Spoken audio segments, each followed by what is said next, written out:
How do you play this game again? We gotta make sure we say that every time we play FTL, because it's always been long enough since we last played FTL that we don't know what we're doing.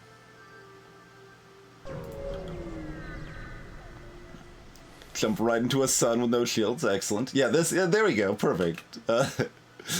So this is the type of ship I was talking about, where if you shoot it like exactly down the line, you could potentially hit. Yeah, see, that's like highlighting no rooms here, but you could hit all 5 rooms potentially. But like I said, it's inconsistent and weird, and we're not really gonna bother with it.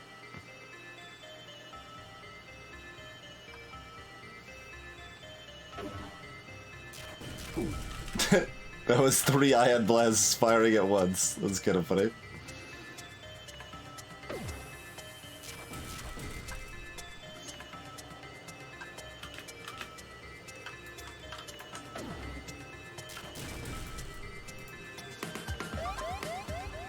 The Zoltan shield does help protect us against the solar flare. Didn't do a very good job of it. Man, that, we still took 2 damage from that. That could have been a lot worse without the Zoltan shield, though, still.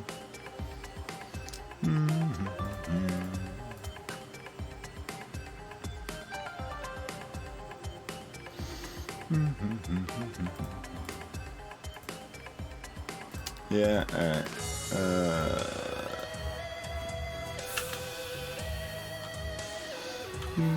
12 scrap, 1 fuel.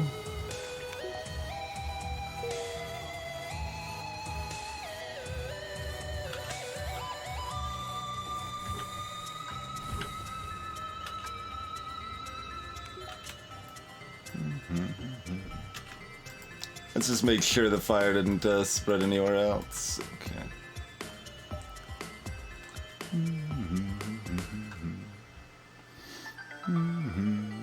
Let that oxygen refill a little bit before we hop out. Why are there sub-icons inside the ship? What are the great mysteries? Let's see. So distress. We've got ion for blue option. That's, well, I guess we've got beams for a blue option as well, although it's less important in that one. Still helpful. That's right, Formal.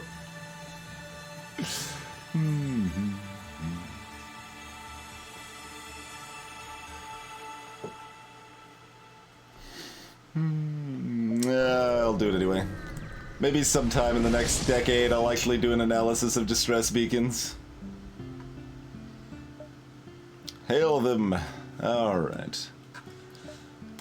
Escorting fugitives.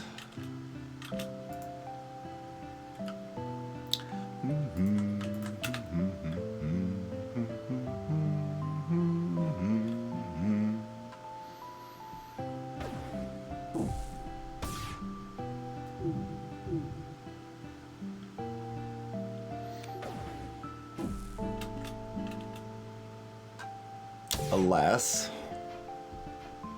Oh, good dodges.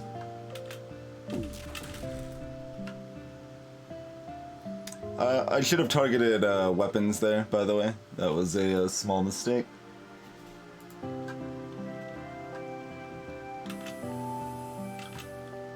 That would have been more important if our Zoltan shield had been hit last time. Oh, they've got Zoltan in the things repairing it. Yes. That's another reason it changes that opinion, but that's fine. No damage, all good. 14 scrap and another 3 fuel and 9 scrap. Not bad. Not bad.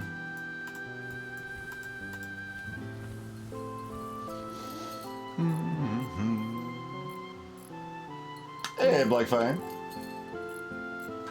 Another tips and tricks video. So there are 2 of the tips and tricks videos that are over 10,000 views now. So that's kind of neat.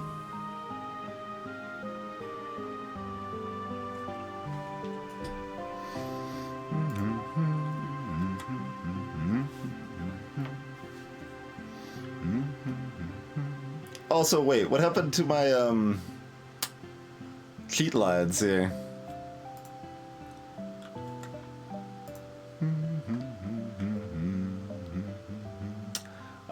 Let's get those enabled.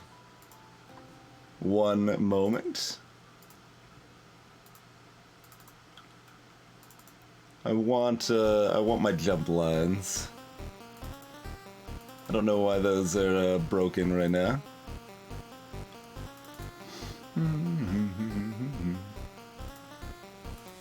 The extended pursuit indicator.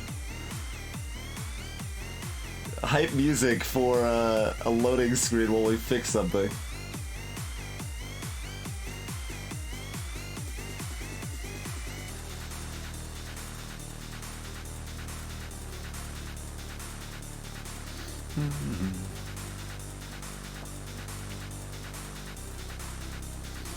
Okay, press the continue button. I'm so used to pressing new game. Press the continue button.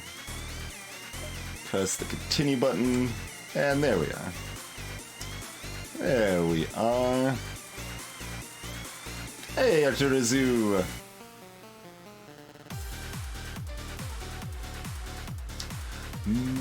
It did come back up on screen, it did not.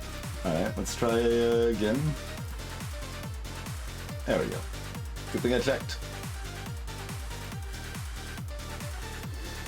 Greetings, Leonard Mulligan! Let's see, 10,000 views on one of those tips and tricks videos. I mean, that's actually probably an entire dollar in ad revenue, London. Like $1.20 or something? Yeah. The big bucks.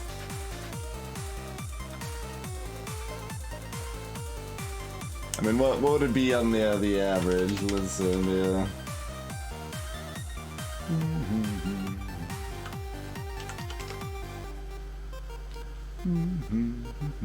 Yeah, I mean, it's not a lot.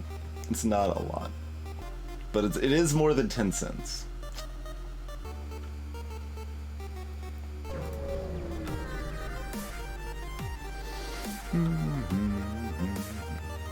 We've got flak and a heavy laser.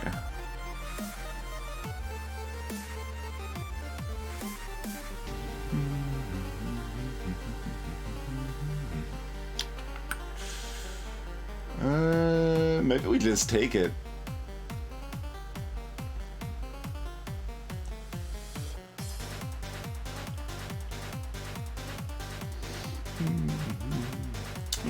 Not happy weapons.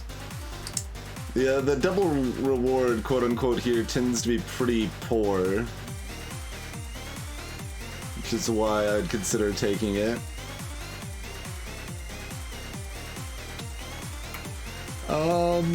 Let's see, because they're gonna fire everything. We can't disable anything before they fire.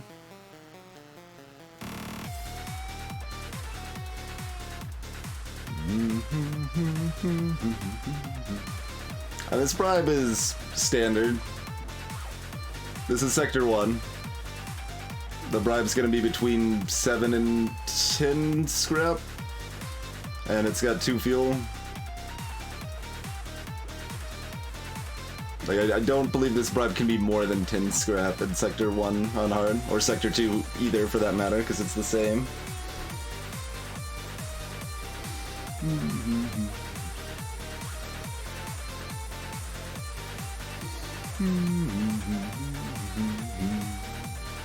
Might just, yeah, I think I should take this actually. I don't know. Like, I'm not taking that much damage most of the time, but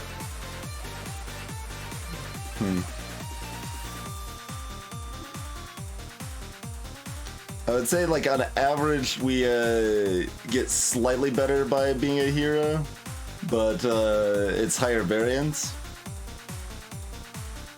I think I'm actually just gonna accept the bribe. I don't do that terribly often.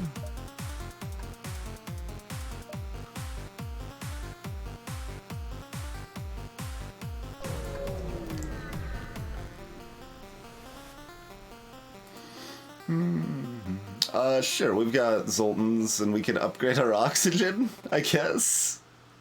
This is a fairly uncommon event. You receive a hail from a station orbiting a nearby planet. Captain, we are Federation Terraforming Team C12 and are in need of assistance. You have some time? Thank you. We need to scan this planet for life before we can begin terraforming, but our sensors can't get the necessary power to scan through the atmosphere. We've got a schedule to keep. Any chance you can help?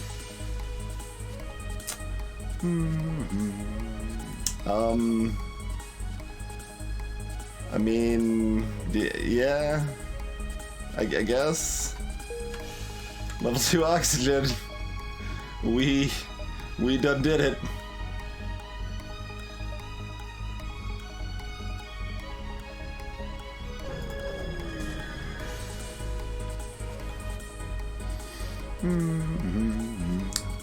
Do not associate with a Federation sympathizer. Excellent, we gotta fight. That's what we're hoping for.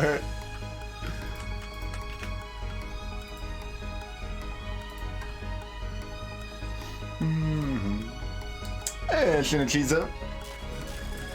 Greetings, Glacier Wolf. Oh, it's still a privilege. Just because we've got level 2 oxygen available doesn't mean that it ever stops being a privilege.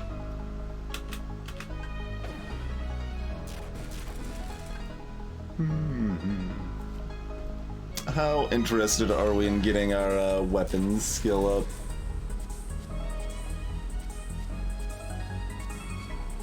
There is slightly less downtime. I'm gonna move my fan at least, so it's pointing more towards me. Yeah, exactly. Not everyone just gets super air. It's special occasions only.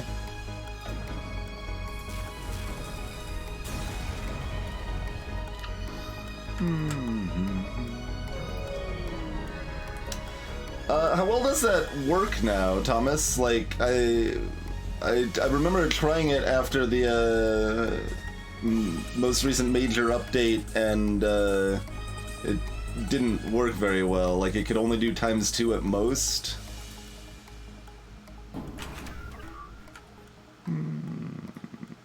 This is upsetting. It does only tick once on the shield, right? Yeah. Okay. Oh,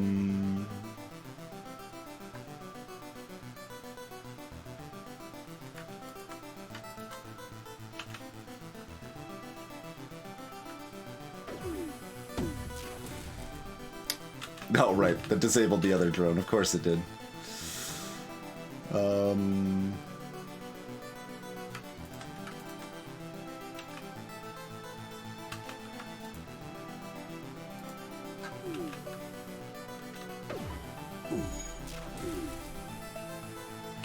And then that time I should have targeted here. What was the timing? I don't know. I should pay a little bit more attention, is mostly the answer. But we'll just have a couple... Oh, in the weapons room. Not the weapons room! I would prefer to not have the fire there.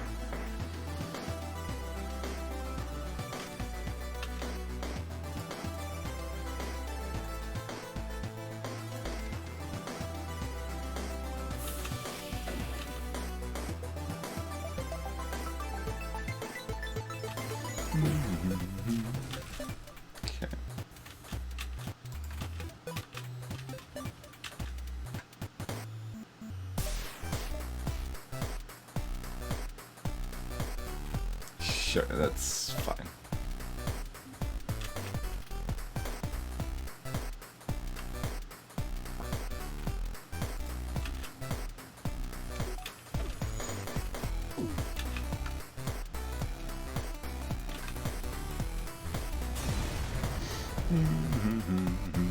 Two fuel, 17 scrap, not bad.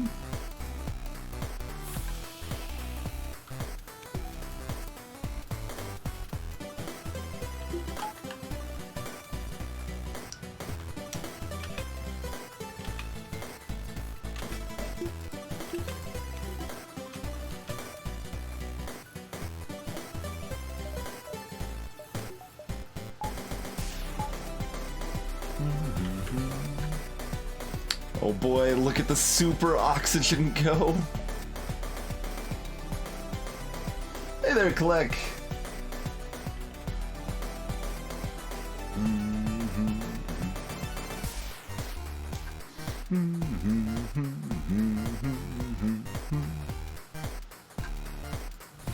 Curious, Thomas.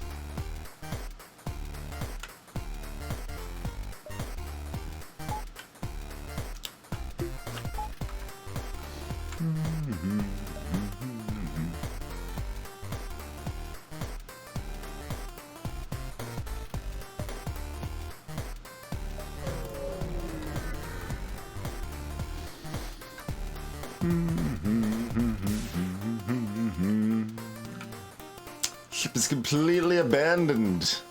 See you later, ghost ship.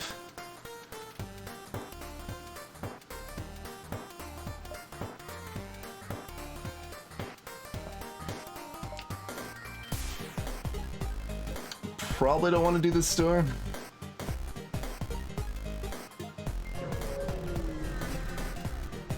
Assumedly we were just saving up for our shield.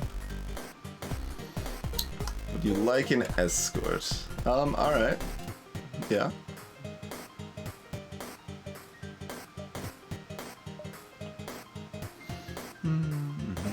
Seems fine.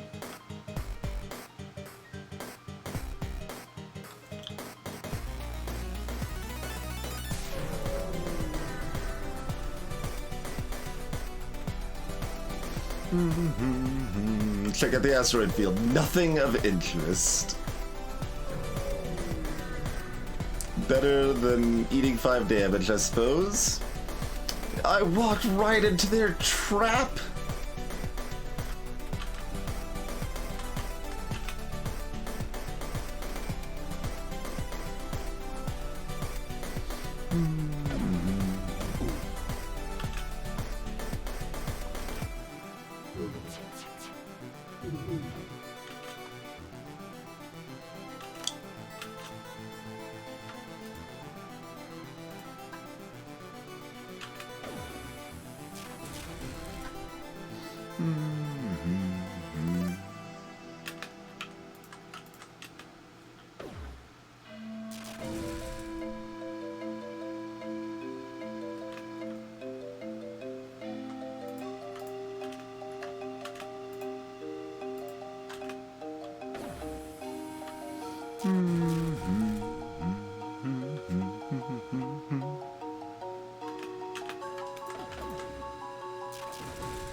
Fairly mediocre sector.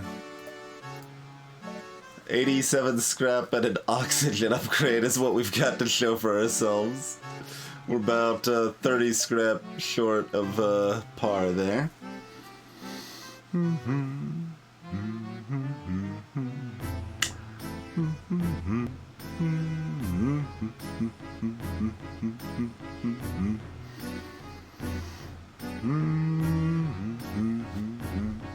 I mean, yeah, we're taking Zoltan control. Zoltan shields might be annoying. Only 2 nebula beacons, huh? It's pretty low for Zoltan. Participate in their study? Ah, we only got stiff dough and some scrap. They were not being held hostage.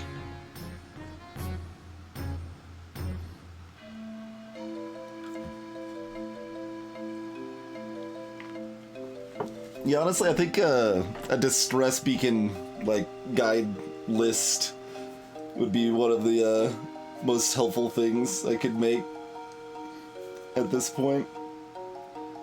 Just, like, be like, alright, is it maybe worth upgrading to Medbay 2 in a situation like this? Or, are these better or worse than normal beacons at this point? Or...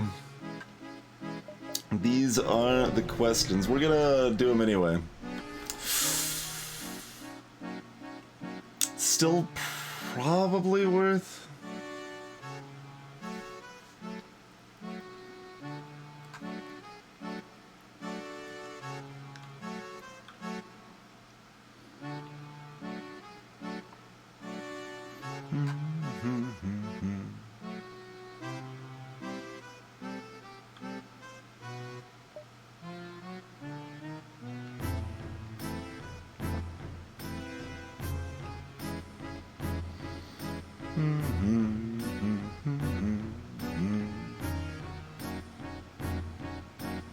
What?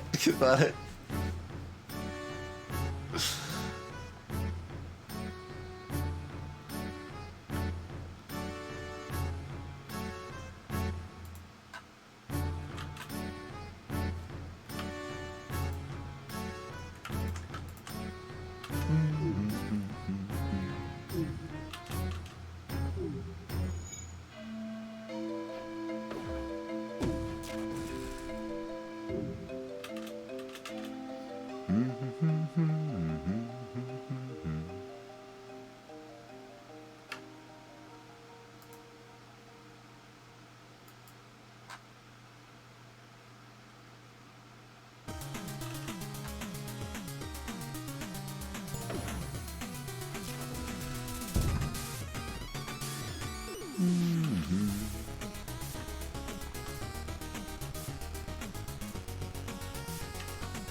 Nine entire scrap. Got out without a scratch though, that's pretty nice. Thought I was gonna take a hit or two.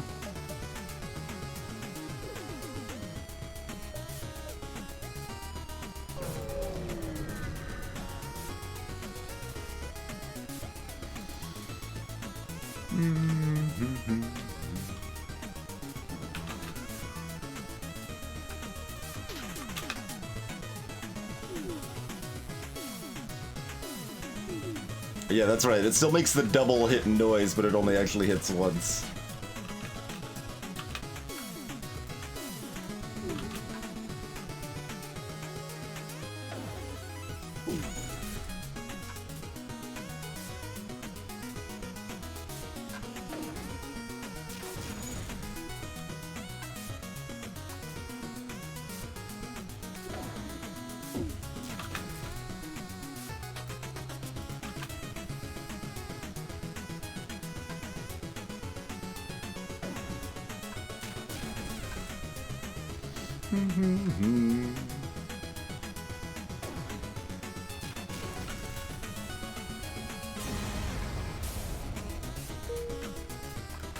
Yeah, I mean, it might just be like a anti-bot sort of thing.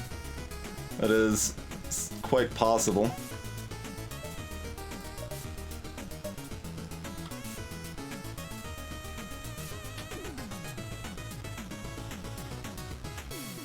There's a little temptation to go like this route or something, right? Like, that'll just get more dodge. It's pretty hard to argue against that, though.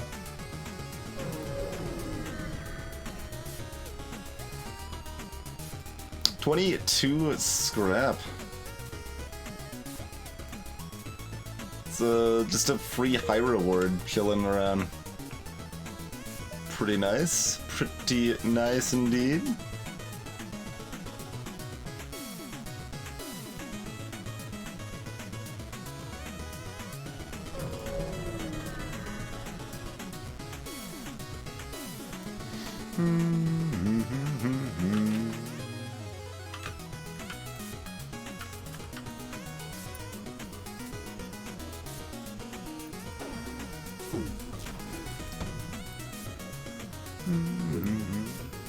We're only seeing I'll wait for that to... Oh, that's... I did that wrong! Well, that's fine. They could wait and I could wait. Everybody wait. Perfect.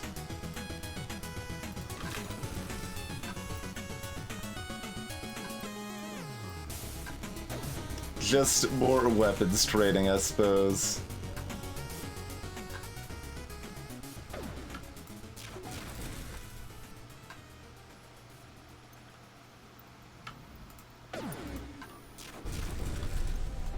Mm-hmm.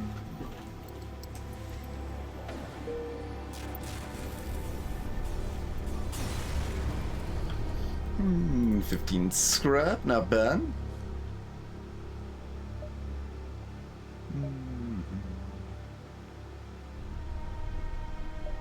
Let's see, do we want to hit this one?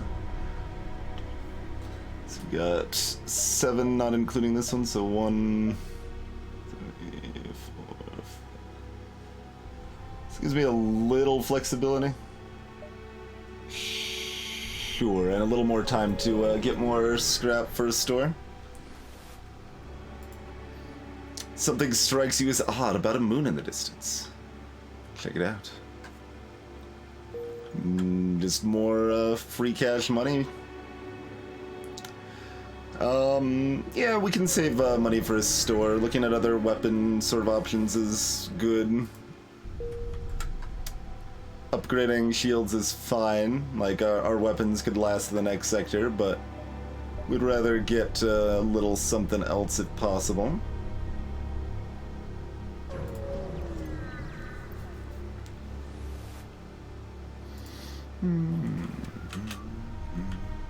Ooh, that one is gonna double hit. It's a beam 2.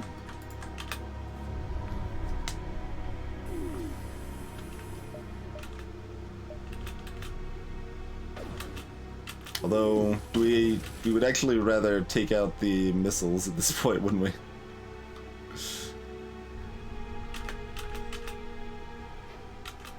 Well, not if that misses, maybe.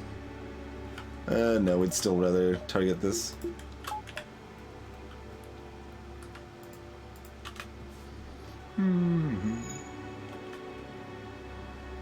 Cheers, Thomas. I'm glad you found that Discord channel useful. Just, like, there's, you know, well, basically meaningful, like, content that I've gradually been finding online over time, and thought it would be nice to have a specific place to share it with people, you know?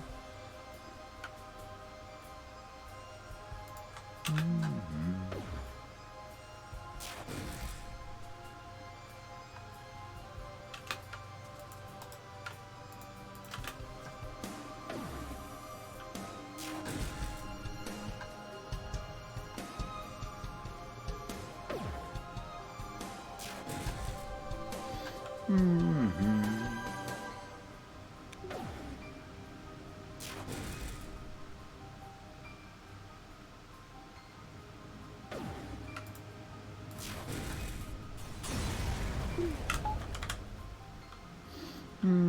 16 scrap, 3 fuel, not bad at all.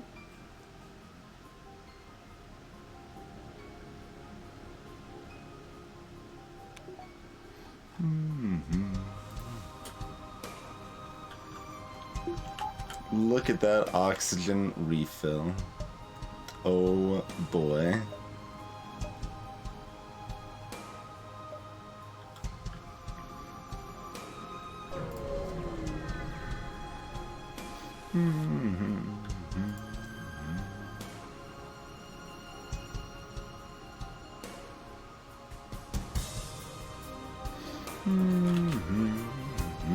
Just a load of beams. I mean, sure.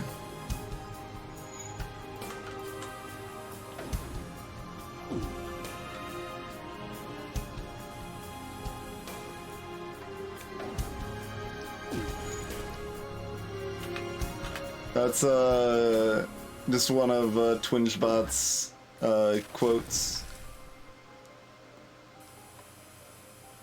Speaking of meaningful or interesting, I've got a look at that, like, triple tap, like it's pelled me. That would have been scary if that was a combat drone. But yeah, I've got a file of quotes that I find, like, meaningful, like real, that TwingeBot occasionally says.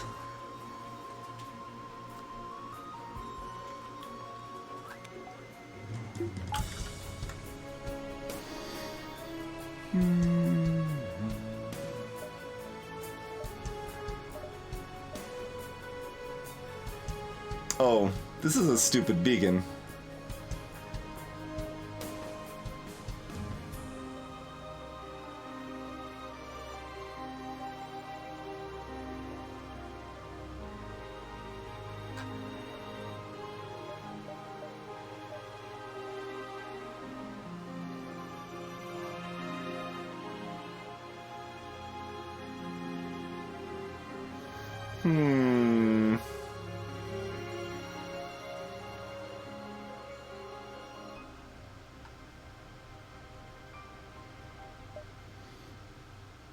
There's a 20% chance this is a store.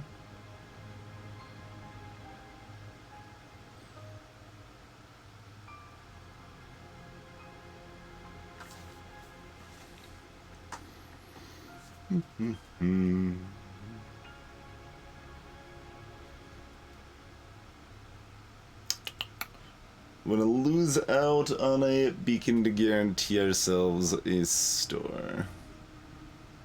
I mean, our fuel's doing good, so we don't need it on that front. Like, what are we most looking to buy here? Iron Blast Wonder Stunner. Heavy Ion, Halberd Beam. Even though it'd be a little while before he'd get that online. Flak.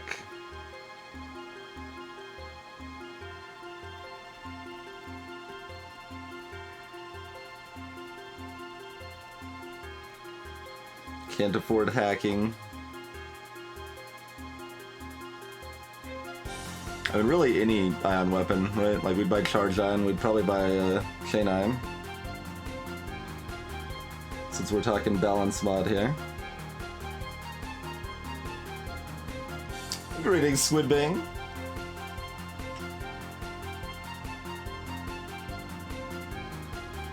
Three fire beams.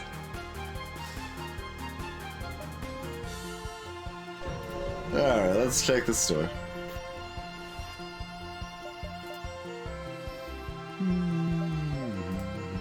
There's Charge Iron. Alright. There's also another Pike Beam. Interesting. Salutations, Ad Hoc. I mean...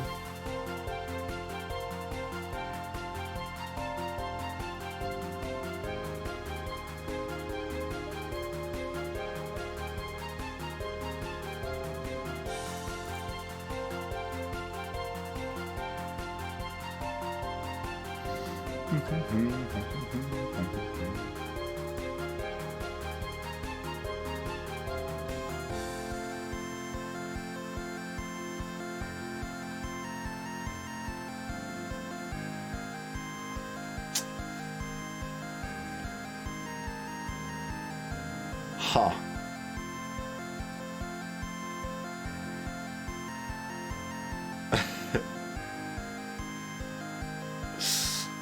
That was pretty much your favorite, right, Squirrel? The multi-pike beam setup.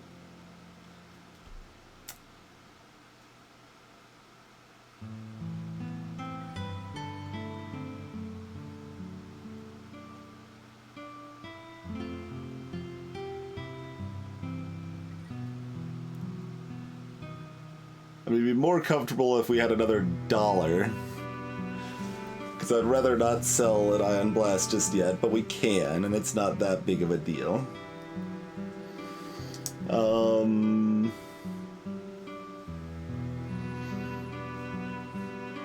well, this is certainly being bought.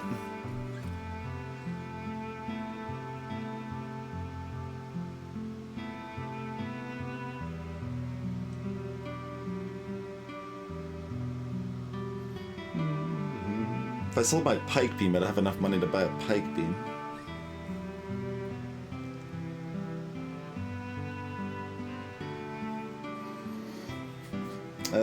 That is a full build. For whatever that's worth.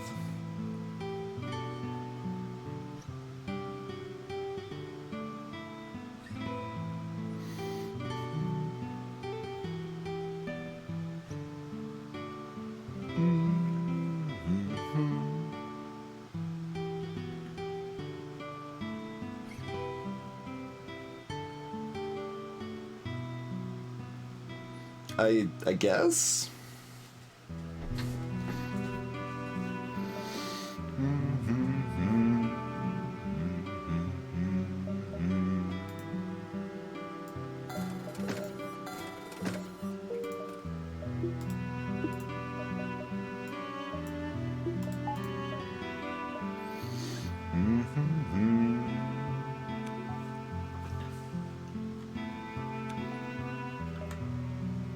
Yeah, here we are, I suppose.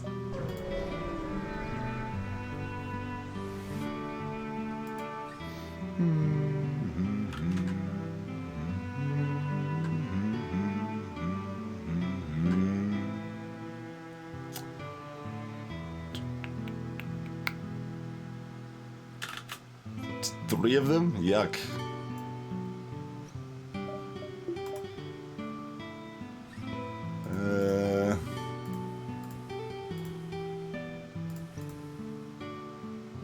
Oh, then they're just gonna go to piloting.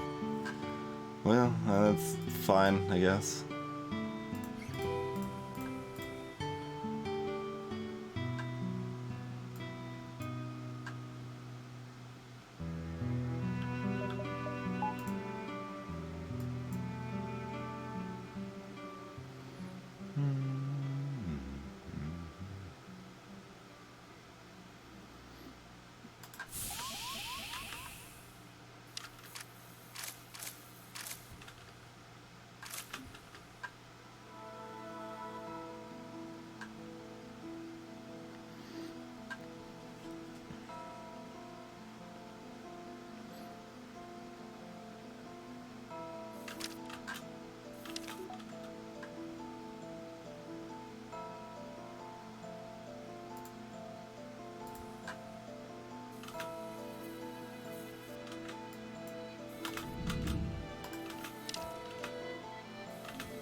That's trouble.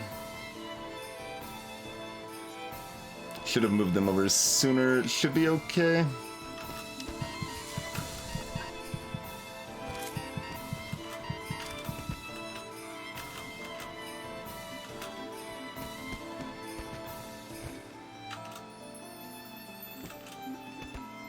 Yeah. If I waited any longer, it wouldn't have been okay. I didn't, keep my weapons powered, but it's okay. I'd rather make that mistake than losing the crew.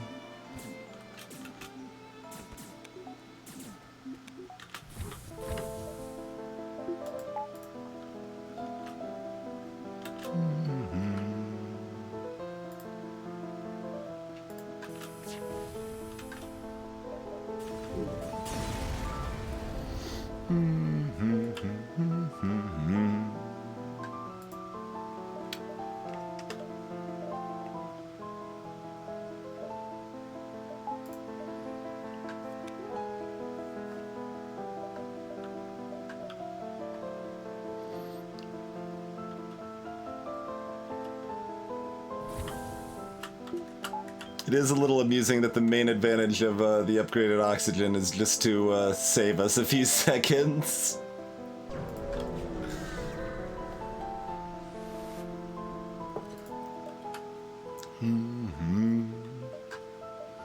Fend for yourself, attack and escape.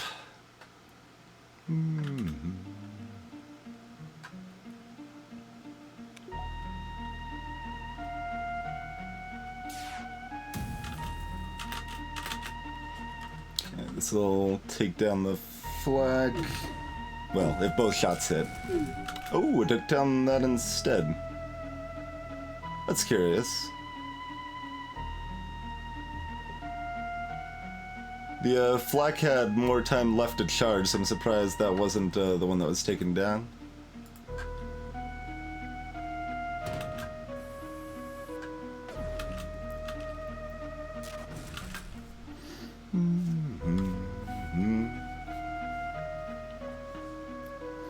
That's true, Ad Hoc, it is, yeah. Hey there, Krima.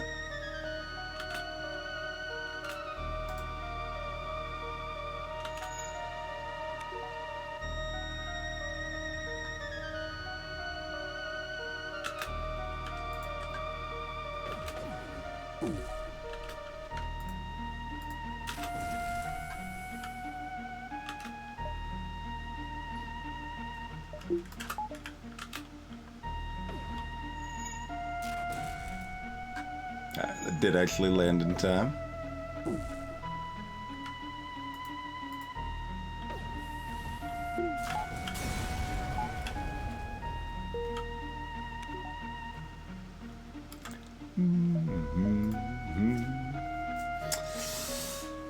Let's see. Yeah, we could do. It's an early abandoned sector. That shouldn't be too threatening. And there are 2 stores in the abandoned sector, and only 1.5 in the rebel control.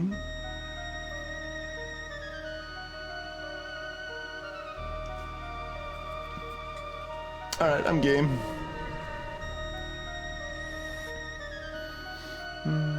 Could it be that the Lanius have resurfaced? Alright, do we want...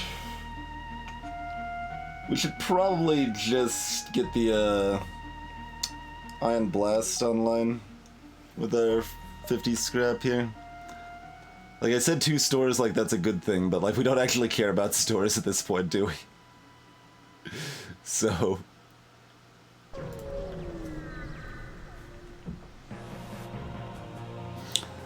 Yeah, they play a little different Ad Hoc, but yeah, the difference is not that drastic.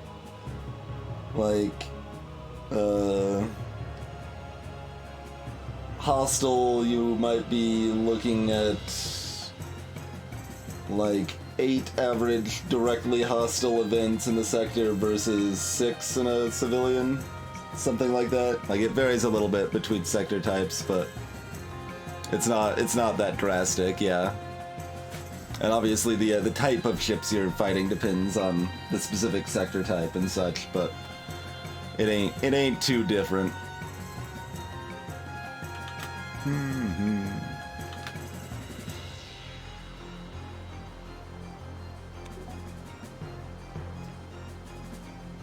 I would love to be able to just have the game auto-generate a whole bunch of sectors, though, where I could use all of the math to, yeah. Yeah, we'll try to land 2 more in a row. Nope. Alright, charge up again.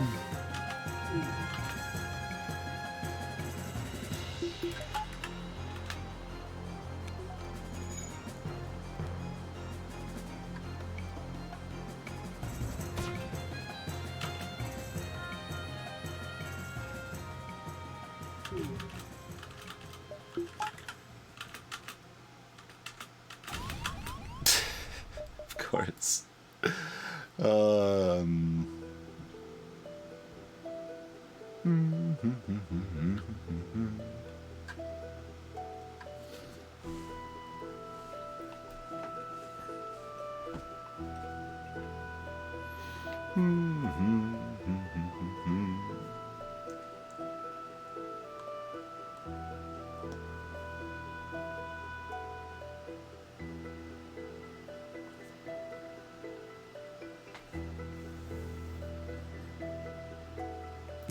Ad hoc, yeah. It's kind of an odd design.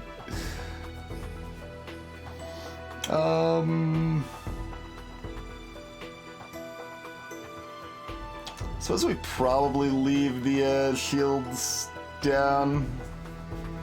Stay where we are here. Yeah.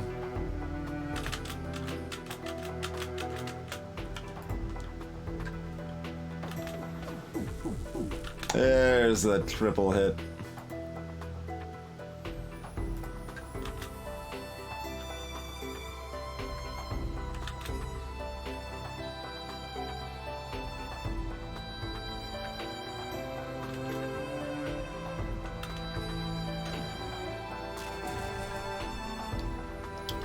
Do they have 2 Zoltans? No, they only needed 1. Okay, yeah, because we'd only done 3 ion damage at that point.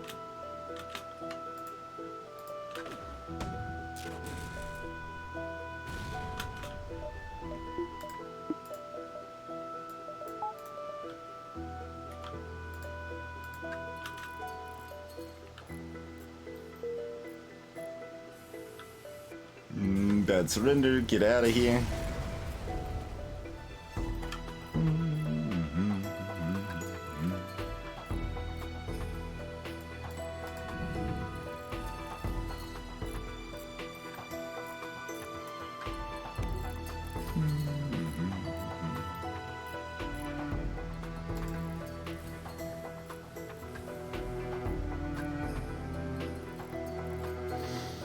Alright, so I guess we'll see if there's a nearby store.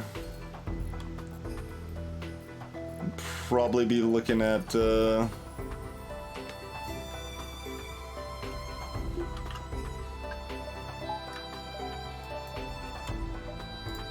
no store. Let's go and upgrade, weapons.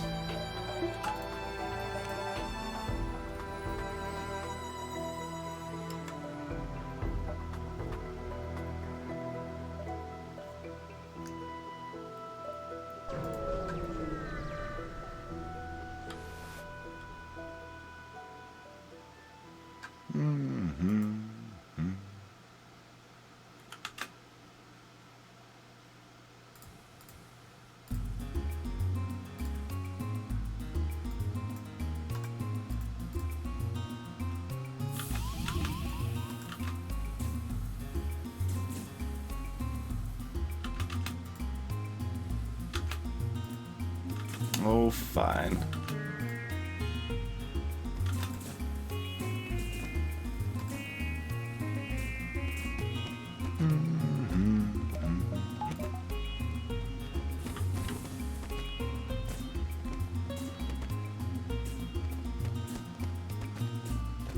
This is certainly one of the, like, ships with one of the worst layouts. It's not, like, the worst by any means. Like, Stealth B is certainly worse, for example. Rock A is kind of worse for the crew it has. But the doors being back here is pretty hot garbage. Like, having only a single door vent back here, and that's also into the door system, which you ideally want manned, but also be able to vent at the same time. Like, it's not the best. Not the best. Hey, Topaz. Been a minute.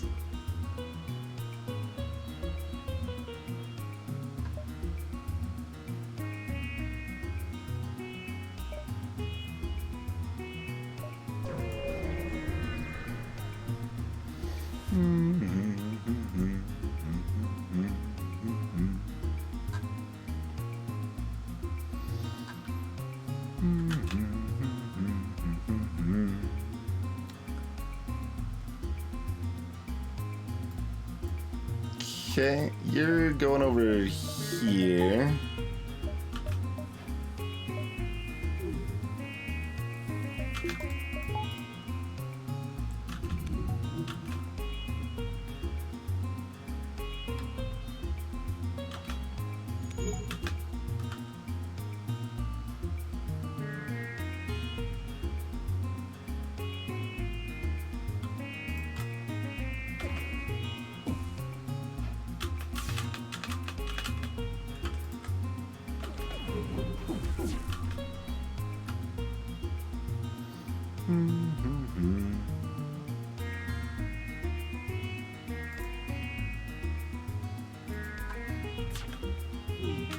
Okay, it's gonna hit medbay, looks like that's fine.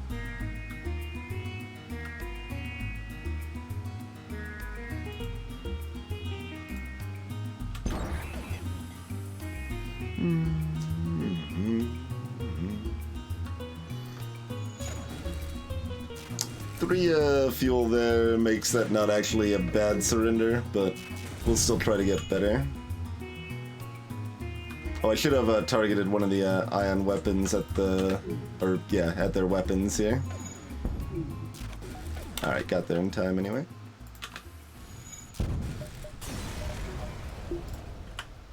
$28 scrap.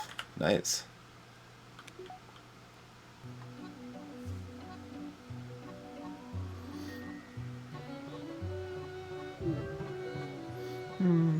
Hey, Ludith.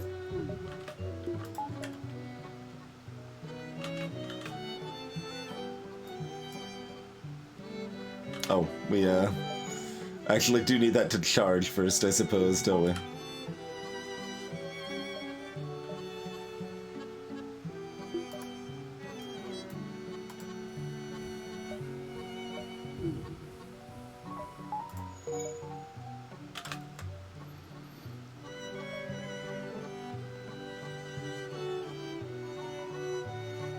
Oh yeah, can't upgrade now. I was like, we want power, but 28 scrap.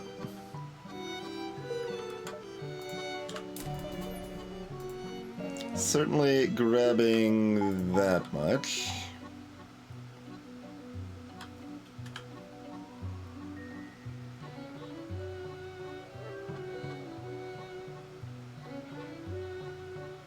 The cheekier upgrade rather than more power would be an engines upgrade.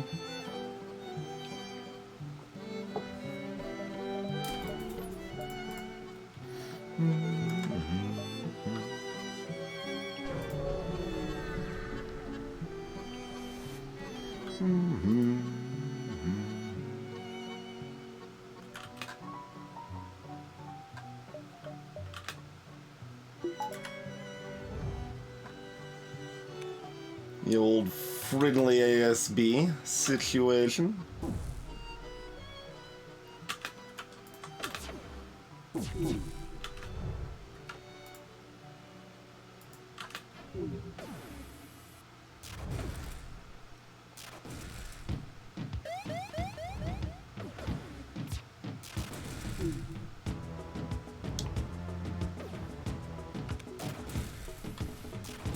We don't even let them get hit by the ASB.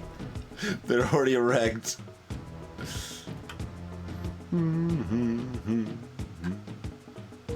Oh, they don't even help me out for helping them out. That's okay. I suppose. Sort of. I mean, it hasn't even been a year of egg, really. But, how's it going, CryAngie? Like, yeah, for the 41 months. You a nice egg in this trying time? Alright, never mind. It's always been egg. Our history has always been fated to be egg. I wrote an impromptu story with someone I knew online via AIM in, like, let's say about 13 years ago that involved eggs. So, I mean, really, it's been in my blood this entire time. Hey, G-Volt. Greetings, Iron Furs and Number Sky.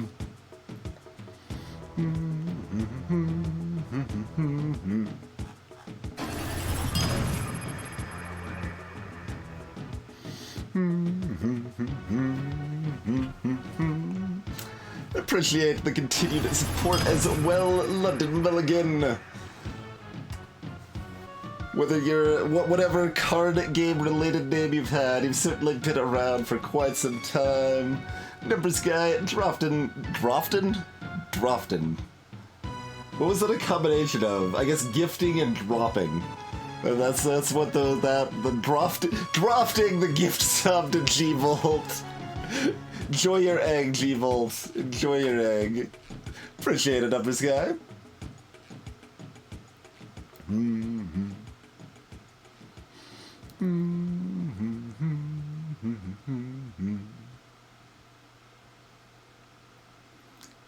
Twitchbot respond to itself saying the egg emote. No.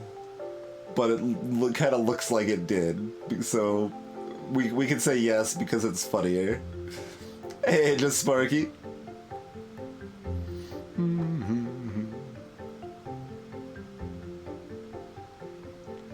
I'm glad you enjoy it, Numbers Guy.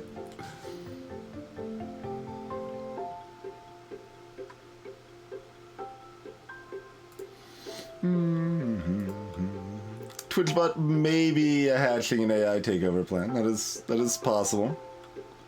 I mean, how did you know about that, Squirrel?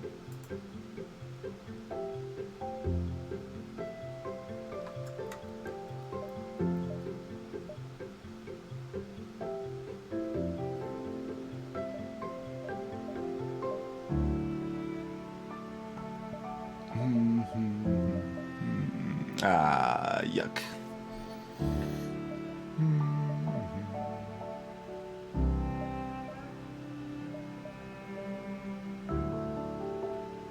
Oh, there's nothing here. That's the problem. Yeah.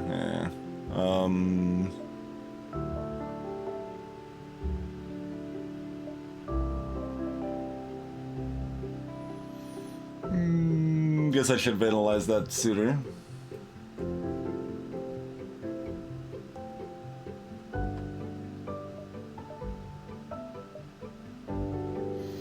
So I guess we just do that route then.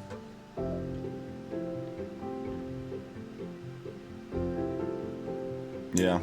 Okay.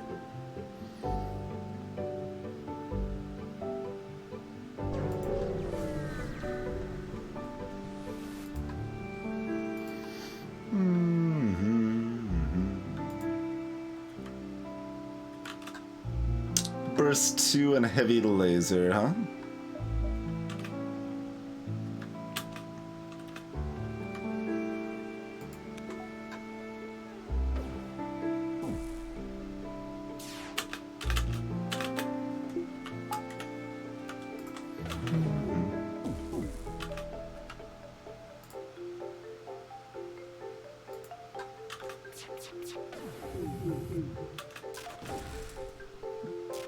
That's a mod ad hoc, yeah. Linked up in chat for you.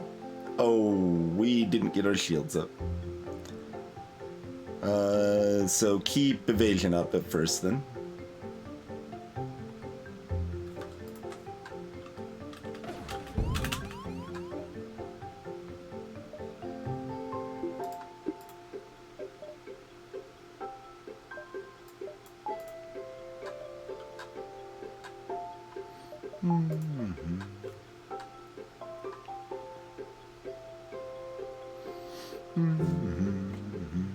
I mean, I never eyeballed it ad hoc. I never eyeballed it.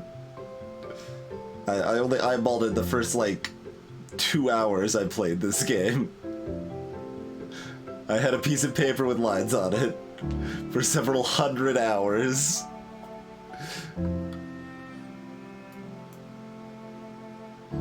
And furthermore, when I first played FTL, it didn't even have the indication of which beacons connected to other beacons. So I also used a paper with a line on it for that as well, although that was less accurate, because that was less consistent. Greetings, Sao Asian, and greetings, Cicero.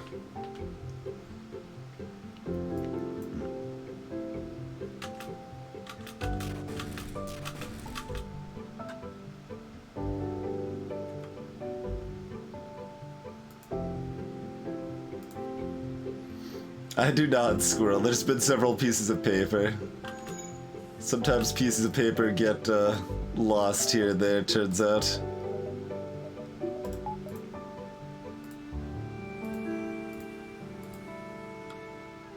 Should have had this venting sooner.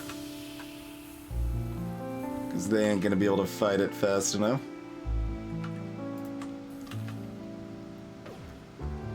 Get one more ion shot on it then.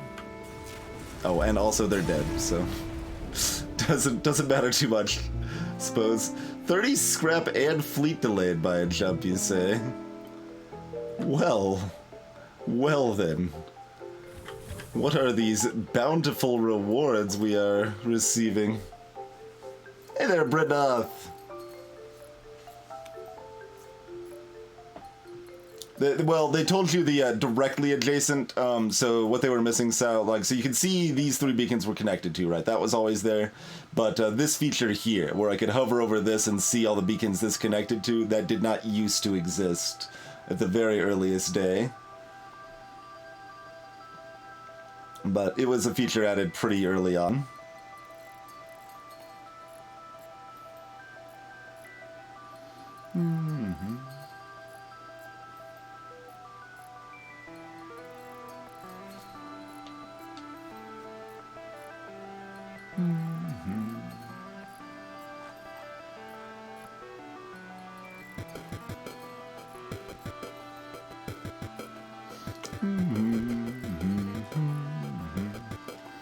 Back in my day.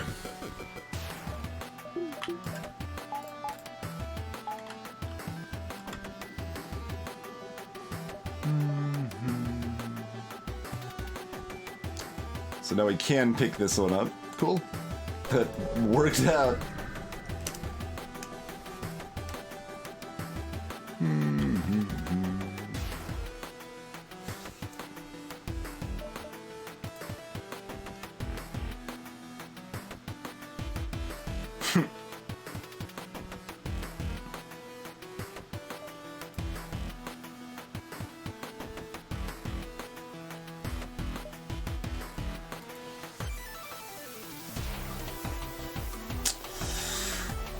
A little tempted by the repair arm here.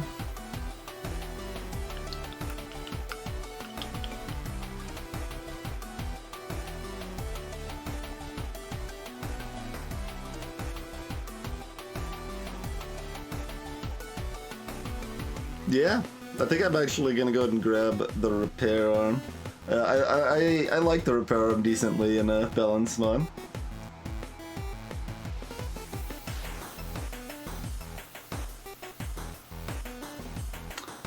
Like, things like this are always kind of funny because, like, back in the early days of FTL, repair arm was extra terrible, and I was one of the, like, first people, like, rallying out about how bad it was, and then, like, you circle around years later, everybody knows how bad it is, even though it used to be even worse, and it wasn't. It's like, even on vanilla hard mode now, it has some use.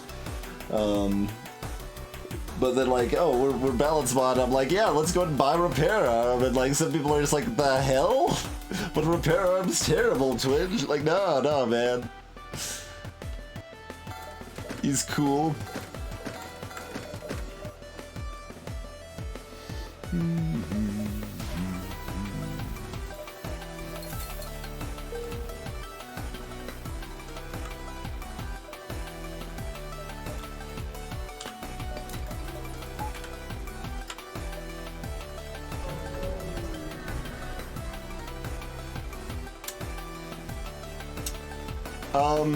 Yeah, so originally repair arms still cost you scrap even when you were at full hull. And original repair arm randomly repaired 1 or 2 hull, whereas now it always repairs exactly 2. It was always the 15%, but...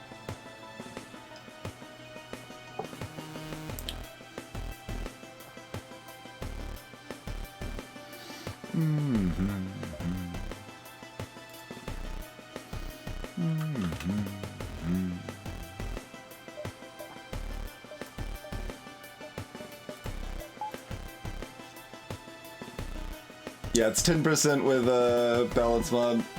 Wait, both of those I thought actually would have... Do I not actually have it set for FTL mod?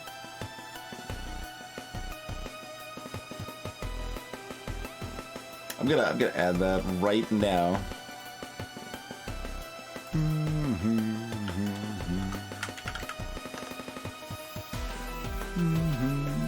Oh, I've got FTL balance, but I don't have FTL mod. Alright.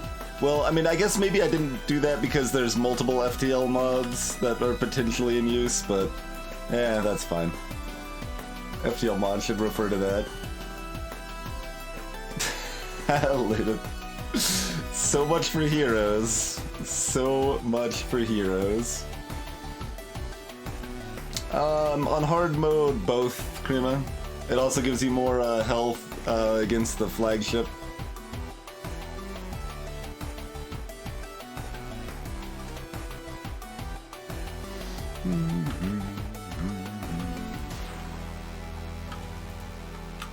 Oh, alright. There we go.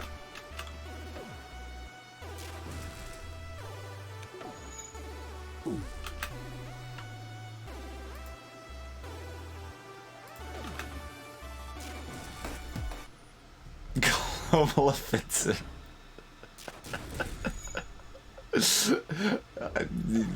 Do it up, I guess. Do it up.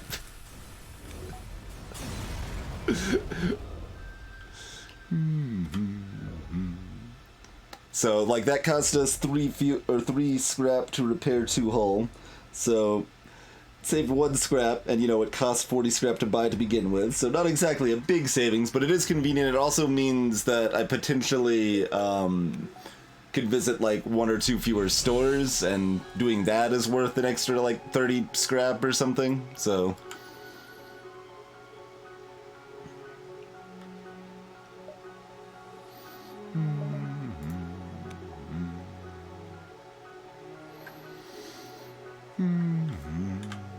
So next is probably 1 power and then 2 shields? Or do we just go ahead and get this now? I guess we just... Well, hold on. Are we going to be forced to go to a store here? And if so, do we care? Like, what do we even want to buy at this point? Not much.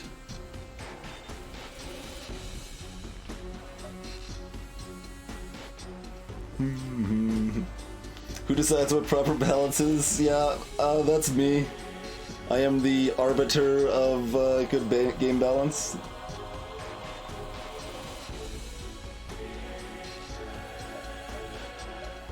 Yes, I would buy an NG. I would buy an NG. We wouldn't have enough money for hacking. But I'm like, I'm only like mostly joking, but it is my balance mod, to be perfectly clear for anyone that is unfamiliar. But it's something I've worked on for a very long time, and it is also something that I specifically believe myself to be good at. I have rebalanced a lot of games. I've designed games. Like I have a fairly good sense of game balance for anything that I've gotten deep into. Like I've worked on balance for the multiplayer game by Serlin called Conguy that was on Congregate. I've worked on I've done a full rebalance on a fairly obscure web game called Evolution. But like it's always satisfying when you do stuff like that, and then like when in Evolution there were like 3 units out of 45 worth using. Like there was horrible balance problems, and like I remember months after my rebalance, like people were still arguing over what the best units were. So like that's always satisfying.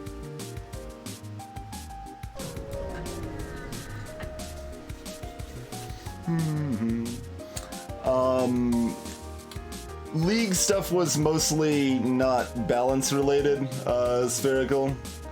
My like feedback for League was largely quality of life, visual errors, things like that.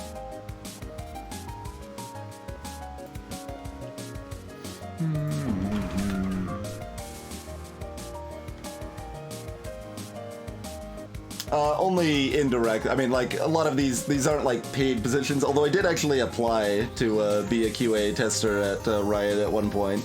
Given what's come out about their employee subculture, maybe dodged a bullet there. I don't know. Yeah, not the best. But, yeah, I mean, I can show off some of this stuff if we're interested. Like, I've worked on Dungeon Crawl Stone Soup. The roguelike there. Let's see. I think I even have a, yeah, okay.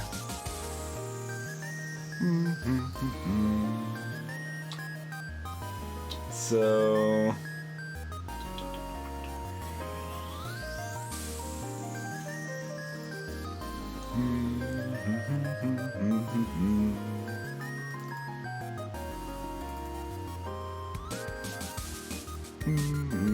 I mean, I've done this stuff quite a bit at this point, but yeah, like here's stuff for this game. Con guy, lots and lots of changes, and like there's things beyond just pure balance, right? Like the balance difference between 98% and 100% isn't that significant, but it makes the game feel less like crazy luck swingy, right? And like this is combination balance and also like fixing up a bunch of inconsistencies in what like the game says versus how it actually behaves, and like lots of little bug fixes. Like it, you know, I've been comprehensive in my work in a lot of these things, right? And a lot of times, like, it isn't even, like, something I was necessarily sure would be able to have an effect. That was the case in Con Guy here. I just started developing these balance changes over time,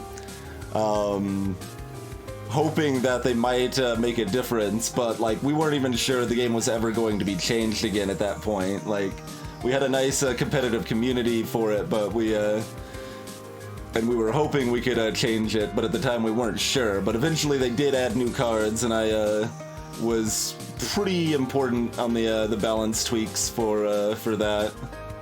So there's lots of that, as you can see, and like even goes into other stuff as far as like changing how the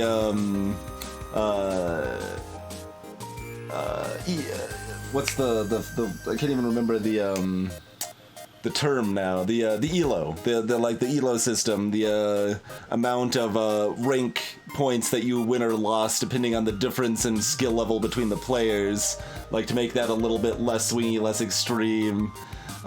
Changing the drop rate and stuff so that it like feels less BS to play the game for free.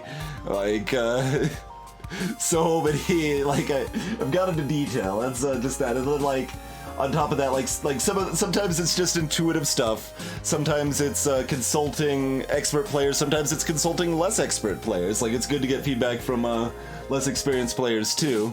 And then like here's just like, you know, scripts I made to test problems and like see like, okay, how much of a problem is this really? Should it be fixed?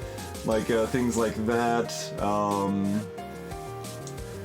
I mean, I've done like some notes on Binding of Isaac and stuff, but none of this actually was really affected. So like I didn't end up going into a bigger analysis of Isaac because they were never gonna fix anything.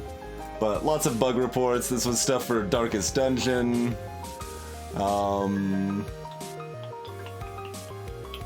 Then of course the FTL balance file. This is an older version, just as a text file, but you know.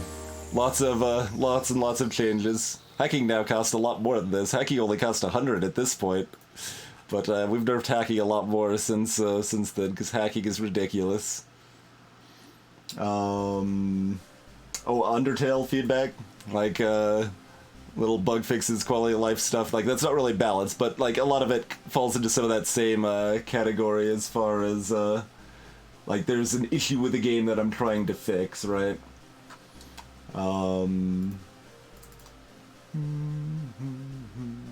Dungeon Crawl Stone Soup.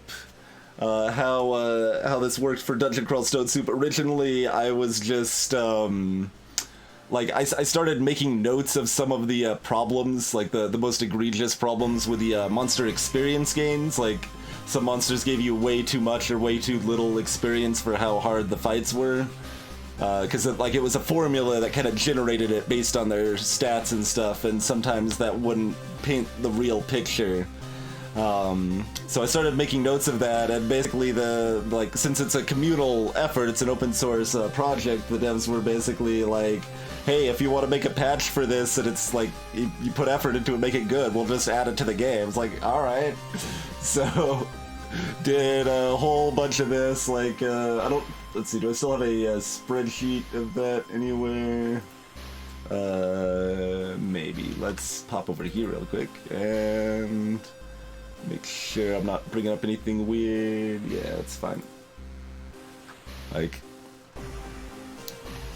let's see, this was, yeah. So, pretty thorough change. Like, obviously this isn't all the monsters. Like, a lot of them were fine and didn't need changing, but, like, in this case I used a lot of, Dungeon Crawl had a nice built-in thing where you could just, like, generate a world and be in, like, a wizard mode that you could get details about it, so I could actually, like, generate a bunch of worlds and see if the overall average experience was pretty similar to how it was now, and use, like, tools like that to help assist. So, like, it's a combination of a lot of things. It's not, like, just intuitive feeling, but that's certainly part of it. It's intuitive feeling plus consulting other players plus testing plus math analysis. Like, there's a lot of stuff that goes into it, and then it's not something that just happens right away either, right? Like, it's a process over time. You can see how much the balance mod has changed over the years, and like this too, right? Like, this was the first pass, and then I had a second pass that was even more in depth. Like, this was the first one was just kind of the most important stuff, and then I did a more thorough pass that affected even more things and tweaked stuff further. So it's just it's always an ongoing process. Balance is never going to be perfect, and there's also a lot of complexities there. Like, another important thing about game balance, specifically for, like, roguelikes, something like FTL, Isaac, things like that, is that you very specifically do not want the game to be perfectly balanced. You don't want everything to feel like it's equally powerful, because that makes the experience more stagnant. You need to have some level of swinginess to the experience of a roguelike to help keep it fresh, keep it exciting, keep it feeling like a different run each time. This is also beneficial because you want situations where a weaker player that maybe hasn't ever won before gets lucky, finds some good weapons for free, and gets some really powerful weapons, and then is able to finally pull off a win. Cool. That's awesome. Okay, they got lucky enough they could win. But you also want the reverse of that too, right? You want the, like, experienced player. It's like, oh man, it feels like I'm just getting bad luck left and right. The game's giving me nothing but heavy ions, but I still managed to make him work and pull off a win. That's also a really satisfying feeling, right? So you want to allow for both of those situations in your roguelike experience. So instead, like, roguelike balance, you want to focus more on making it so that nothing is so powerful that it's always the correct choice, and nothing is so weak that it's never the correct choice. That's I think where you want your primary focus to be in a roguelike balance. So to that end, like, in vanilla FTL, hacking is always the correct choice. It's just that good. Hacking is the correct choice. Like, Thomas can tell you, he's got an 80 win streak in FTL, and I believe he bought hacking in 79 of those runs, maybe 80 of them. Hacking is ridiculously strong. And then, like, a good example in FTL is Burst Laser 1 and Burst Laser 2. So Burst Laser 2 is almost strictly more powerful than Burst Laser 1. It's firing 3 shots instead of 2 for the same power cost, right? It just takes 1 more second to charge. But importantly, Burst Laser 1 is still useful. This is still an item that's like, okay, well, this is maybe not my favorite weapon or the best thing I could get, but it's still 2 lasers for 2 power. That ain't bad. It still does work, and it's still worth using at least a relevant portion of the time. I made this a little more stretched out than vanilla in the balance mod just by making Burst Laser 2 more expensive, but Otherwise, there's not really that much need to tweak it. Burst Laser 2 is, of course, also a little rarer, but... So, a lot of the Focus the Balance mod is stuff like that, like making the best stuff not always as great, like Flak 1 and Burst 2 are more expensive, Flak 1's a little less accurate and a little rarer. Hacking costs a lot more and can't sneak past defense drones anymore. So that adds more counterplay to the game. So maybe you want hacking, but you also want to keep a missile weapon to distract the defense drone in Phase 2 so you can sneak the hacking by. Or maybe you want a small bomb so you can damage their drone system. Like that was another change. I made it so that the defense drone on the flagship is the first thing that gets damaged in Phase 2 rather than the boarding drone. That way, something like a small bomb can still make hacking viable. Like, so it's always a multi-level thing, right? Another like relevant thing with FTL balance, like in the balance mod, people like at first blush like might just look at it without really understanding the full ramifications of things and see that a huge number of things in the game are cheaper, right? Like a whole bunch of stuff has the price reduced. But the thing about that is, anything that you're not using, that's actually a nerf because it sells for less. So, the fact that Burst Laser 3 costs 40 instead of 95 is probably a player nerf more often than it's a player buff. So there's a lot of subtlety in a balance as well, but yeah, I mean that kind of covers some of the balance stuff I've done over the years, or bug reports and stuff. Like I've got more bug reports in here too. Like we've got plenty of other things we could look at here, like Ancient Domains of Mysteries, lots of bugs there that I found, like code diving into the game, that like about game crashes and bunch of stuff that like just doesn't make sense. Like you can get this this artifact weapon as a gift for praying enough, like appeasing your god enough, but then it, like, for a priest it doesn't actually work very well because it does half damage for him, and you know, just lots of oddball things like that. Lots of yeah, like this formula was completely broken, and like that's something that you can't like find out very easily without like diving into the code of the game. So found out stuff there. Here was like the League of Legends stuff, like, and this one I also had like kind of a priority, like how important they were to fix and stuff. Like this was a lot of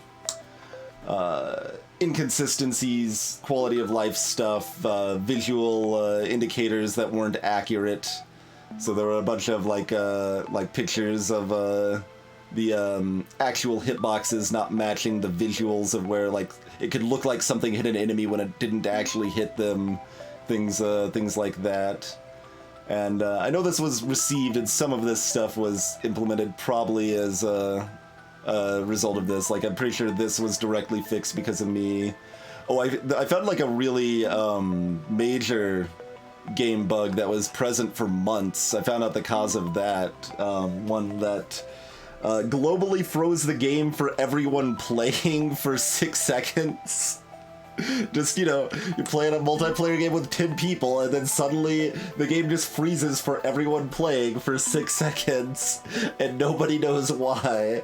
It turned out like it was an interaction between 2 specific characters, where if one of the characters, Brand, killed another character, Anivia, with a specific thing, like Brand was this fire, it was appropriate too, it's a fire character versus an ice character, but the fire character had like this damage over time effect that added like a gradual little extra bit of burn damage to their stuff. So if they killed Anivia with that, Anivia had a special ability that when they died, they actually just turned into an egg, and if that egg then wasn't killed, they would be reborn after 6 seconds. but if the little bird effect made Anivia become an egg, then the game would just freeze for everyone until they pop back out of their egg. Like, I even saw that happen in, like, a tournament game, and with that global freeze, so I found out the cause of that after a lot of testing and stuff. So, yeah, I've been doing random game balance stuff for a while. I would, it'd be nice if I ever got, paid for it or anything, but that's okay. I've done a lot of stuff to make games I like better. Kage was not paid either, alas, Cringer. Now let me go back like 20 minutes in chat and see what else I missed here. I haven't played League for like 4.5 years or 5 years or something like that.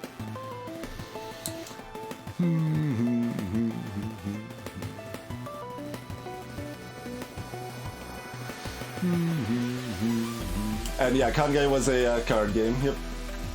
Well, it was displayed as a card game. The fact it was using cards didn't actually matter because you weren't like shuffling the cards or anything. It was Kage was kind of a Pokemon-esque game. Would be the closest analog. Greetings, Beast Wolf.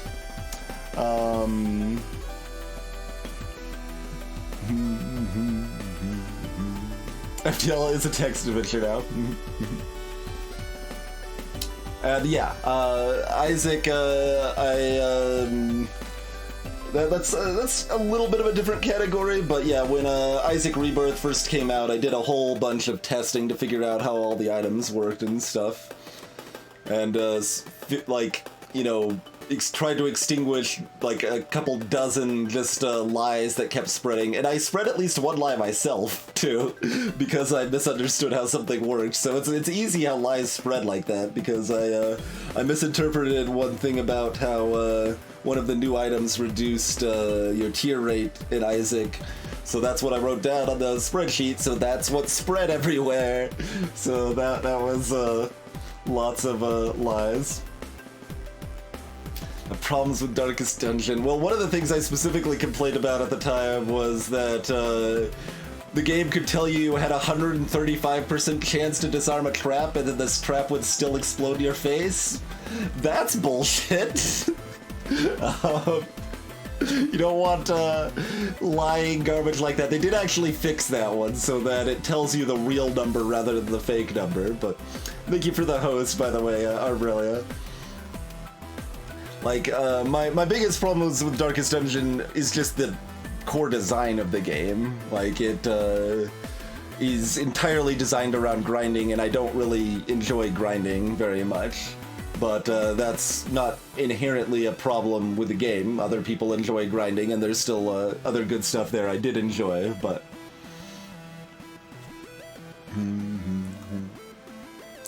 Greetings, gamer.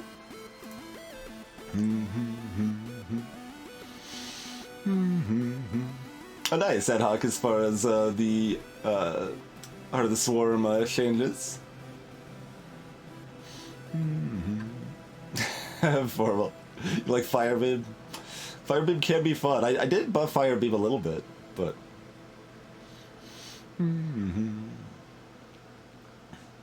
Like, having closer to perfect balance on a competitive multiplayer game, if they're balanced but feel different, then that's fine and often your goal. But on a single player game, you don't actually want everything to be that close. You need that variability. Hey, Rokius.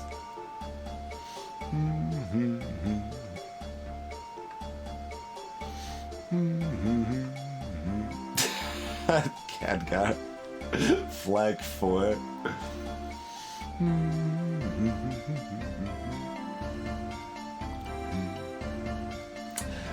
Yeah. Well, it wasn't that bad, crazy. Like, Thomas Biscup didn't, like, specifically say, like, stop finding bugs, but they did voice that they would rather people didn't disassemble the game. And I think they've probably lightened up a bit on that since then, but... And, like, I actually... I think I also, like, I felt a little doubly betrayed on that front, like, because I found a lot of bugs, and, like, a lot of my interest in ADOM was the code diving. So when the developer publicly was like, hey, please don't code dive, I just kind of just lost interest and didn't play the game anymore, or kind of dropped out of that community for the most part.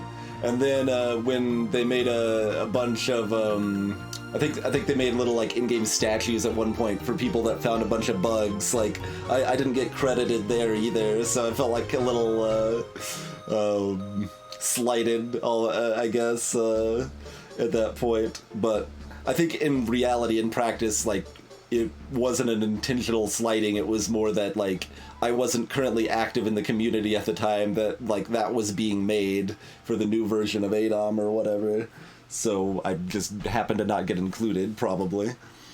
So, like, I don't really hold ill will towards them at this point. Like, and when they made the Steam release, they actually offered a code for the new version for play it on stream or whatever, and I kind of vented a little bit of my frustrations with them, and I regret that a little bit. Like I don't think that was really necessary, but greetings, Gray Fox.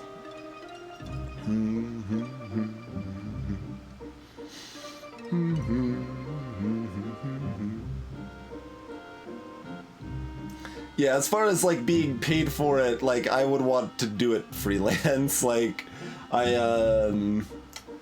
don't think I would enjoy a pure like office level, like, you know, 30, 40, 50 hour a week QA job or whatever like that. That would destroy me eventually. But like a higher level QA and higher level QA and balance testing, I think I'm very good at, and I do think that it would benefit some games to pay me to fix their games. The story about my league support shenanigans, that was a lot of fun, and we did have an 88% win rate running the Soda Soraka bot lane at the time. That was delicious.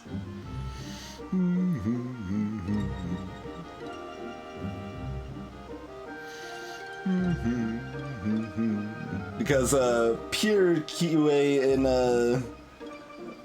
like a big like AAA studio especially is often going to be a situation of having a test case that you have to do like a couple dozen times repeatedly, the same thing over and over again until you can reproduce certain problems in certain situations. And like there's a certain amount of fun there too, but like that is a little bit of a different category than where I think my skills are most applicable.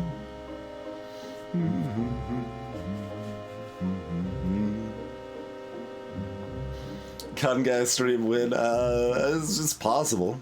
There are some people, I remember Gunther had played Con guy at least. It is spelled with a K, by the way, but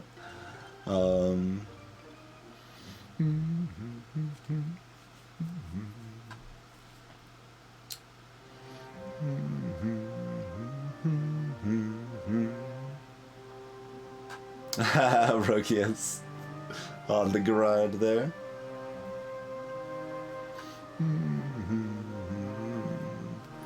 Yes, Heroes of the Storm. I was trying to think of Heroes of the Storm and thought that was actually what you were referring to, Ad Hoc. But I could not think of the name of it at all. So I'm like, well, maybe I'm wrong because HOTS is Heart of the Swarm, so maybe I'll just say that. I probably should have just trusted myself, but that's okay.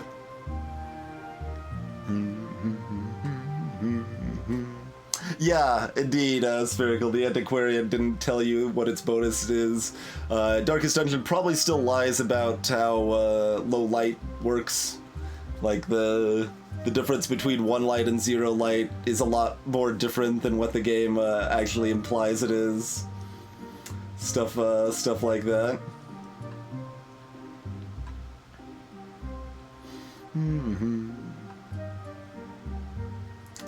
Weird on Graveyard Keeper, Spherical.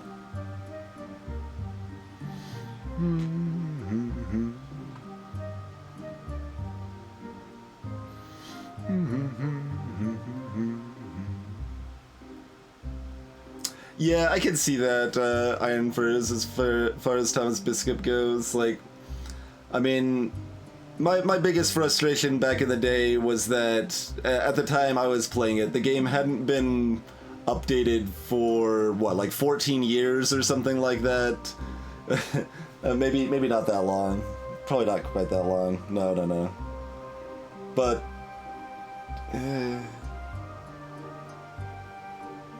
man. What makes sense as a time scale there? Was it actually only like 4 years? 4 years is still a long time, but... Alright, let's just say about 5 years. Like, so I'm not blatantly lying. Let's say approximately 5 years, plus or minus 10 years. But it hadn't been updated for like 5 years, let's say, and there were some major like game-breaking crash bugs and such, and a few other concerns. And like there were lots of ways that we were like hoping this would fix, but like he refused to make it open source or let anyone else help with it or anything like that, so there was just a lot of frustration in the community as like, we like this game, we want to make it better, please let us do so, right? Like, my proposal was even like, hey, keep it closed source, grab like 1 or 2 trusted people of the community that'll, that you can just look at your code and let them fix like these couple major things, and then you don't need to put in the work because you're working full-time elsewhere, and it's still closed source, so you can still like do something with it later if you want to. And nope, that didn't happen. But then like another 3 or 4 or 5 years after that, then he finally worked on a commercial release and fixed some problems and put out a tile version and stuff like that. Yeah, I never played Graveyard Keeper. It did look like a worse Stardew to me, and Stardew was already entirely too grindy for my taste, so...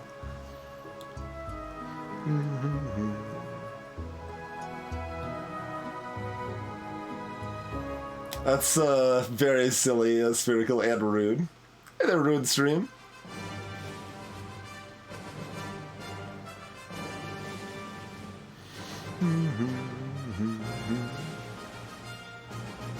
Con guy? Oh. I mean, cons start just by people, like, most conventions start by just some people deciding, hey, it'd be cool to meet up and do stuff that we like. Like, there's a lot of conventions started with very small groups of people and exploded into big cons, so... I mean, it's possible something like that could happen at some point. I don't think it's likely that I would organize something like that, but who knows?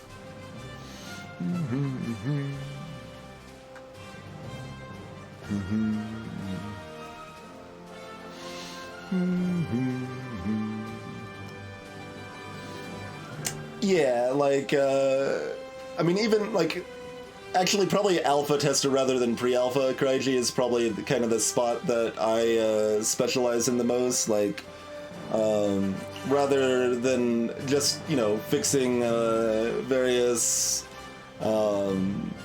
initial, like, major game bugs that need to be fixed before they can start letting a wider range of people play the game. I think I'm better at the state where the game is, you know, in a playable, it's reasonably finished state. Like even like I guess really beta, but like beta means different things now than it did 15, 20 years ago, right?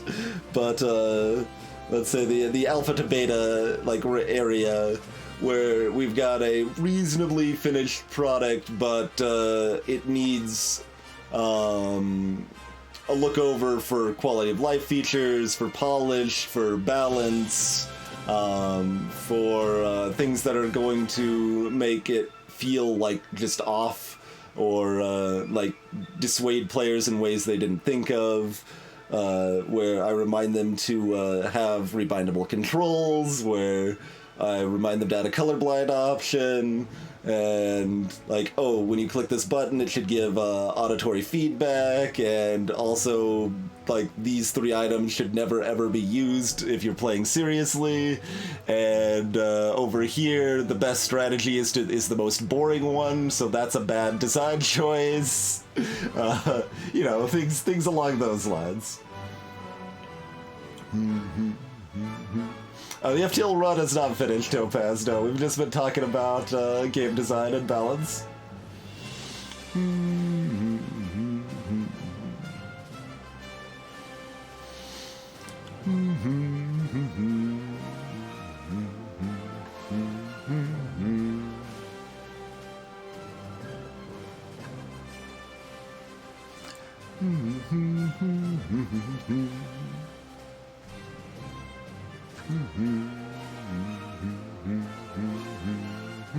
Hey there, Twitchy Wombat.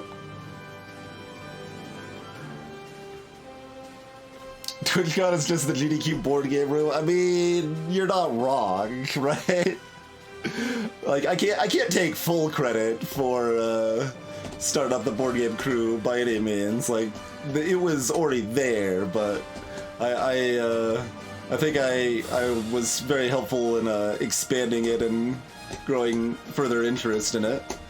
Like, it would still exist without me, though.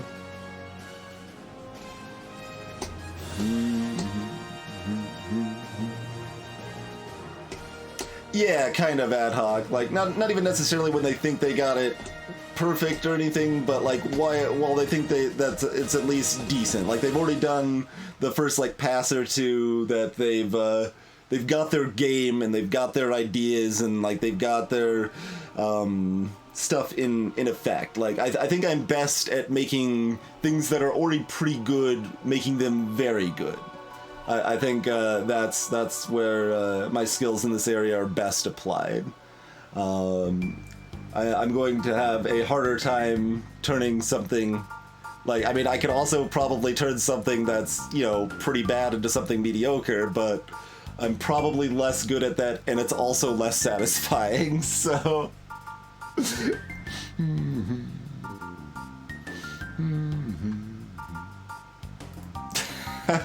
Crazy.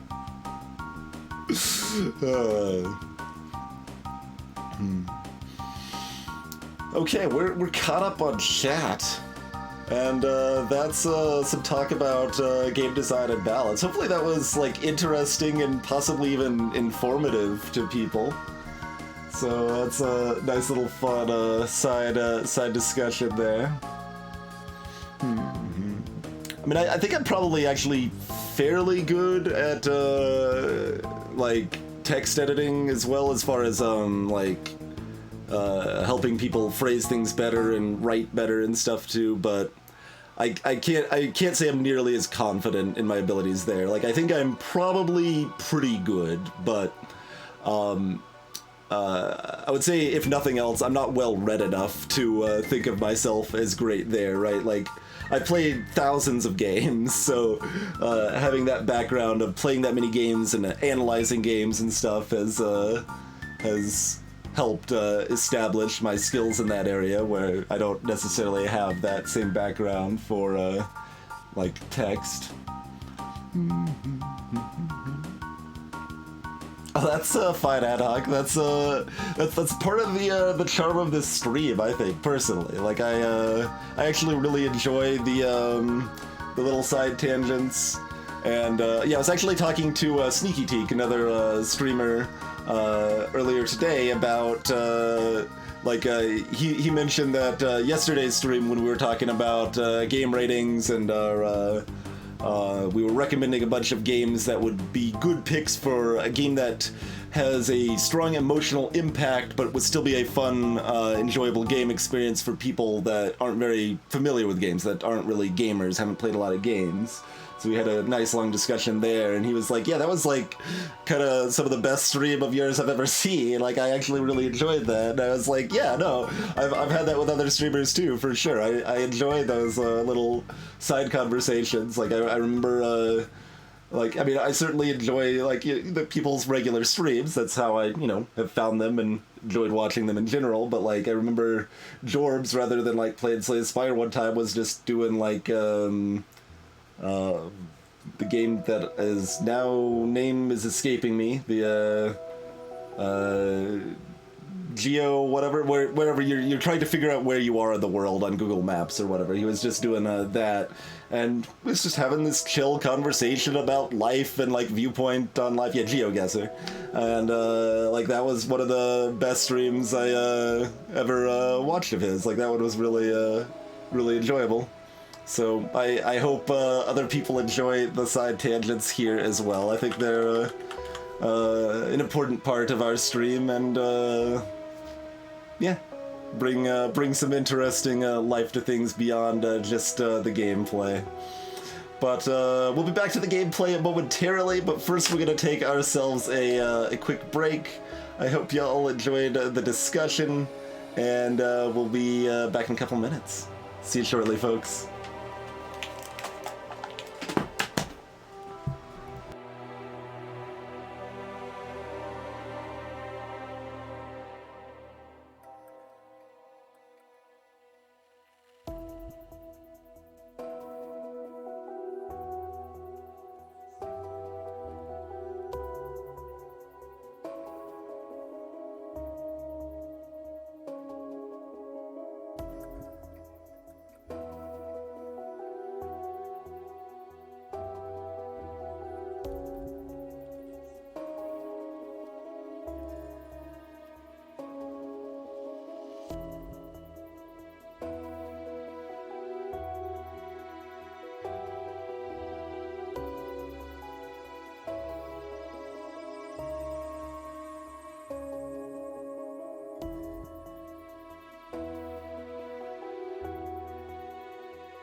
Alrighty, we are back. Cheers, Thomas. Hey, Shock.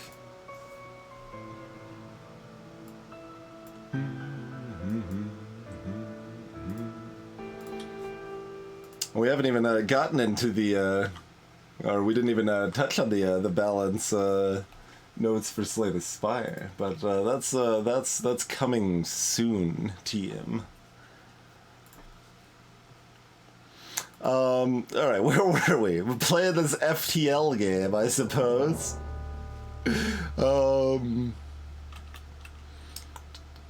Alright, they get a defense one, who cares? Mini beam, charge laser. It will amaze ya. Yeah, it's true. Advanced Edition kinda was FTL 2 in some ways, for sure.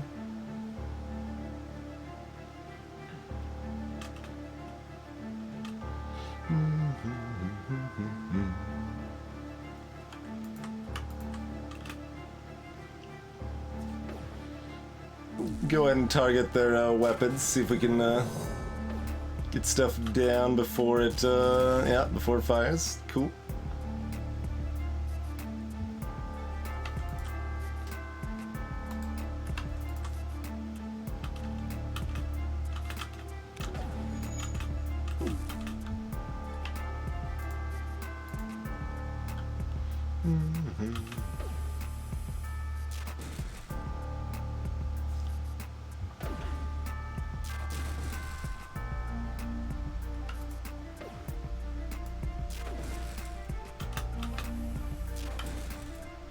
Nope.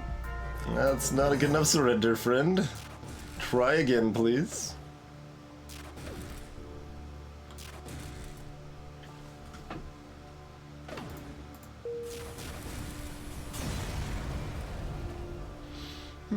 Three fuel, 18 scrap.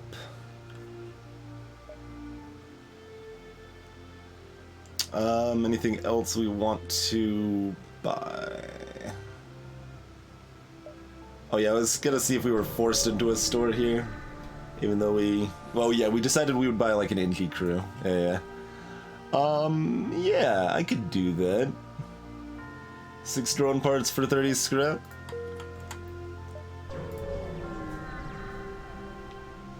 Ahoy, toasted zergling.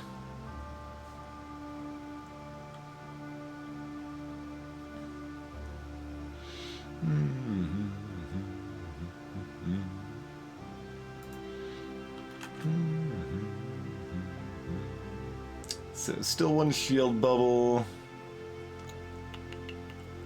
An assortment of weapons.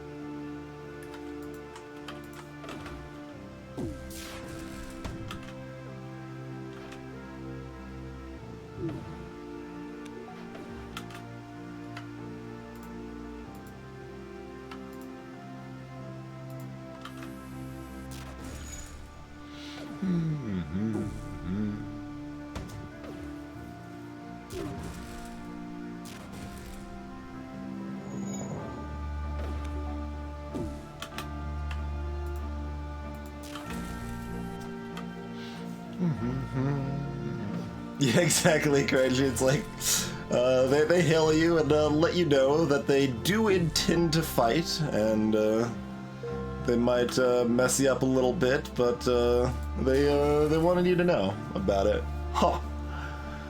I mean, I don't know, we only have 27 missiles. We could use more, but I mean, even ignoring how silly the missiles are, 4 fuel, we're already at 21 fuel. So we would spend 3 fuel to get 6 scrap. Would we though?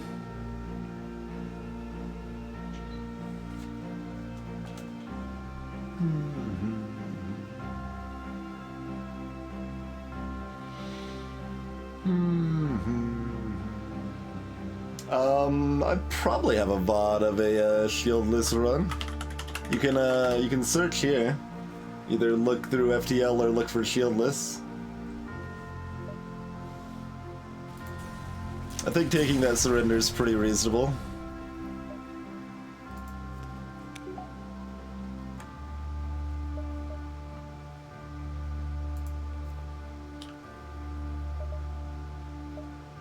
Do I keep getting cheeky here? No, let's go ahead and grab this.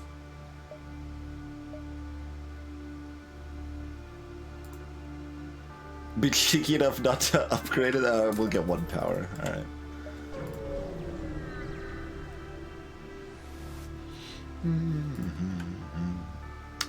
Yeah.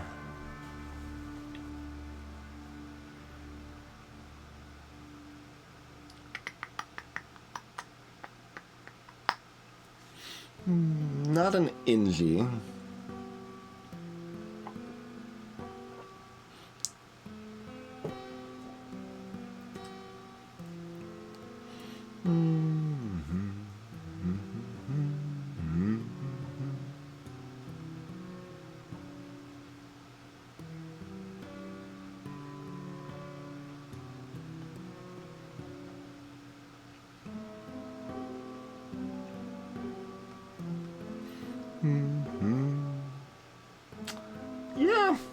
Yeah, alright. And like I can actually see hiring Ryan sometimes. I don't like Rock Crew very much, but the first Rock Crew does give us access to some nice blue options, so.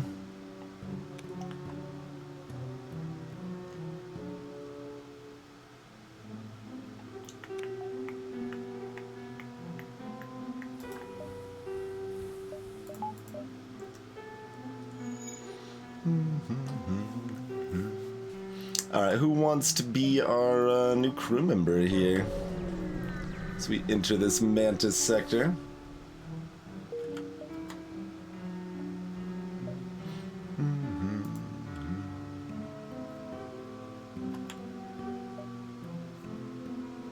Exactly, Cat Guy.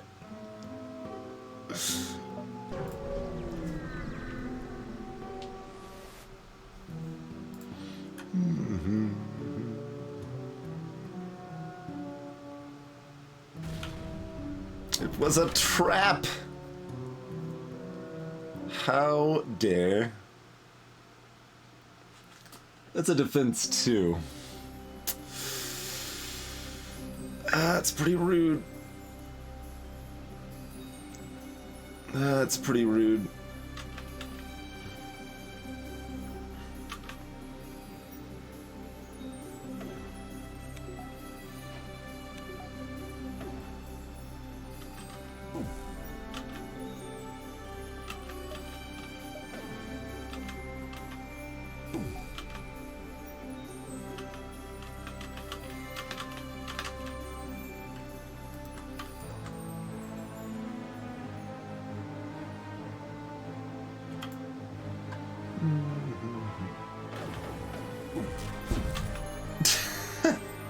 Hit the stupid anti-drone.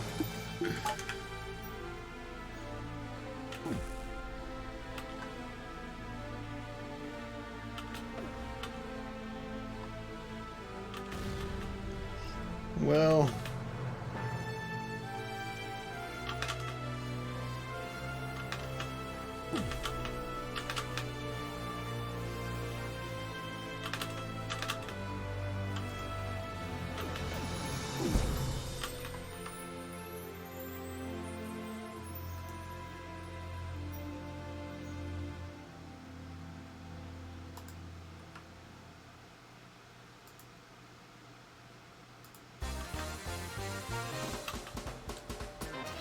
Excellent.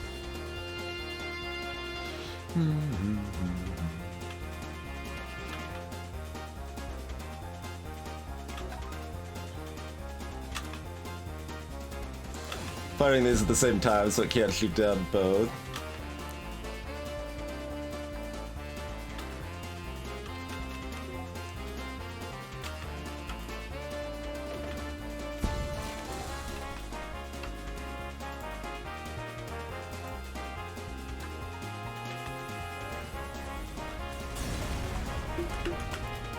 $32 scrap out of the deal.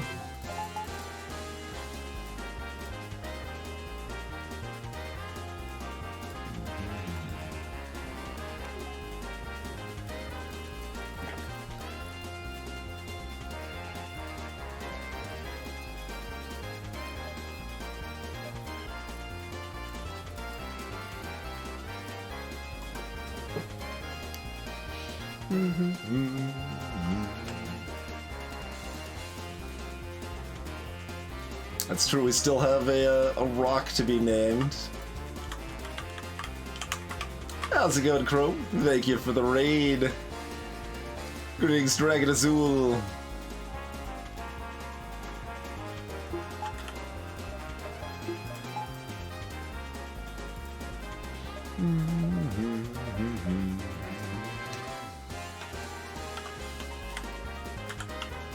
Let's see. Do you want to go with? Let's go with Mulligan. Let's go with Mulligan. Yeah, we don't really care about that store. Oh, Hellblade for the first time. How you liking that? That one is on the old big list of mine.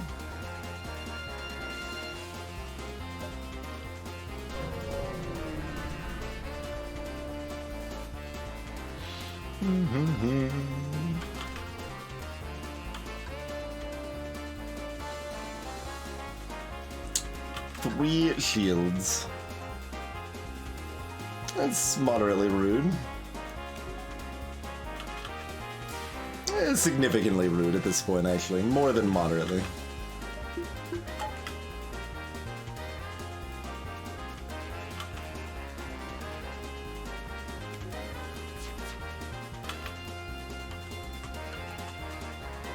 Especially when they're trying to run. At least we didn't miss any of those shots. That means I've got a real chance of at least reducing the damage I eat.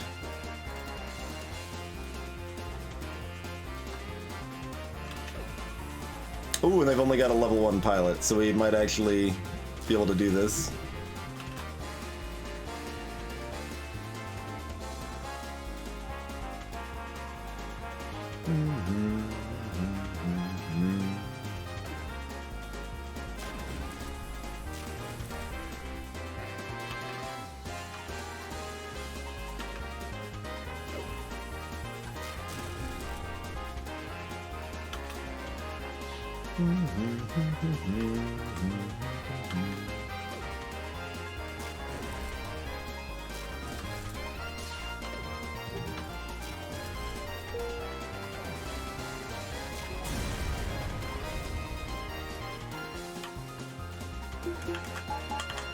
Apparently, London.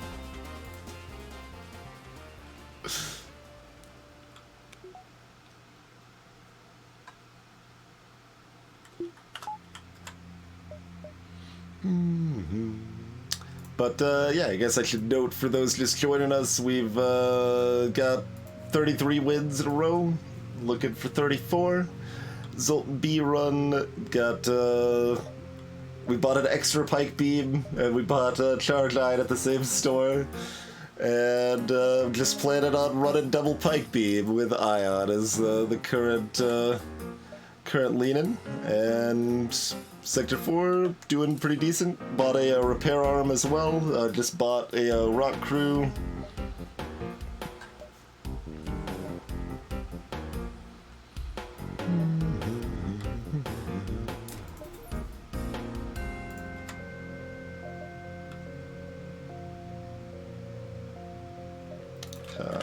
Yeah.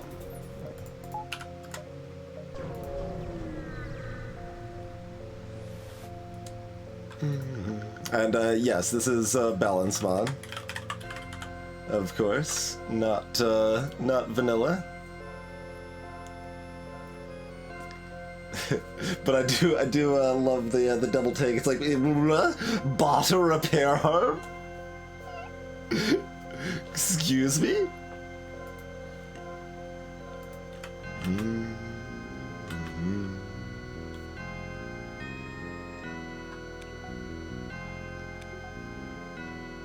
Pretty uncommon for a mantis ship to have 3 shields at this point.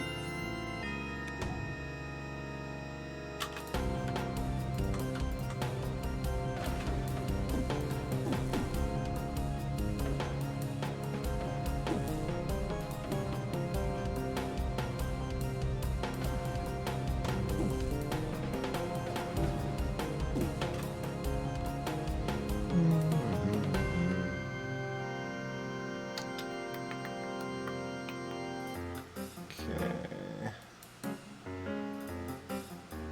So we will be taking out their ion, not their missile here.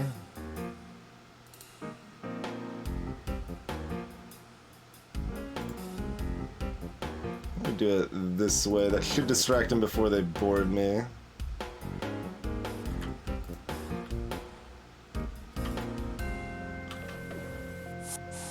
No, not quite. They were on a mission. They were on a mission. Then we'll eye on that to take out the missile. And yeah, I don't know. Mosey on a little bit, friend. And we don't need to pilot right now, I guess, so you can slowly walk your way over here.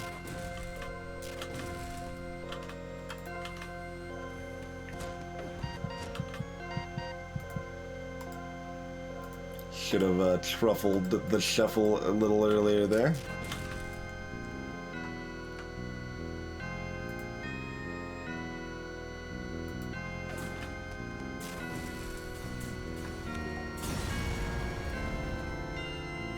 Refuel at 29 scrap.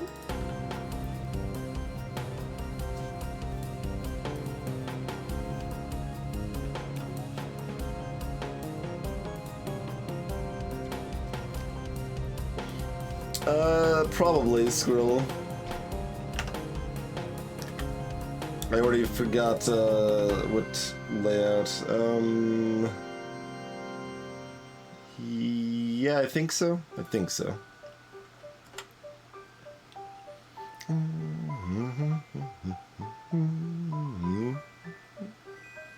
Alright, all this connects over, so I'm not gonna bother counting now, and it'll only probably be perfect. Hey, he's in the rock crew.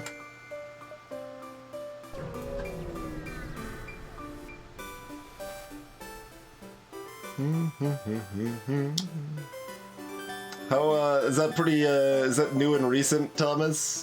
Did anyone ever figure out why it was so inconsistent?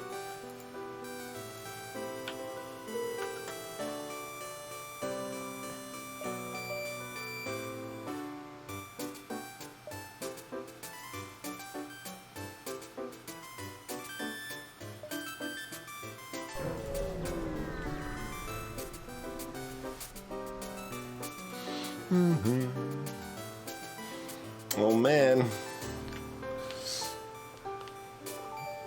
this is a little bit of a fun EV thing, just because like going from 4 to 3 crew is certainly worse than how good it is to go from 4 to 5 crew, but it's 2/3 to gain a crew and only 1/3 to lose a crew.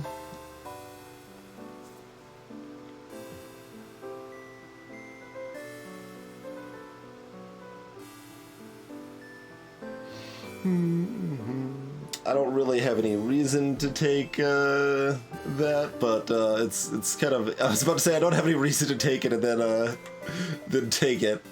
It's what I almost just did, which would have been okay, but I can't get an NG crew from it. You know, if it was like Mantis or NG rather than Mantis or human, would I take it then? Maybe.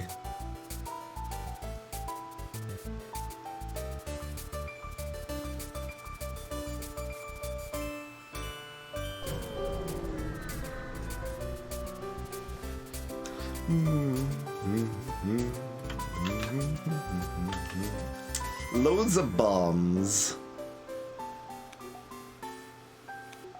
Hi, Zapper.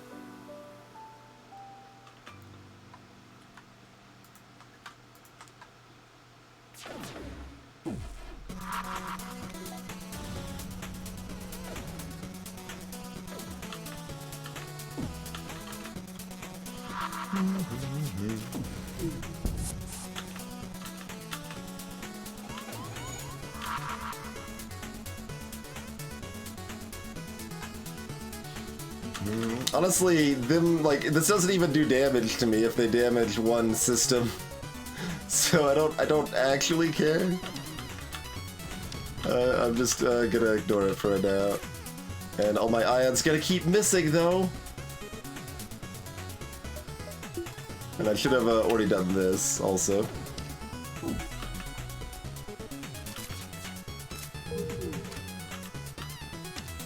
But 1 damage is 0 damage because we have a repair arm. And we're only missing 1, so it's always going to be used. It might as well be used for 2.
Oh, this is this ship.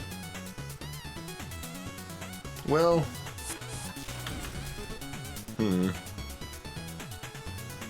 Yeah, I mean, I guess that's fine.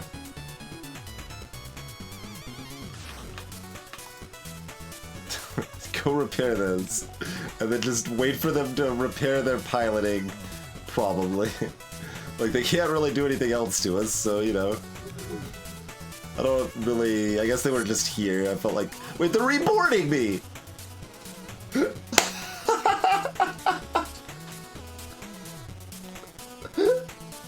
They are supposed to reboard me here? Let's make a hasty escape.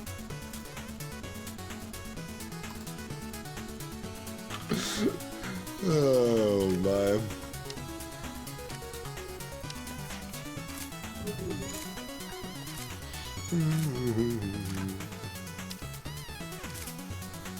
I mean, do I even care about the weapon? I don't really care about the weapon, do I?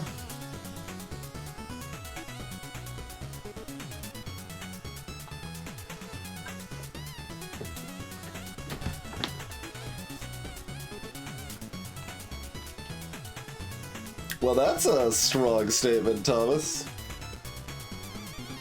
Although, I mean, hull repair is weird. Like, if, Sectors 6 and 7 were as dangerous as they should be, then hull repair looks more exciting.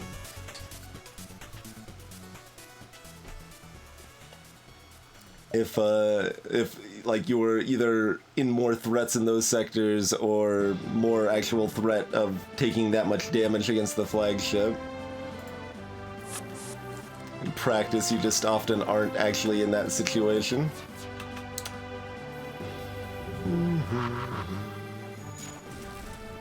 Oh, they still have bombs. I thought they were out of bombs. They were just damaged.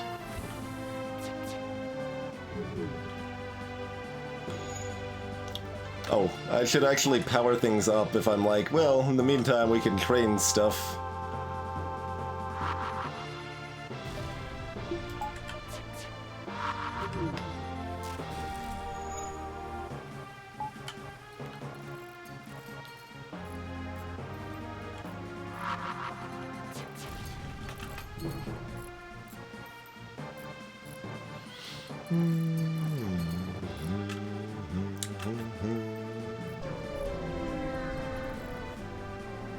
After them.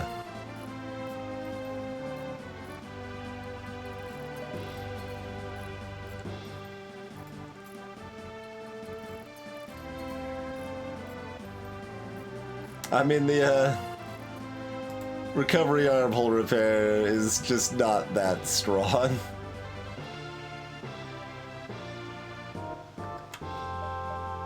It's strong because hull repair is strong, more so than saving the drone part is strong.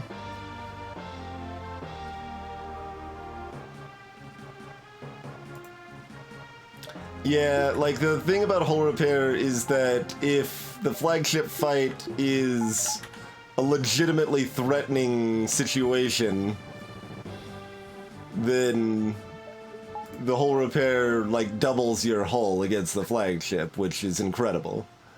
But in practice, most of the time with good enough players, you're not really facing a situation where the flagship's legitimately threatening, so...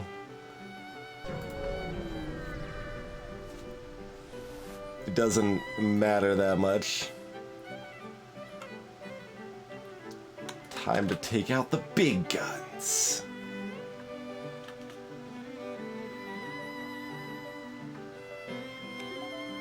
So it's in a weird place, like, because it's incredibly powerful, potentially, but in practice just doesn't matter that much usually.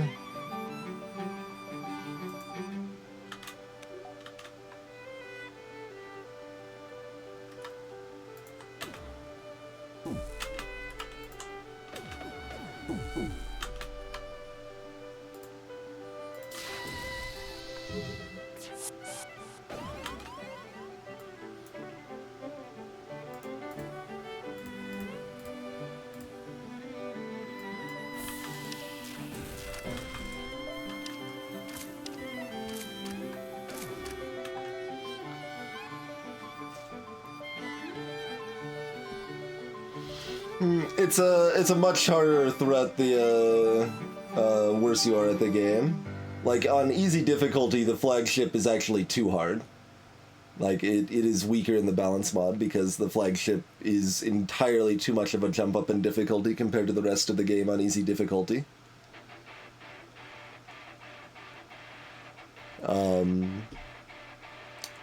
But because of its level of predictability and the fact that if you've survived well enough to get to the flagship as a very experienced player, you're just going to win against it in the vast majority of cases. Like, not all the cases. Like, you still see, like, fairly experienced and good players lose against it sometimes on hard, but it doesn't generally happen with the very best players. Hey there, General Dude.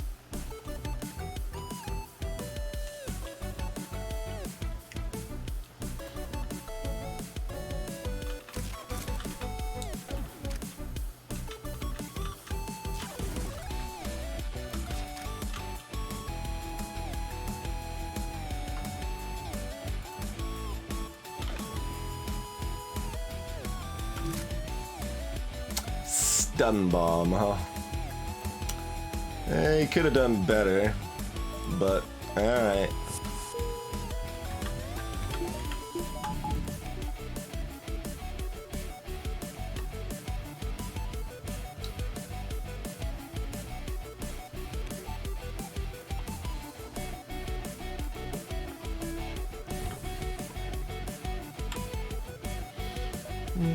Already forgot which quest this was. Oh, the escort, probably.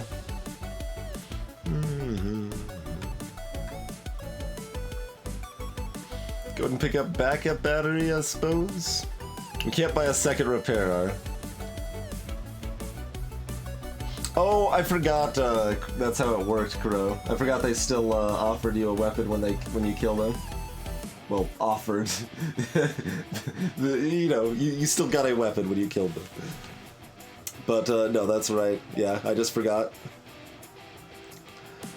I don't even know what I want for systems, to be honest. Just like whatever kind of works.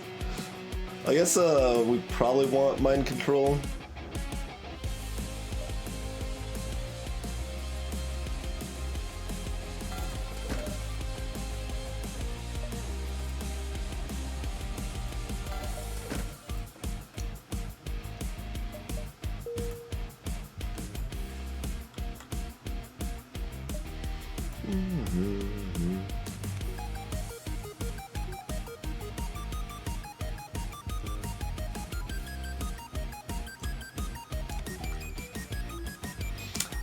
Yeah, like, that effect is a little less true than it feels like, I think, at first, Iron Furs. Like, I've definitely seen complaints from several people that are essentially to the extent of, well, you need to have a very specific type of build to win against the flagship, otherwise you just lose.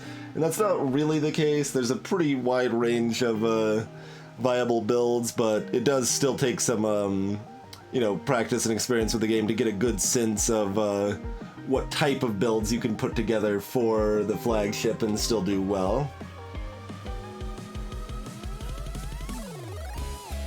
But, like, another thing I actively want to do with a balance mod at some point is make sectors 6 and 7 more difficult.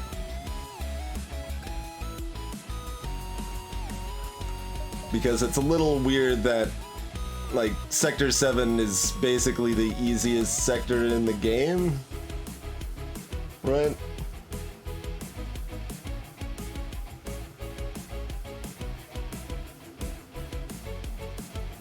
Ring sense. I've done stuff like that before, as I have it. Got a pretty regular habit of double checking what I'm typing at this point. But I still have some odd bits like that here and there. Oh, and glad you appreciate the changed sub badges, by the way, Zapper. I think we've got a nice diverse crew in chat now, right? Got all different types of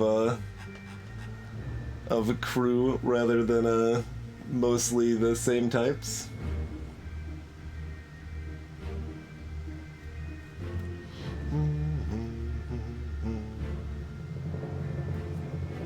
Yeah, exactly, Thug. Like, that's the sort of talk. Like, some people are like, well, you always need cloaking against the flagship, and you super don't. Like, it's good, and you generally want it, but... Sorry, London. No slug. But you gotta mix it up a little bit. You gotta be a Lanius. Not very many people have been Lanius. Egg crew. Oh man, I don't know about no egg crew.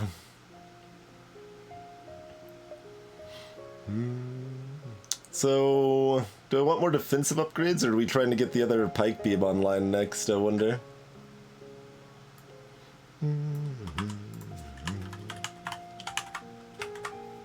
How's it going, Kilgore? Appreciate the host, sir. If you guys like old school games like DOS Classics, and they'll like definitely check out Kilgore for that stuff.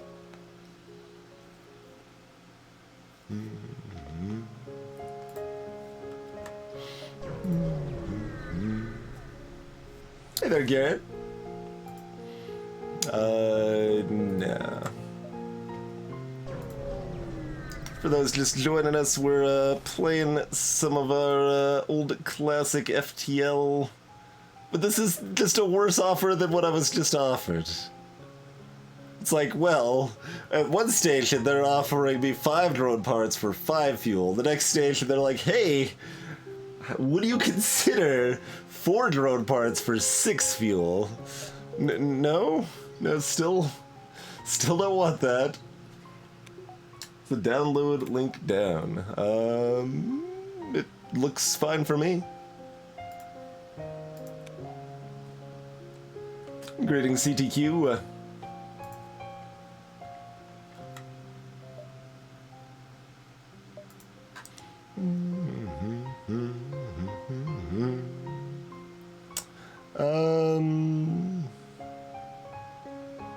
I mean, we do already have Oxygen 2 that we got from an event, and I almost feel obliged just to go to the slug sector because of that.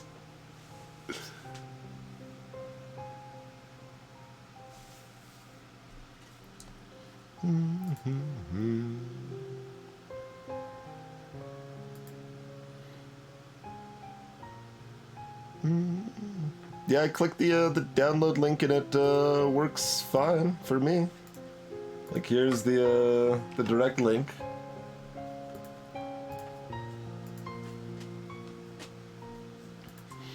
The downside is that So we will get more rewards from the slug sector, but they'll also be stronger, tougher fights. They'll have higher shields, cloaking, evasion, and cloaking is real bad for our setup.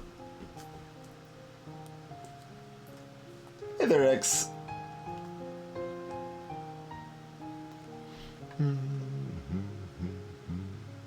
But we already have oxygen too.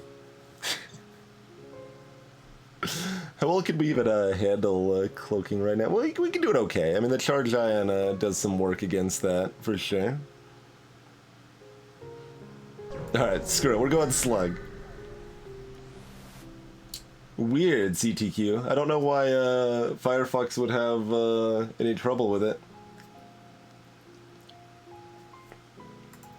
You're not the only person with a broken sleep schedule able to watch me tonight, specifically, X1. That is kind of funny.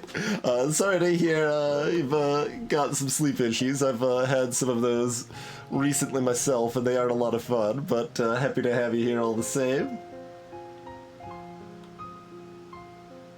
Oh, maybe, Iron Furnace.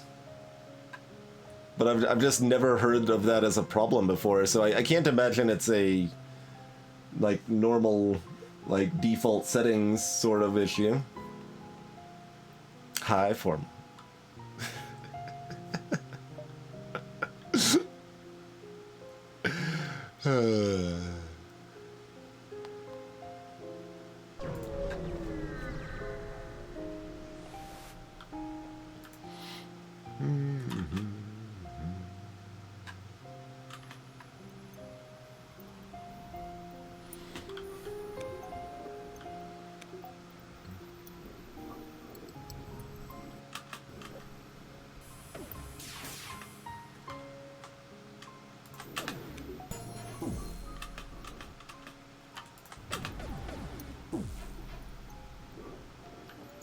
Don't double dodge.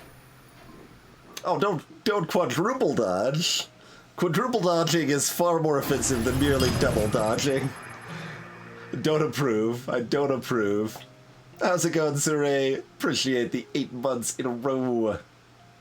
Well, in a row or not. I don't really care about the streaks as much, but I appreciate it, Saray. Hey, Jake Fire. Oh, gotcha. It tries to open it as a text file. Okay. So you just have to manually save it? Weird. Yeah. I've never heard anyone complain about that before.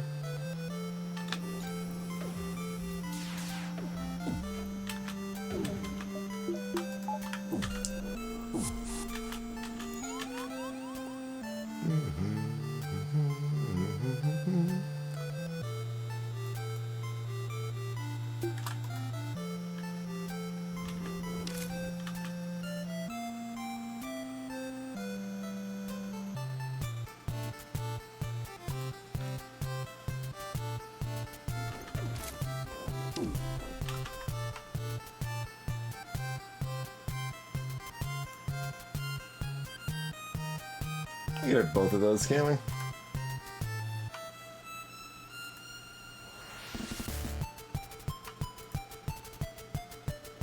Yeah, maybe not. Alright, whatever, good enough.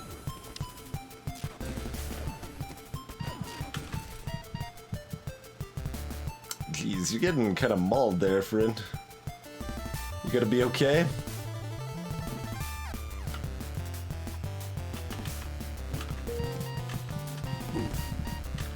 Probably.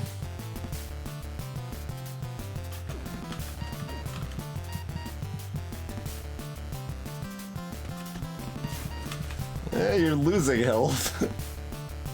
Not the best.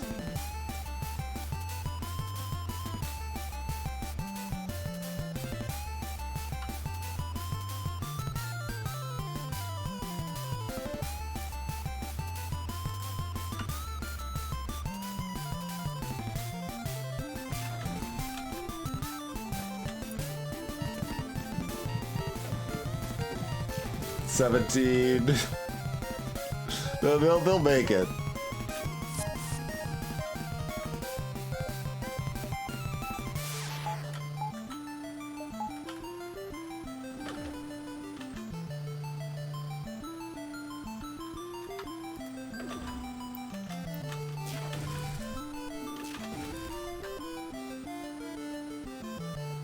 Oh, I could have used a battery to erase my dodge a little bit earlier. Kind of forgot I had that.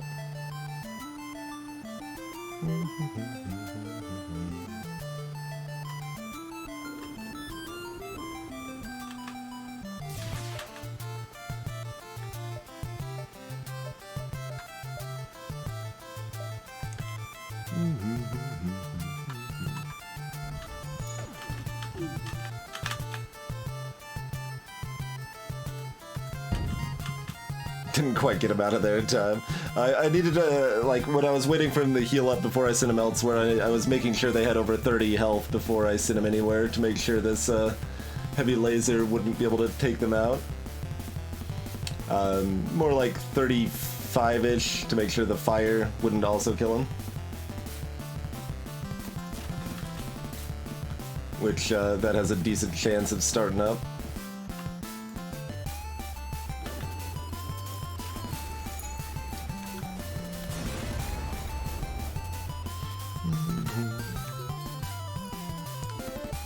That's a generally prudent thing to pay attention to, is having that 15 or 30 or 60 health.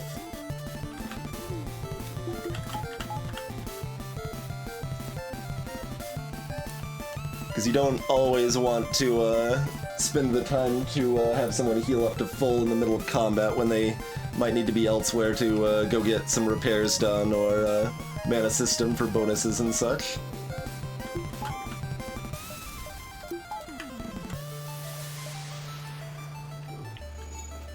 Hey there, Boom the Condor.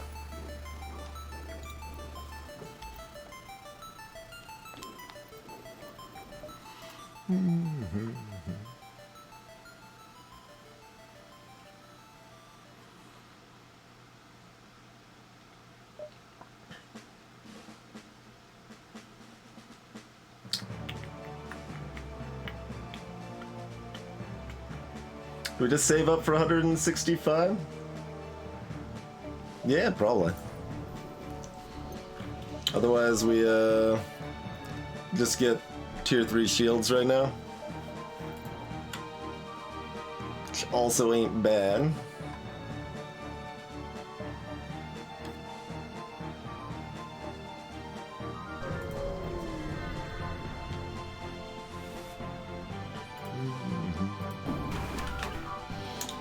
Alright.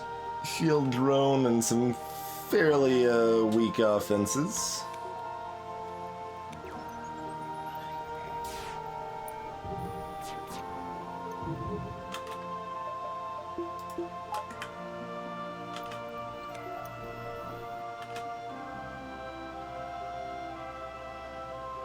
Let's see. This is... Yeah, we should probably wait for this to pop again.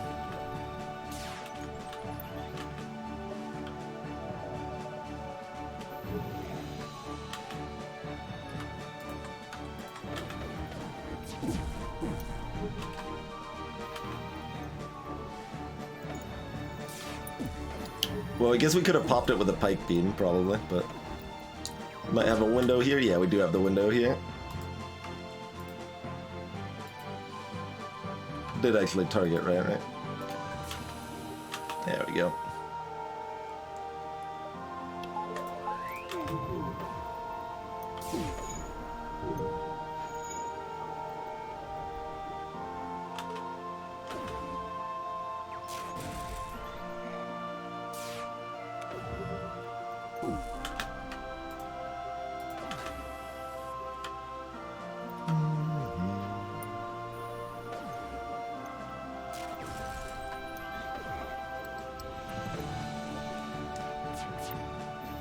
Don't miss everything now. Okay.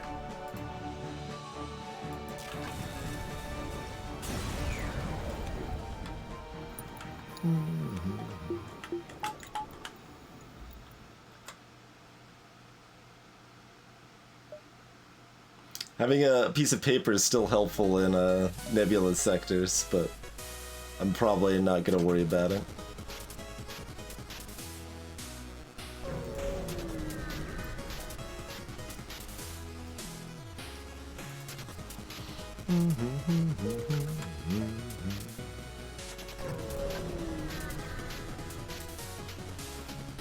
I don't really like the look of the rebel ships. Are you talking about the shape?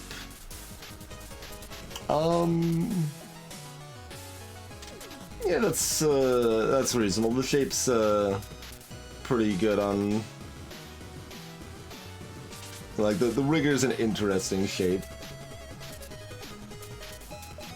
But when talking about ship style, the color factors in pretty heavily for my tastes.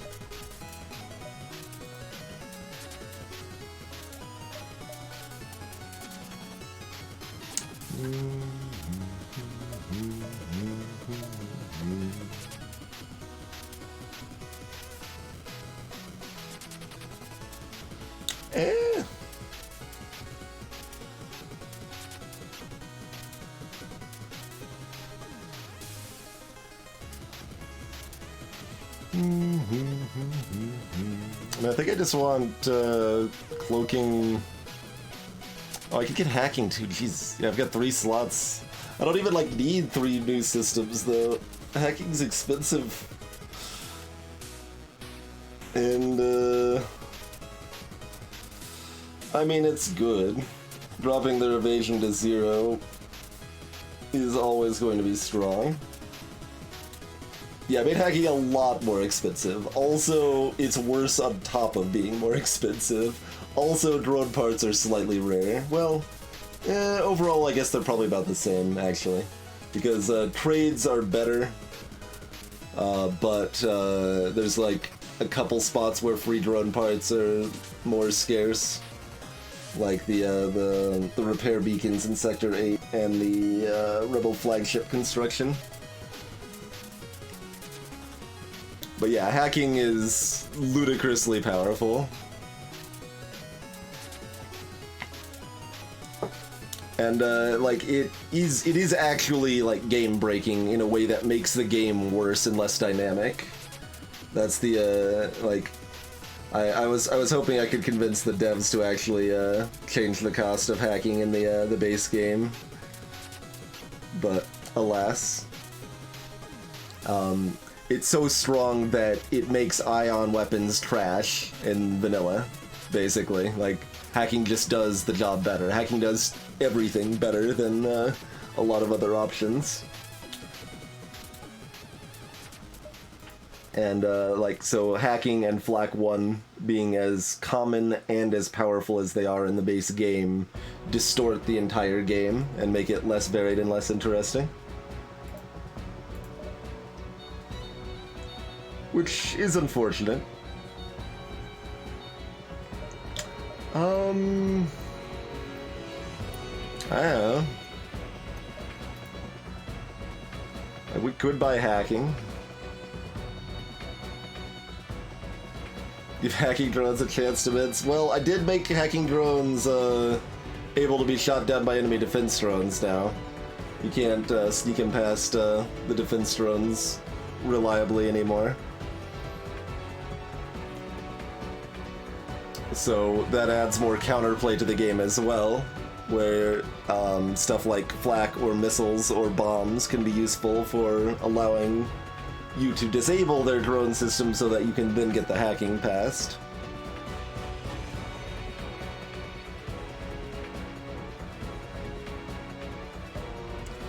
Nah.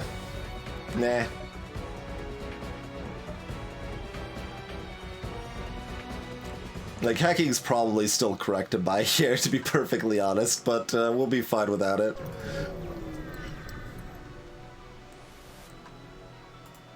I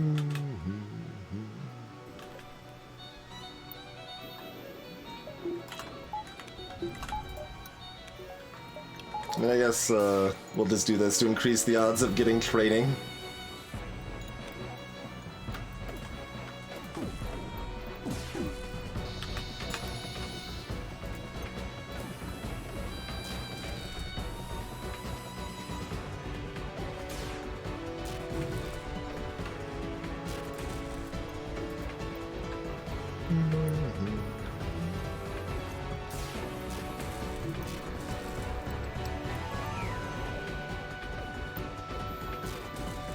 And arguably we probably should go ahead and just get our piloting level up. Greetings, Zijaru. There is one Kingdom Hearts song on the playlist, but this is not it. This one's from Radiant Historia.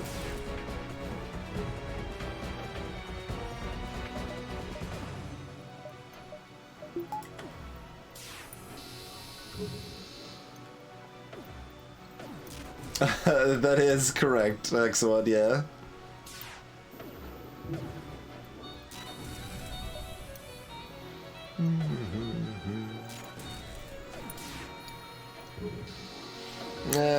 Nah, screw it. Too much time. Gotta shoot him twice more anyway.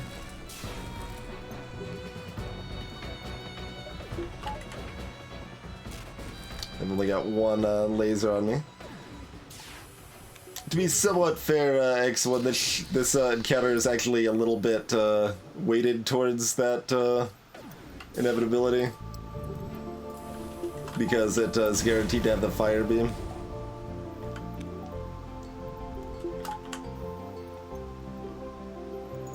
Oh, there you go. Same composer.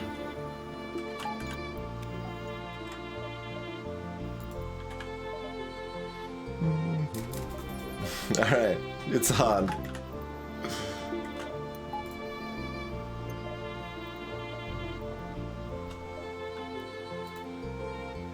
We've now got our 7-power system in Sector 5. Or 7-power weapon system, rather.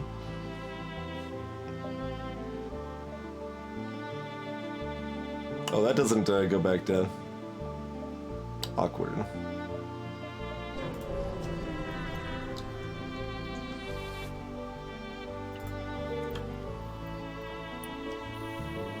Ha! What else have they composed? I'm not actually that familiar with them.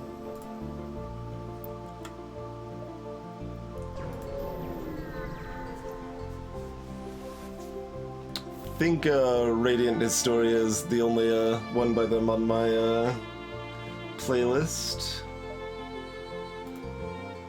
Alright, we got an FTL jammer. Poor FTL jammer. I can't easily make that good. I made it cheaper.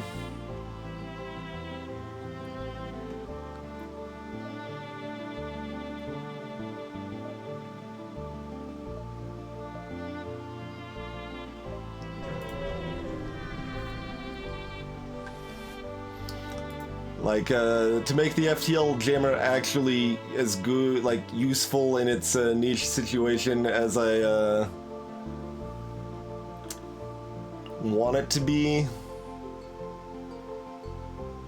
I would have to add, like, 50 special case blue events to the game, which I think would be a good thing, but is a lot of work.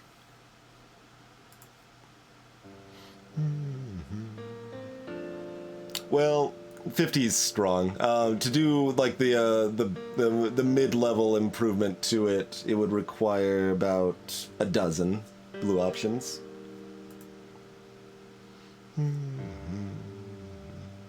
And what I'm referring to specifically is that currently the FTL jammer does not affect ships that are running away from combat to start with, so I could add blue options to make it so that those encounters take longer. Gotcha, ad hoc. Wait, Half-Witted Heroes done by a bunch of different people, isn't it? Like they managed to get a bunch of like major composers to do individual tracks for it. Yeah, I was trying to figure out which you were referring to, Forwell.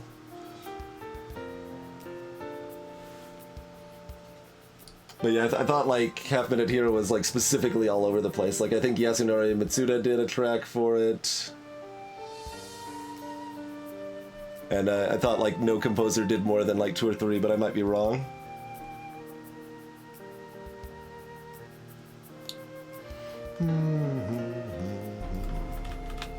Nice synergy with their weapon system here.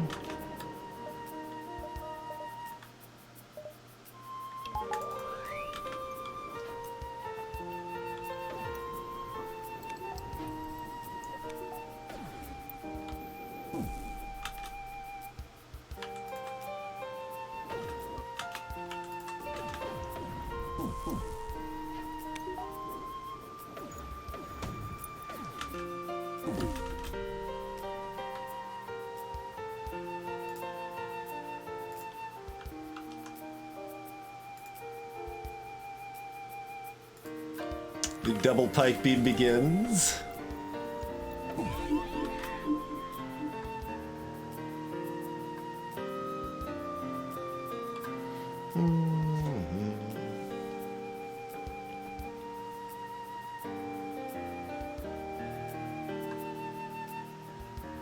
Gotcha, gotcha.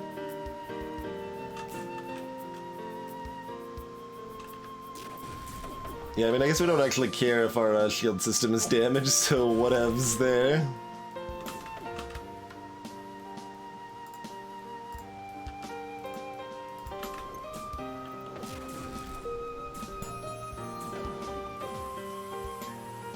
I will not accept your surrender, no.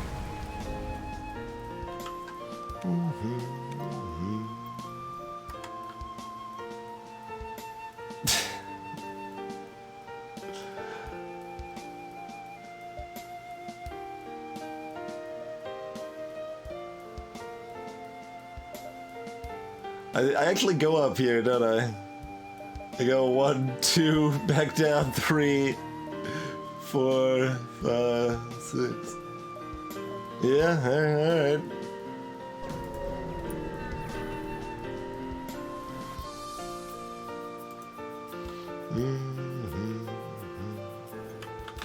Glaive beam, huh? Look at Fancy Pants over here.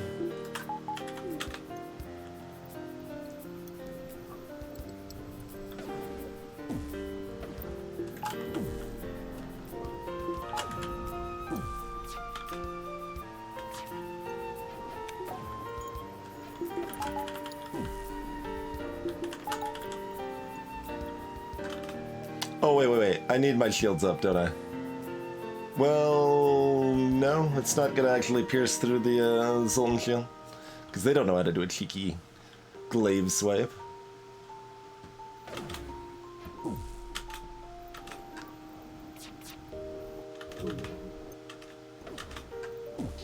I guess if that hit twice... Oh, they did get the cheeky glaive swipe. Rude. Rude. I should have batteried up just for that possibility, I suppose. Taking at least one less, but that's okay. How dare you?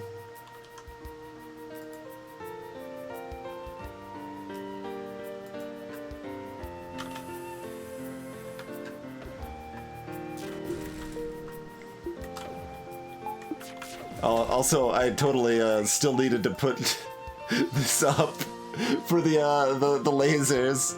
We'll just take extra damage for no reason. Don't worry about it.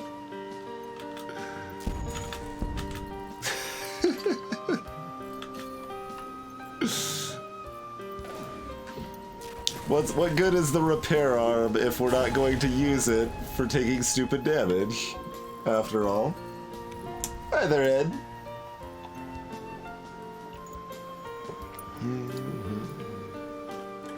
Greetings, Nepicross.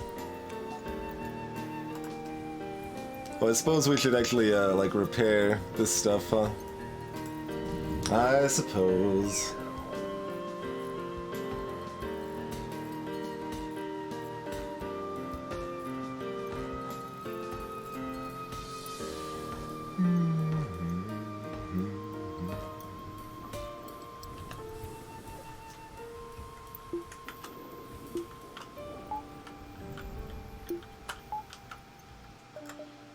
That's another store! Oh my god. There's so many stores. Ha, ad hoc. Ha. Hey, Emily. Thank you for the host.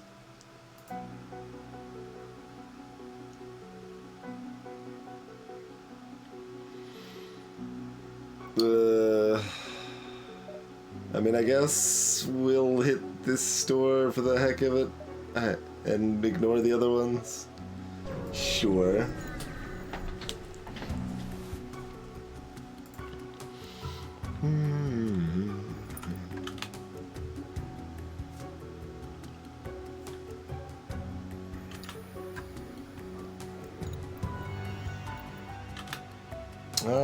No, these weapons are threatening enough that I probably don't want to get cheeky and disable their oxygen. I mean, we could. Crew kills are too much work.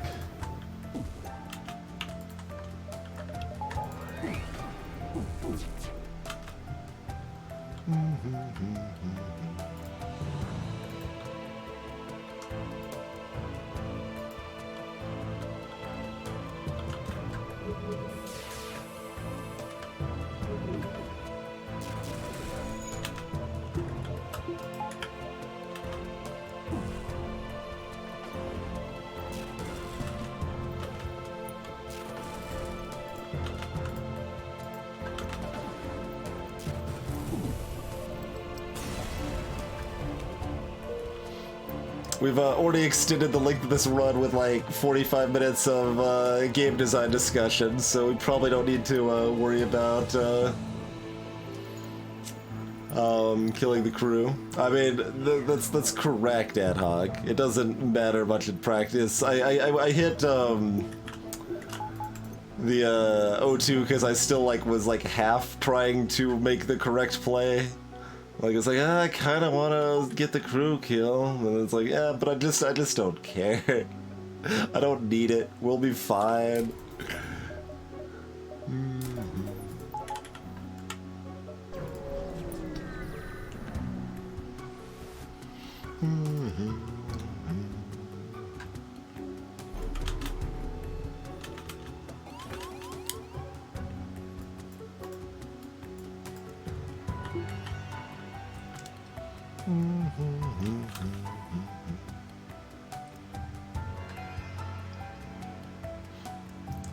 Indeed, Haddock. I mean, there's nothing I want to buy, really. I guess a reloader? We still got enough money for a reloader, though.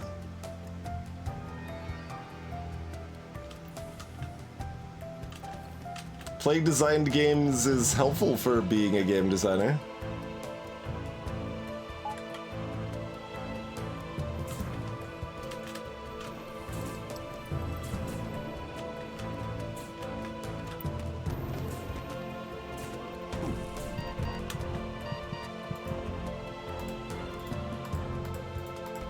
Do a quick truffle shuffle.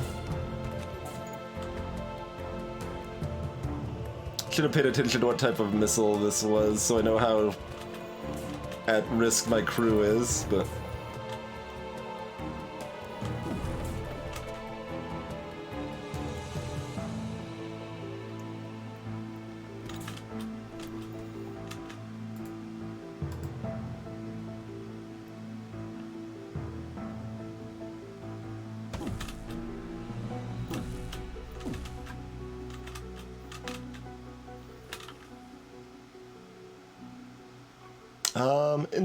do we actually want to bring... They're gonna make it back to the piloting to dodge in time.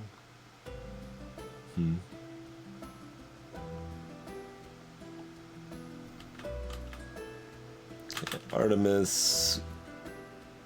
Looking like that's probably hitting battery or oxygen.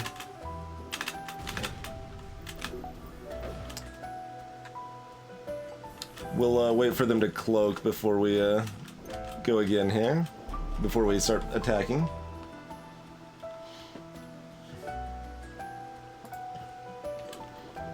I don't really want to buy a Mantis. We already declined one of those opportunities. Weapons or piloting?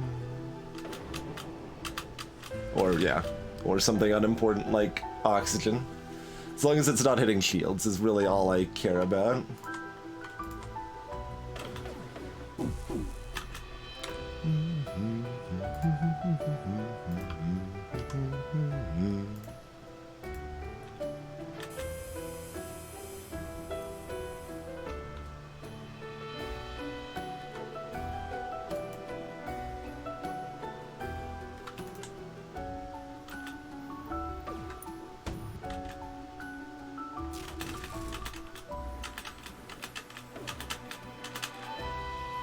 Okay, that's sitting weapons, which is not good, but...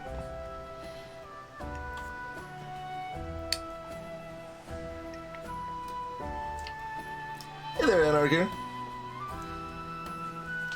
Taco pizzas, and they were very good.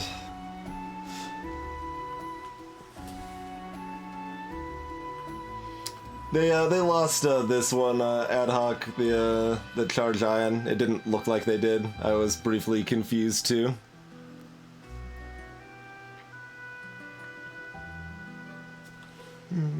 That isn't hitting shields, right? Let's just make sure. Yeah, no, that's definitely weapons. Okay.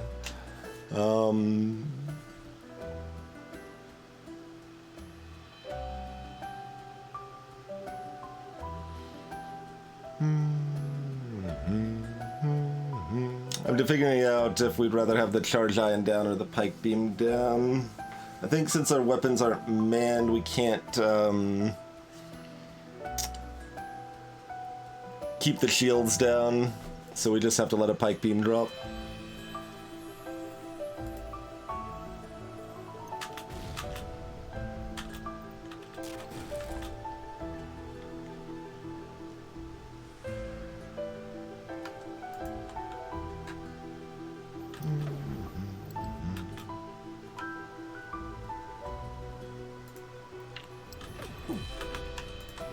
I say this as I'm now targeting their weapons, hoping to take out their missile, but alas.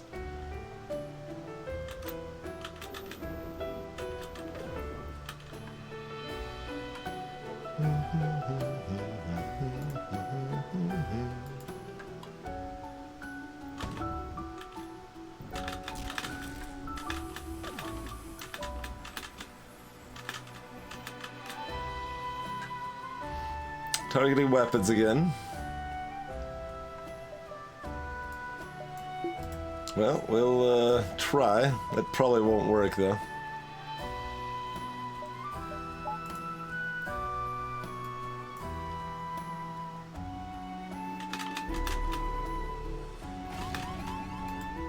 Oh geez, never mind. Stay right in here.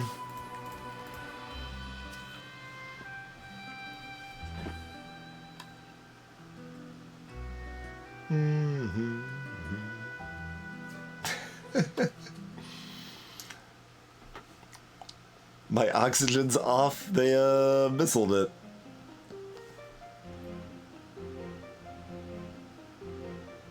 TwitchBot is appropriately responsive, I think. There's a little delay.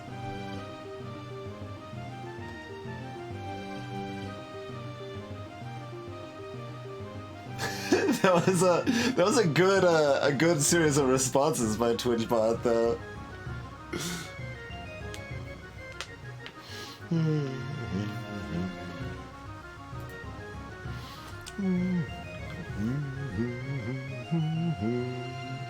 Be nice if some of these Artemis shots missed.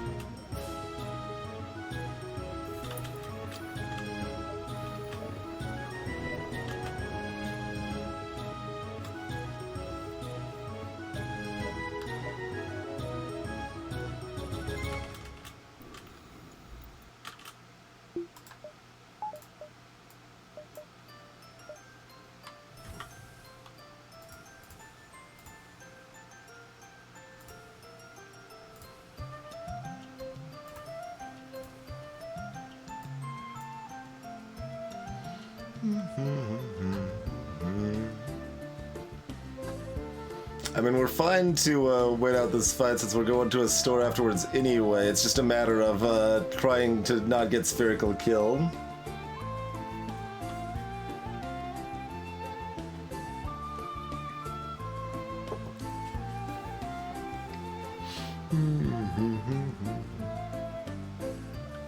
Greetings, everybody.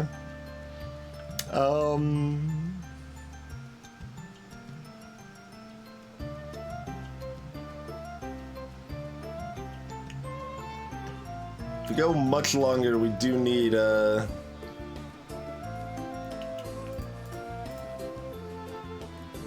oxygen repair.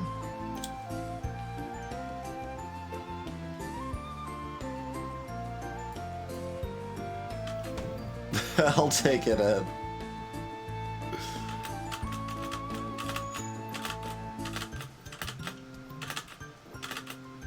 Okay, not shields.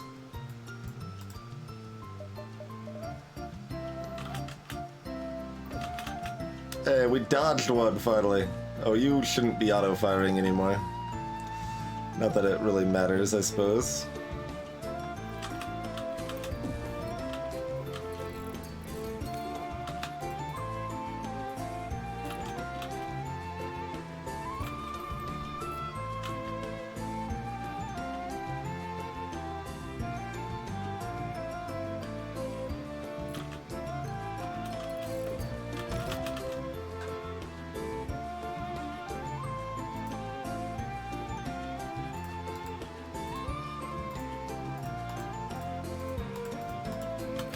Moving them right next to the door so they can get out of the weapons room if it's targeted. Hey, Redema.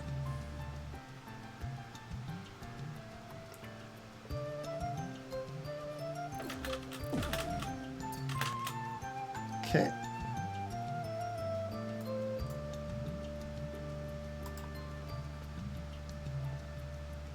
Or wait, stay until... Okay, cross the threshold.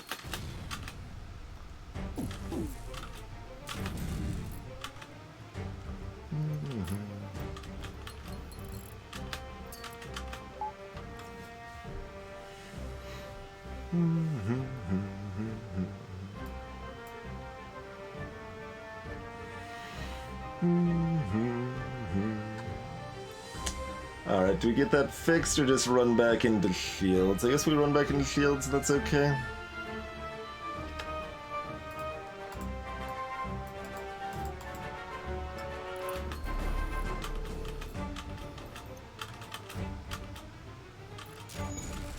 Oh, God. Very rude.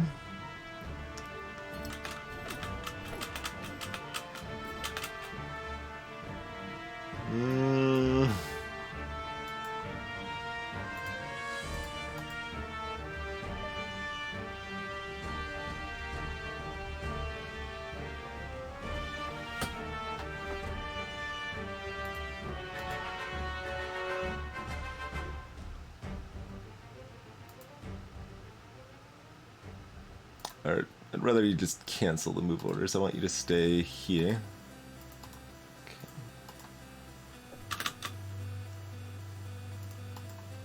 Okay.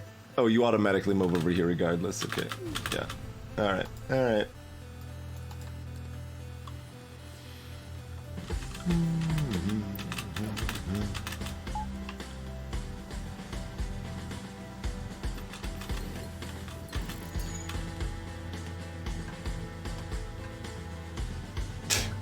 Now my engines are on fire.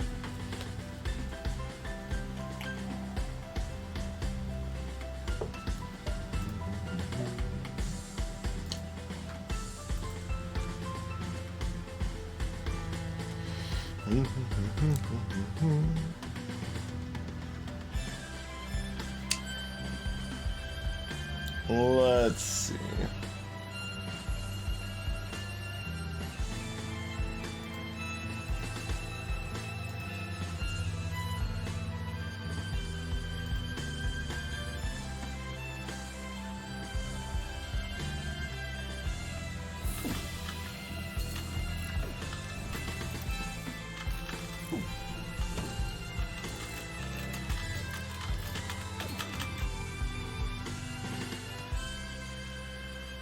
Oh god, it's probably targeting oxygen. It is more likely to target oxygen in this situation.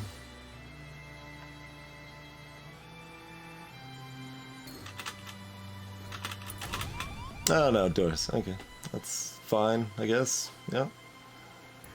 You gonna run out of missiles soon, friend?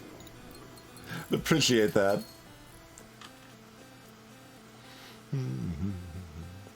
Like, at this point, as long as we're not losing crew, it's worth taking the damage to finish off the fight, since we're immediately jumping into a store. We just have to be very careful to not lose crew. Where's that one heading? Quite possibly to shields. A longer piece of paper. Paper is still very useful in this game of FTL.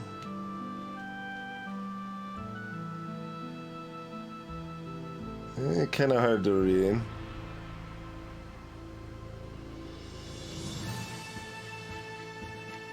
Let's see.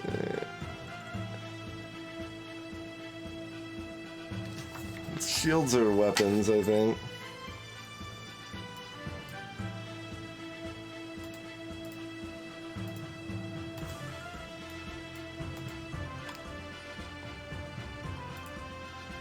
Technically, we should make sure they aren't crossing paths here. There we go. So they go to the right.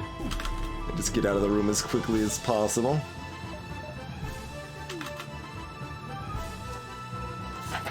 Alright, where are you actually heading? Still kind of looks in between. Okay, it's probably just weapons then, isn't it? Yeah, it's weapons. Awful. Awful.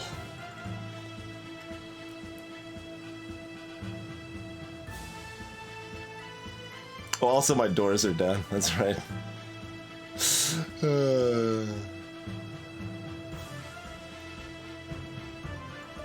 Oh, let's see. You know, we could actually go to the store and then come back to this fight, because it doesn't actually cost us any beacons. Yeah, alright, that's what we should do. We should go to the store, clean up, then go back to the fight. These are not Inji.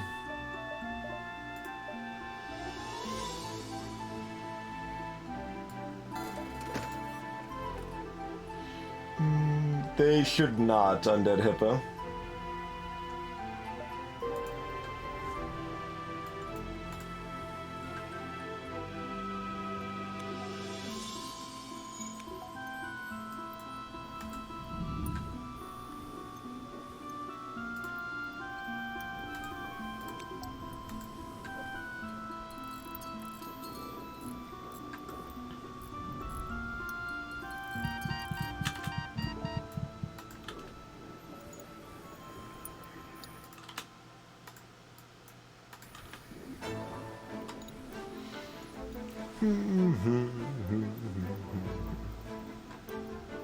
Bricks are pretty OP.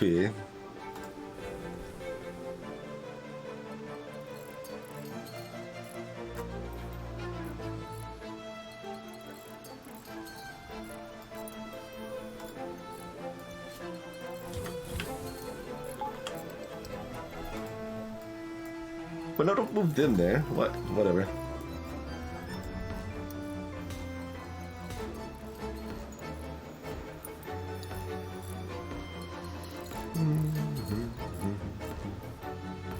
This is another thing I almost never actually min-max, but ideally I should be putting all that repair skill on one crew member.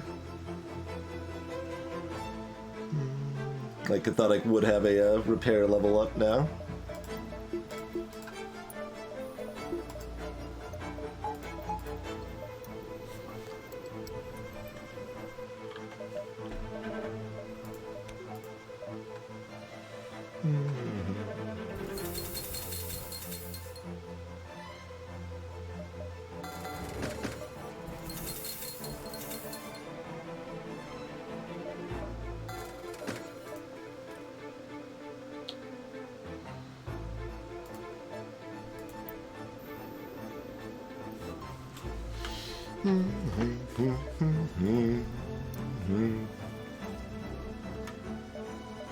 Alright, we're ready?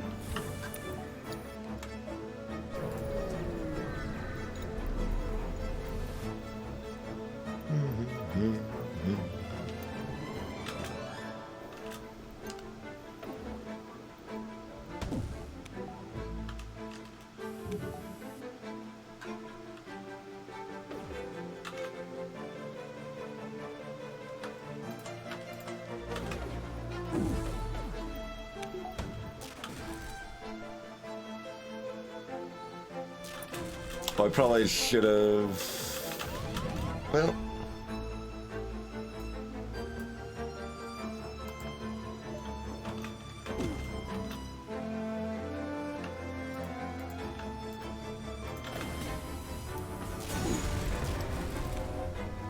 $50 scrap.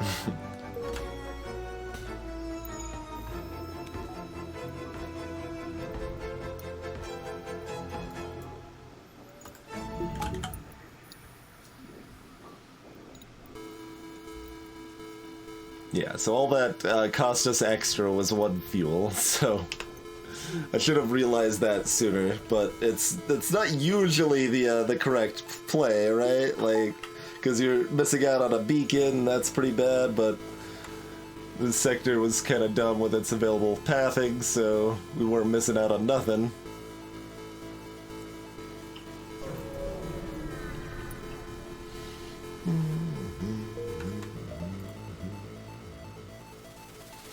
Well, do we do another slug sector? We haven't even been able to use a blue option for our level 2 oxygen yet.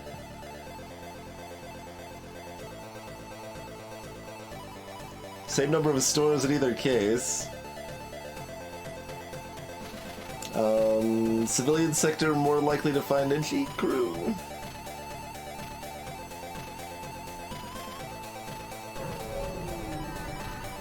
We would like an NG.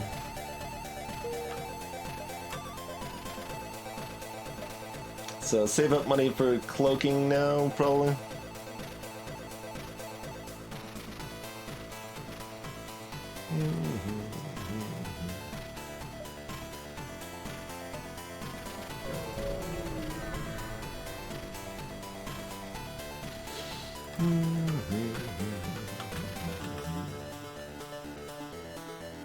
Oh, it is.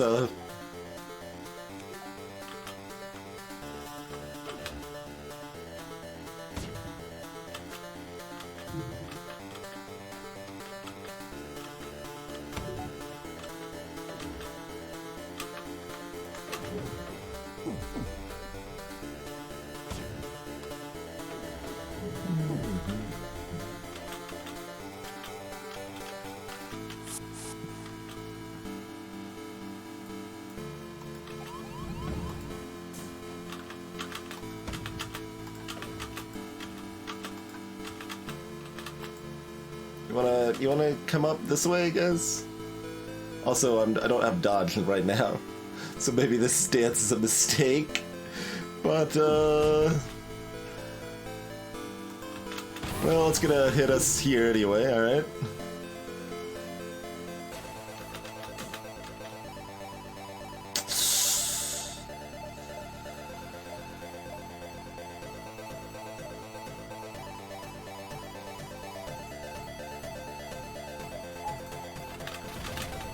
Oh, that was an Artemis anyway.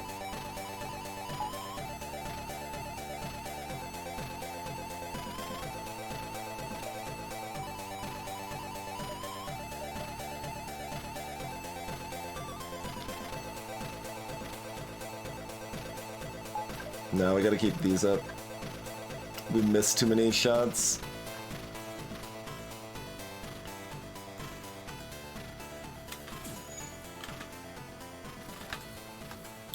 Come join me in the medbay, friends. Friends, no. No. You're no friends of mine. Oh, they're just about to leave. Well, subpar.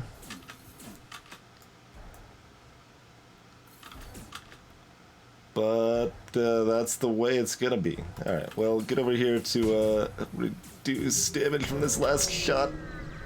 Maybe. Yeah, good dodge. Okay.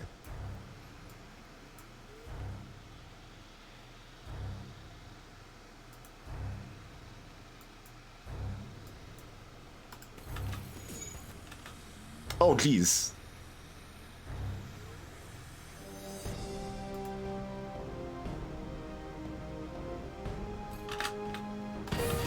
Yeah. I didn't hear that missile fire. Like, what was the deal with that? Like, it had already jumped, and that missile hadn't fired, right?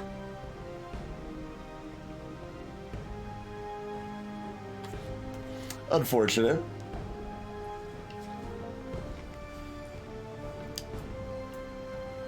Like, I also want to check the VOD on that one.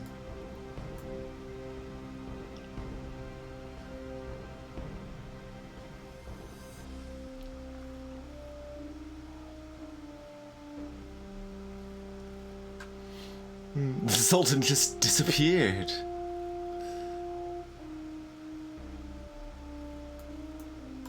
Alright, well, we could prevent this one damage, I suppose.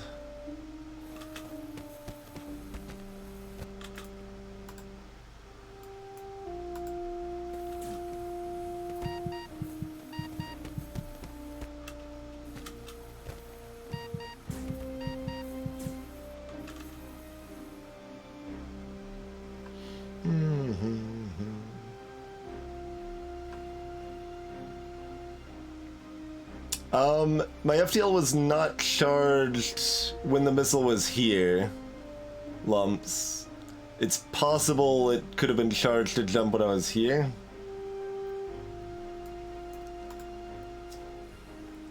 Because I did actually look at that.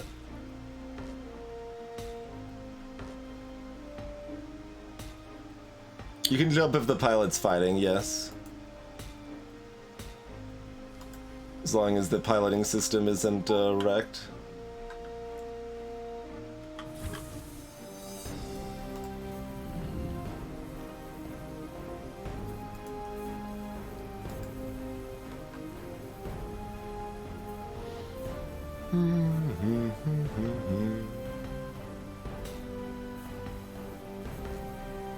They don't operate their stations while they're fighting ad hoc. But as long as there is a pilot present in the cockpit, then you still have evasion versus no evasion. So they don't get the manning bonus, but you still get the cockpit counting as having someone there otherwise.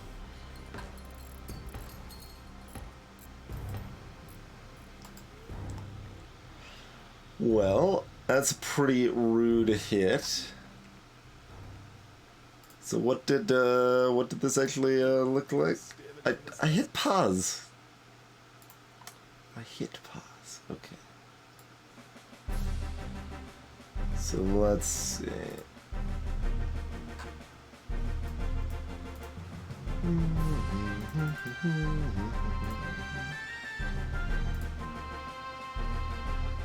Oh, it did freaking fire right as they jumped. Wow. Like it disappears. Like you barely have time to see this as green because it like vanishes right afterwards. Yeah, I didn't the FTL couldn't have no. Oh my god, it's so close, but it wasn't in time. Like, if I saw it... If I knew it was coming, I could have stutter stepped, and like, yeah, it disappears right there, awkwardly. Whew. That's, incredibly rude. Incredibly rude.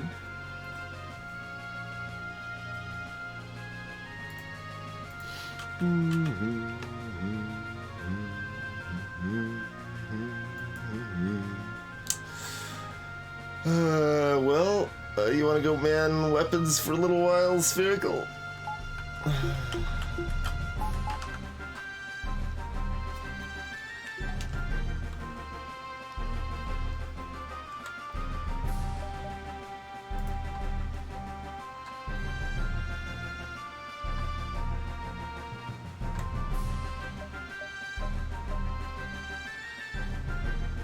And like, we took a lot of damage too, right? Like, on top of all the other garbage. And they jumped away, right? Well, I'm not gonna surrender one of our crew's slavers. Not really looking forward to fighting this ship, though. As long as we don't miss a million iron shots, we're probably in pretty good shape.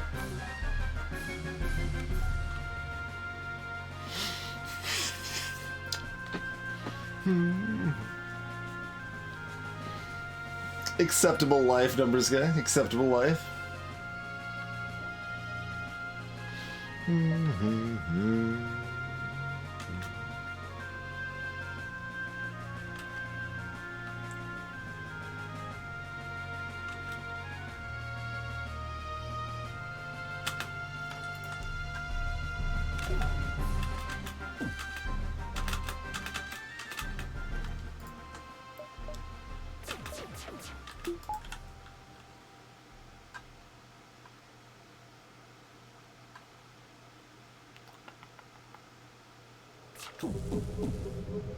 Oh, geez. All of those burst shots hit before the swarm missile launches, huh? Okay. Okay. That could have been a lot worse. That ain't too bad. That double miss is not exciting.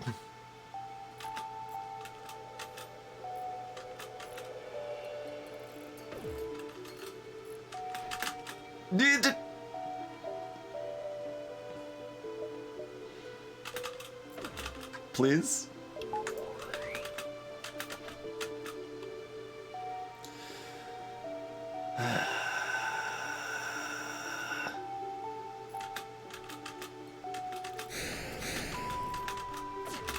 This one might be able to land in time.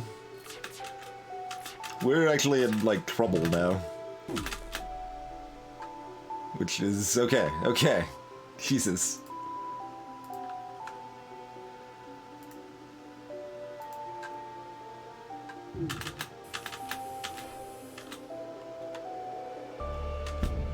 Good dodges this time, though.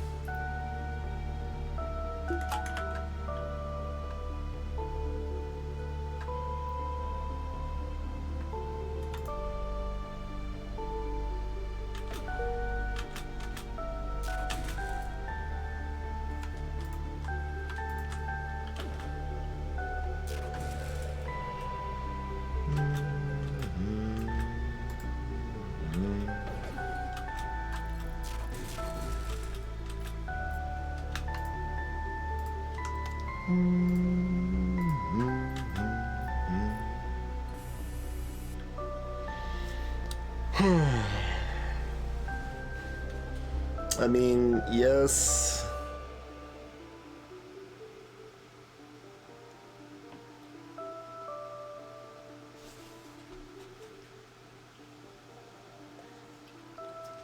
Yeah, the FTL jammer wouldn't help me much anyway, and they can still escape just fine if you have an FTL jammer. It only doubles the timer on it.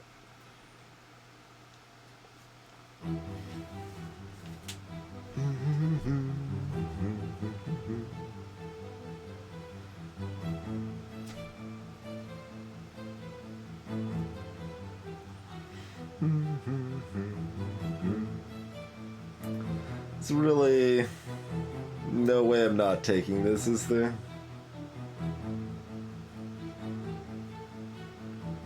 I mean, I'm getting repairs from taking the scrap too, which is nice, but...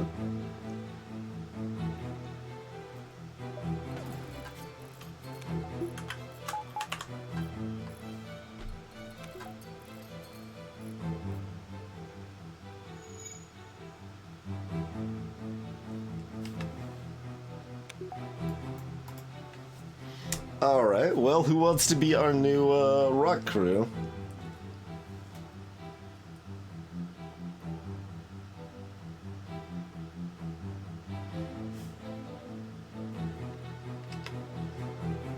Phew.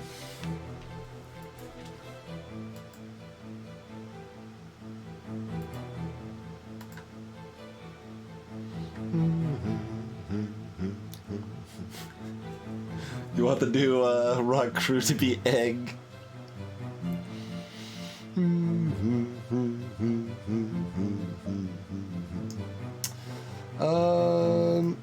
Yeah, we could name it Egg. To rename crew, you just go into the crew section here and click their name. Oh, excuse me, this should be capitalized.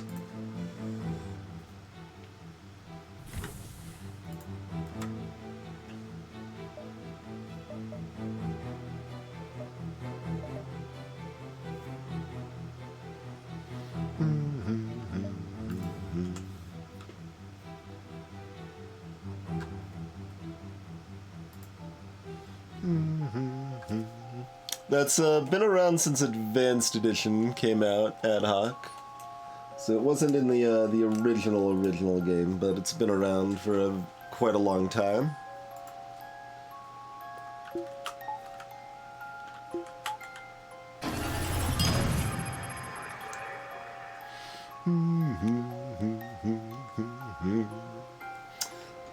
Numbers guy dropping another egg. Have an official egg, squirrel. Appreciate it, Numbers guy.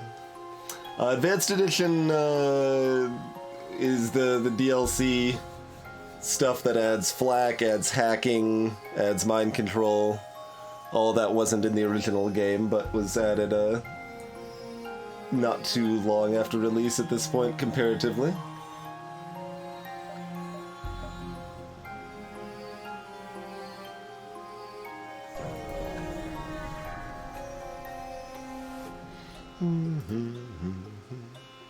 Shut down my engines, huh?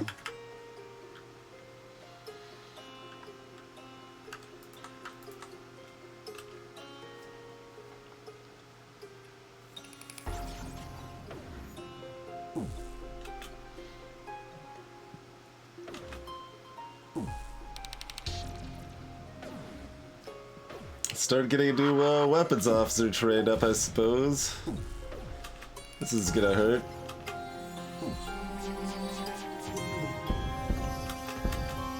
Ow. There's not much we can do here to make this less miserable. Oh, we can do this at least. Yeah, we should do this. To help against the ion a little bit.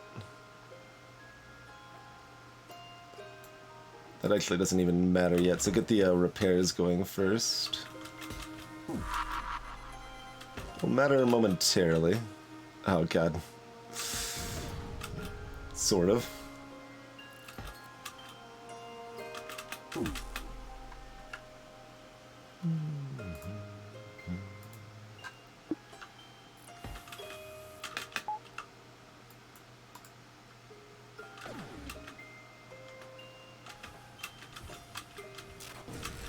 Oh, I should have tagged weapons with that, probably.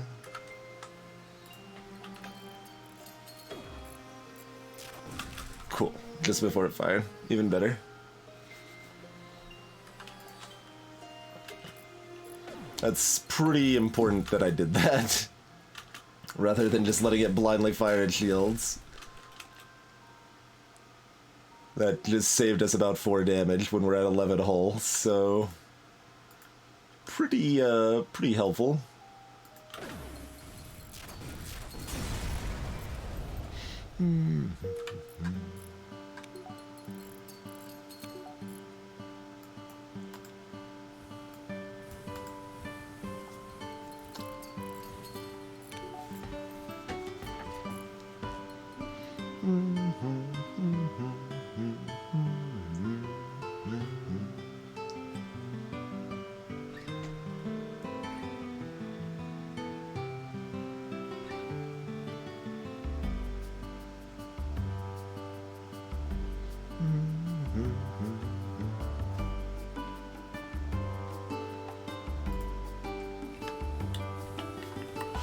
Hull. Still no store, which is actually fairly bizarre.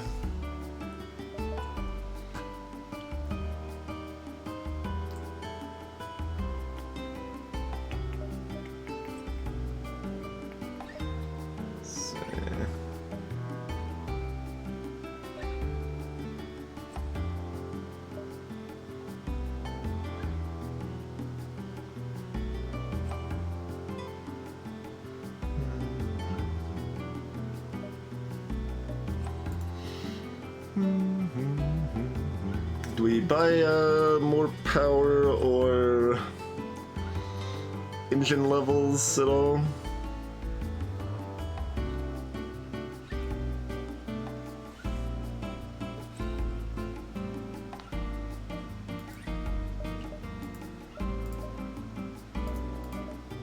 No.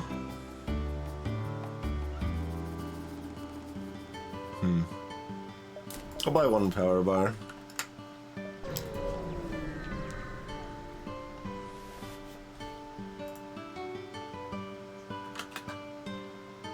Lots of burst 3s we're seeing. This one's also got hacking as soon as my Zoltan shield drops momentarily here.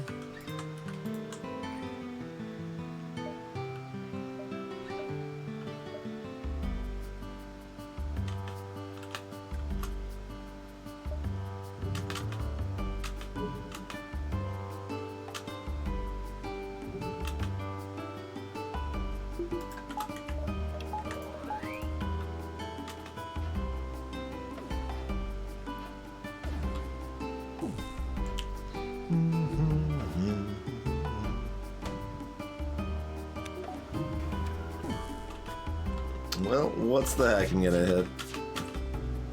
Battery? Awkward. Okay,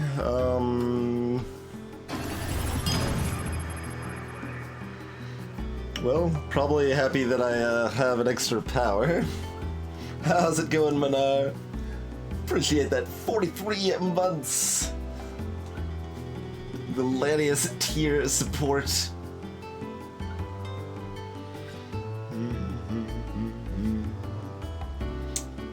Yeah, it was kind of some hot garbage, London. It was some hot garbage. There's a clip of it if you want to check it. Alright, let's do this then.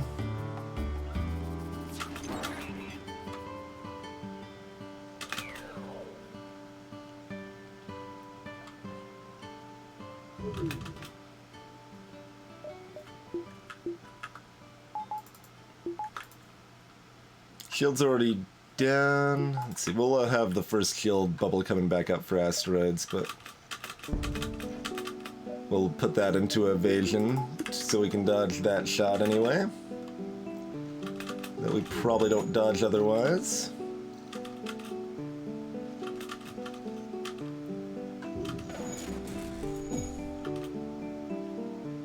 One of my ion shots hit an asteroid. Would have preferred it didn't.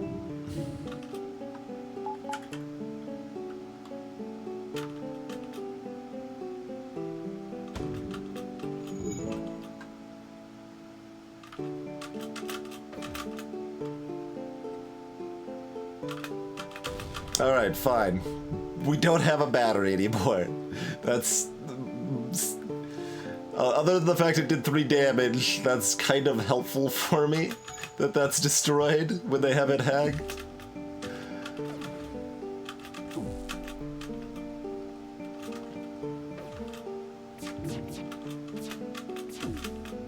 Good God, finally.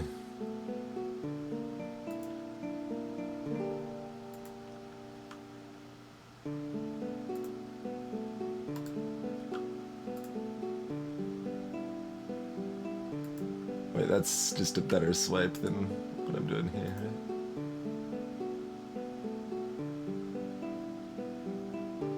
If I can actually light it up, huh? It's pretty precise.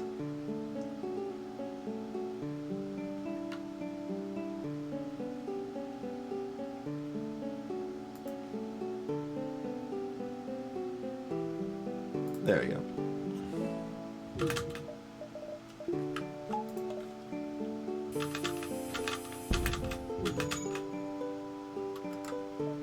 Still haven't seen a store, but they are dead.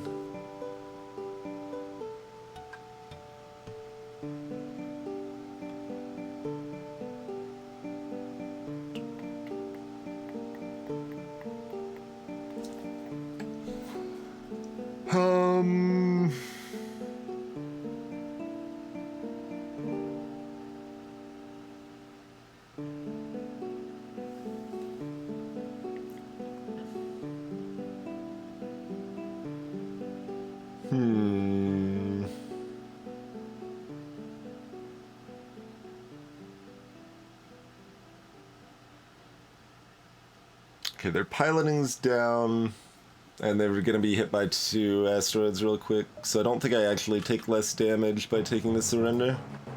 I'm going to fire the next ion shot at their weapons. Oh, we could have actually jumped away before those 2 shots hit, technically, if we took the surrender, I guess. Because our FTL was charged. Well, let's hope it's still okay.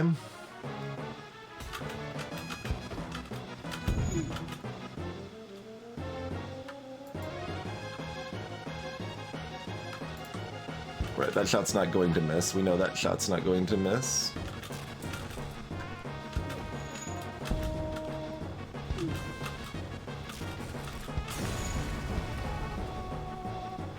Only went up to 33. Certainly was hoping for a little more than that, but as long as we don't lose, it was worth it. Hey, Jovo. Okay, so doors are down to...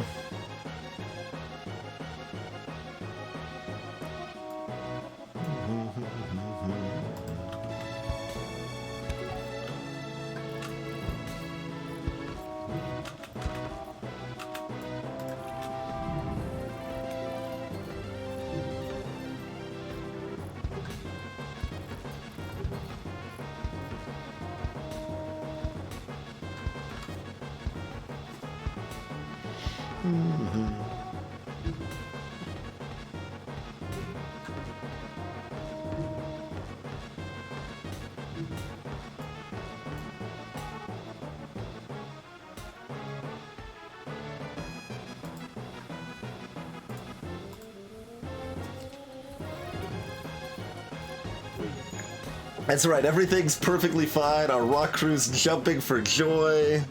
Nothing to worry about.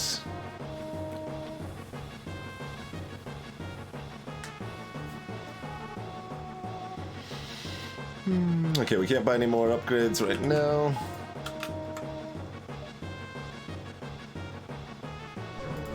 There you go.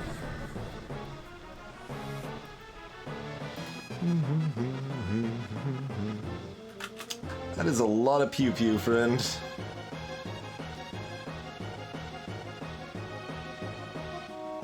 They're at least a little offset most of the time.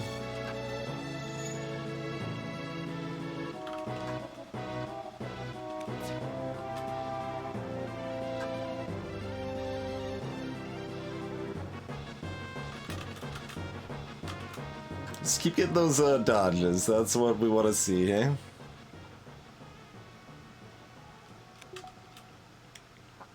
Gonna wait for the full charge ion shot here.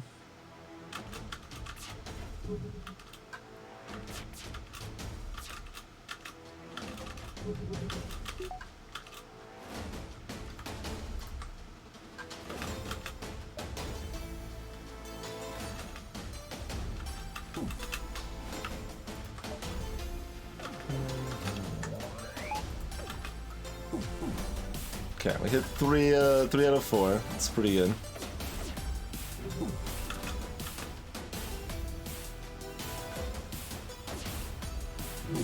There we go. Cool.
Oh, I didn't know we had 2 more shots coming in. I was trying to keep track of that. I might have jumped if I had known that, but... Man, sensors is actually a pretty hard spot to deal with here too, and they hit piloting. Which, is the worst thing they could have done.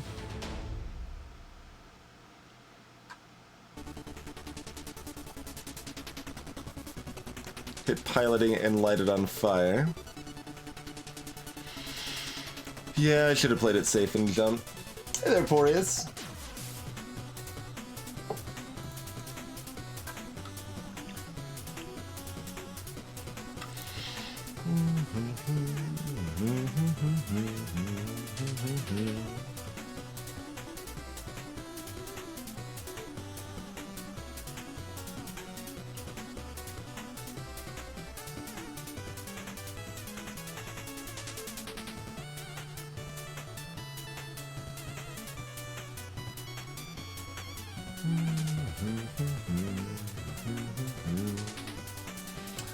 Try to figure out how to handle these borders without taking another damage.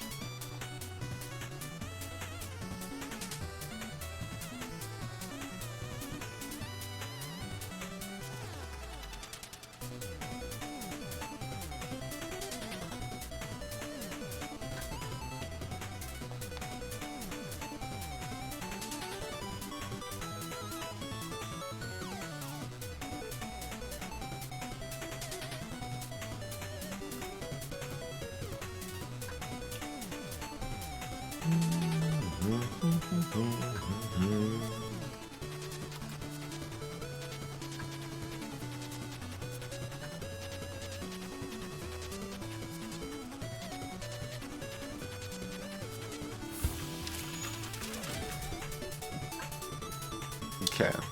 It currently can't hurt us.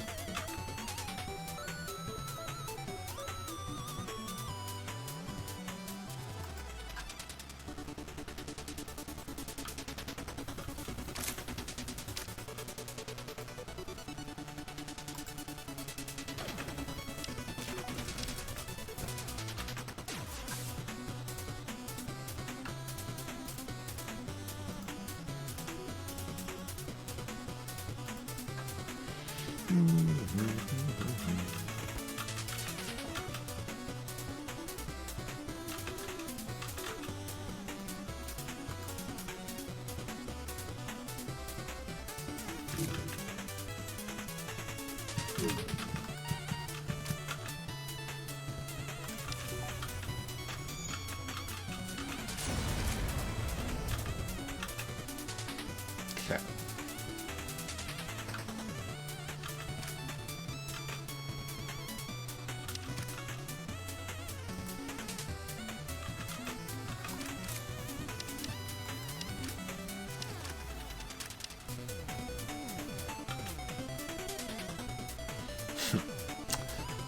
Does anyone almost get a repair level? They do. Do we want to do this silly min-max? Oh, we could.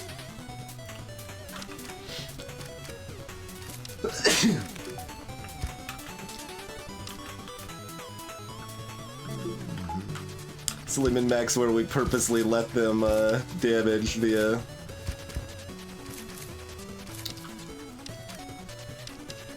engines for some extra repair levels.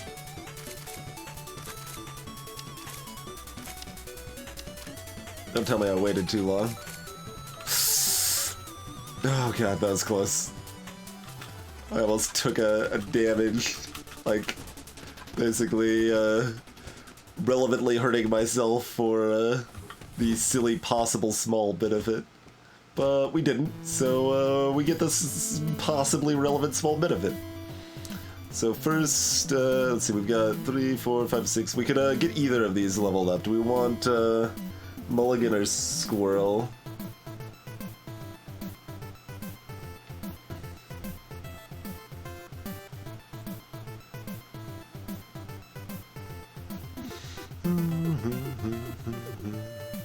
I guess Squirrel.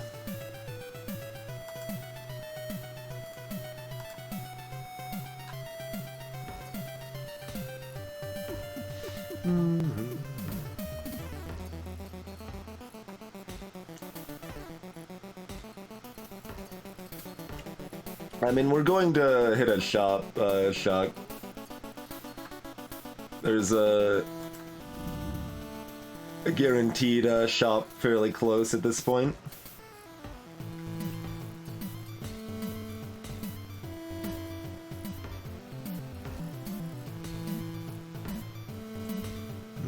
Within 3 jumps.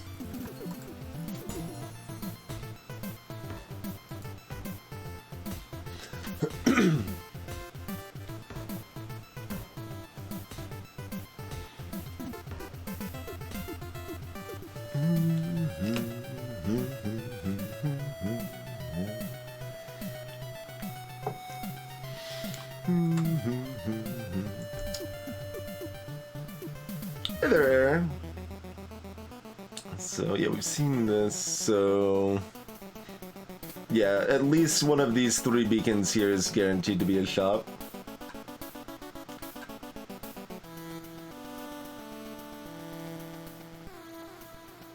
We've already seen this beacon, we've seen these 3 beacons. Oh yeah, we've seen this beacon. We have not seen this beacon, so that could have been a shop. So even if this is a shop, at least one of these 3 still has to be a shop.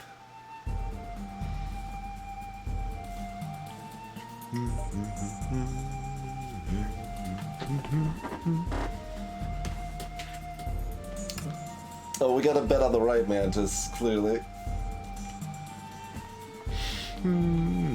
Alright, well, we've got 8 hull and 4 crew. It could be worse. Let's we'll find out if we can pull this run back out when we return. But it is time for a break. Thanks for watching, everyone. I guess I should be like, hey, did you guys know that we've got a Humble affiliate link? You can, if you, whenever you're shopping on Humble, you can use the affiliate link and help support the stream at the same time. And we'll be back in just a couple minutes.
Alrighty, we are back.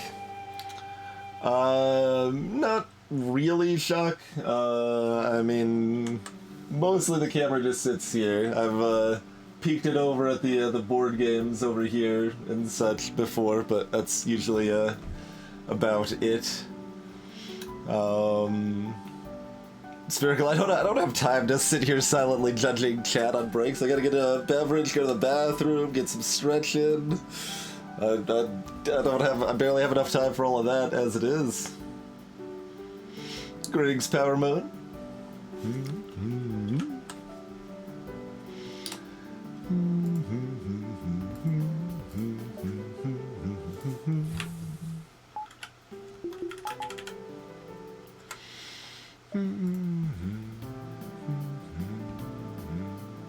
Anything else we want to buy right now? Probably not. Over here.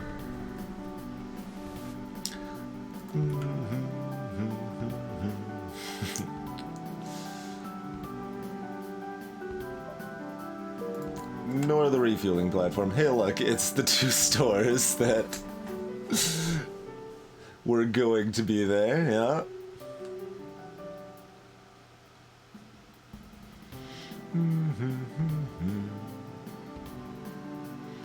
Alright, so we've got...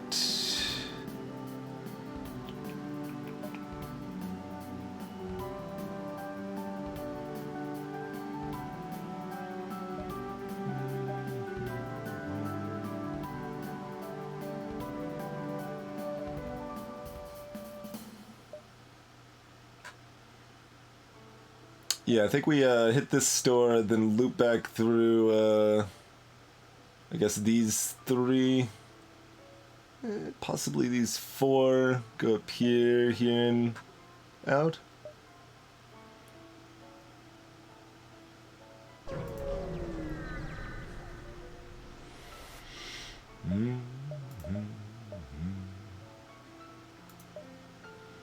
Still not an Inji, huh?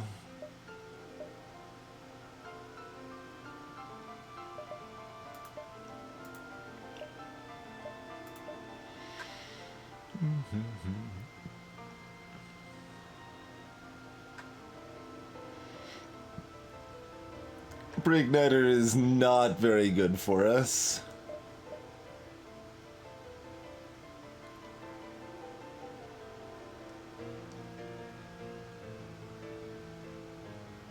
If it gave the charge ion the full charge, then I would potentially consider it.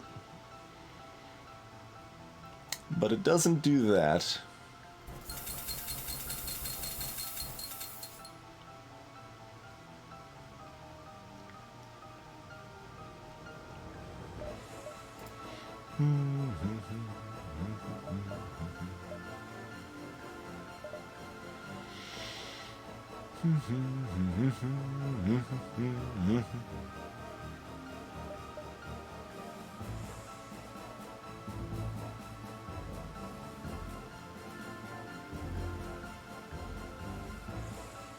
Might buy Giles here.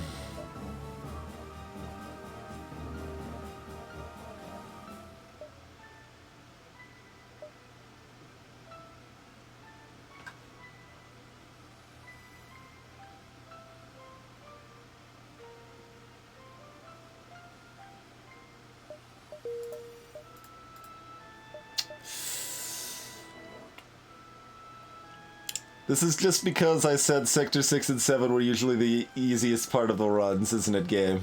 Is that what this is about? I'd like to still have enough money to buy cloaking at this store if it's available.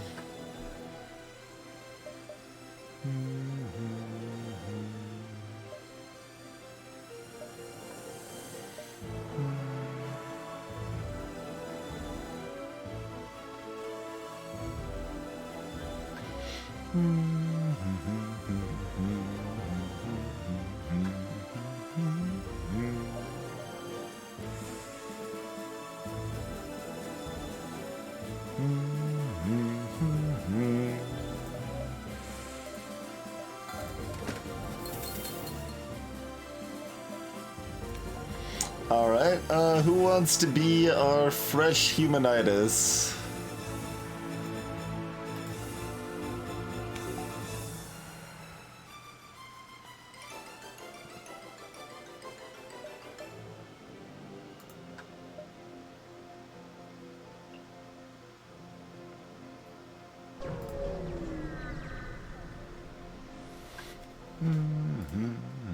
Aid the Federation ship.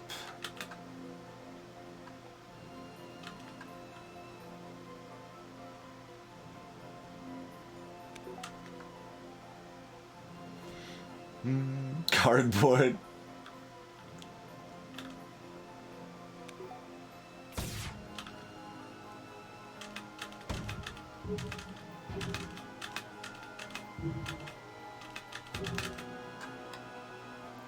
Well, we got to block their first ball anyway.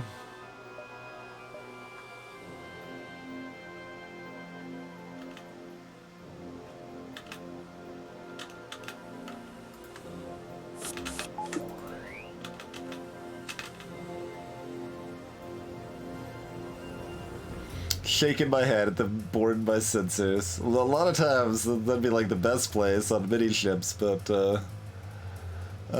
let's see. I guess we can do this though.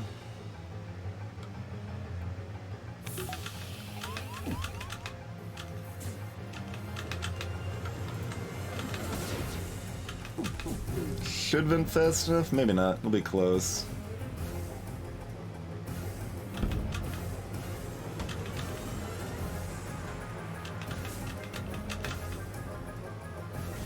Not quite, huh? Rude.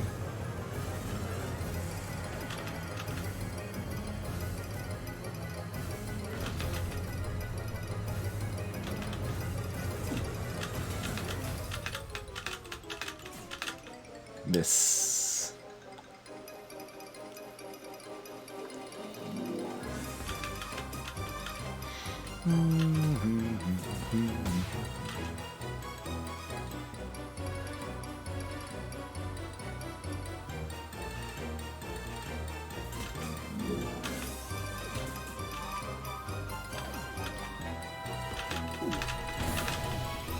Rude.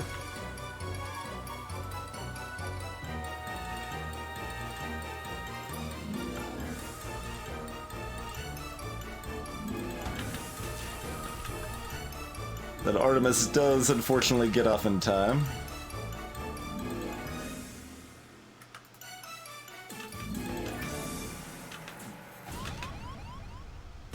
Took a pummeling in this fight.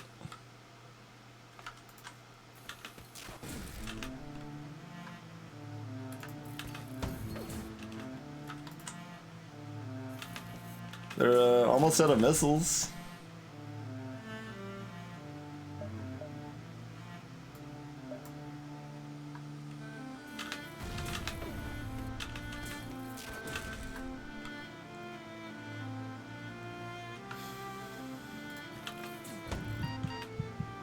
Oh crap.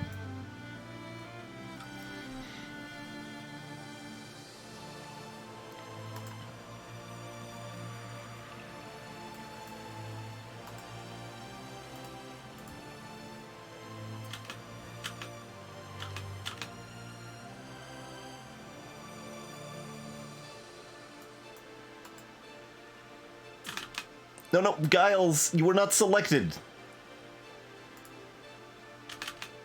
I very specifically did not have you selected, was the plan there. In fact.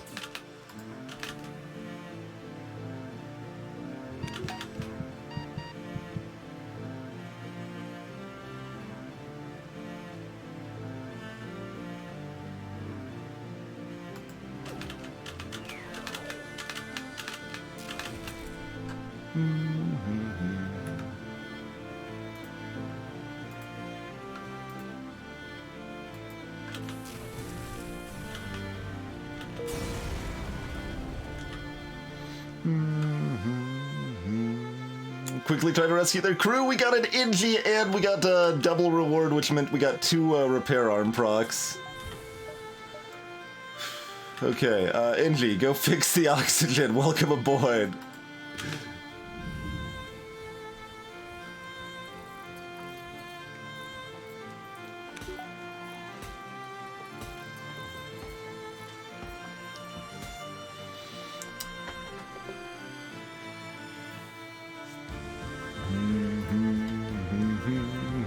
need someone to be the human before anyone can be the Inji, right?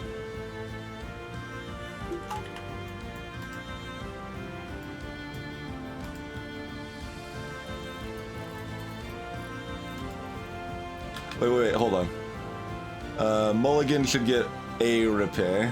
Okay.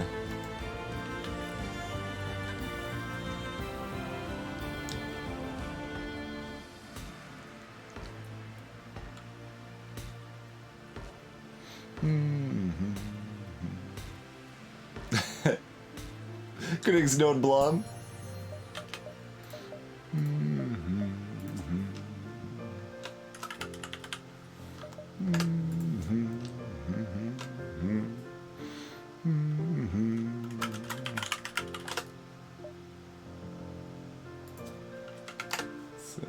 Let's try to see what would not be too cut off. We'll maybe just go with Nightmare, unless you want something else.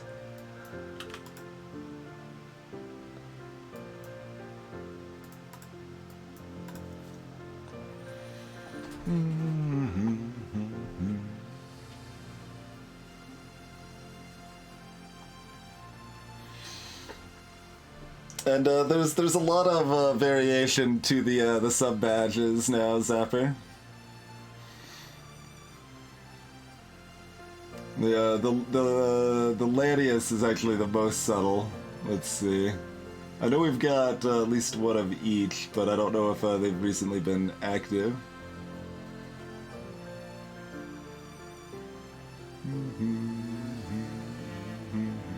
Doesn't look like it.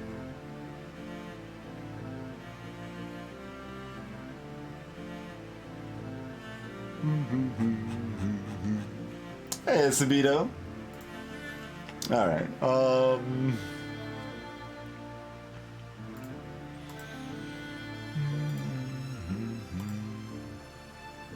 they even have a repair level on that Mantis to start. Look at that.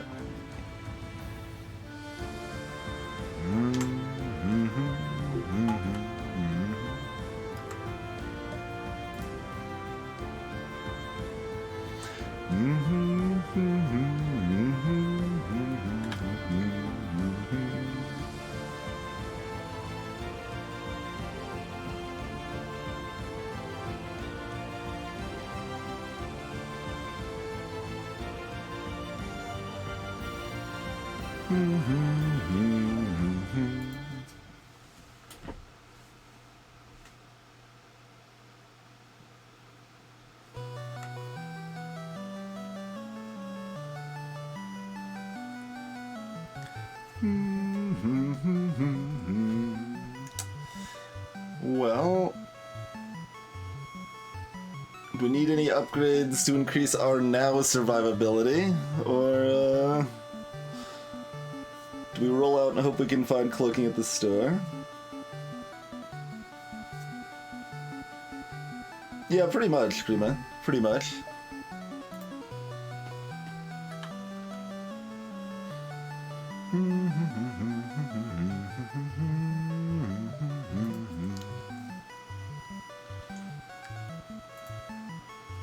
Alright.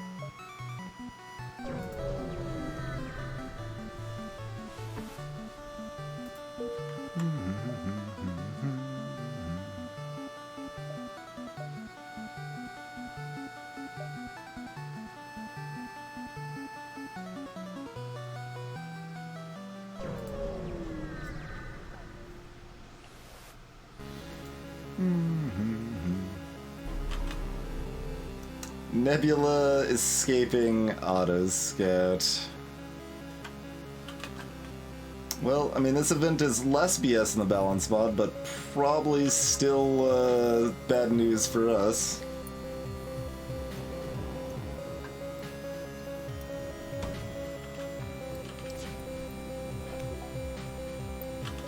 And that's Lido, okay.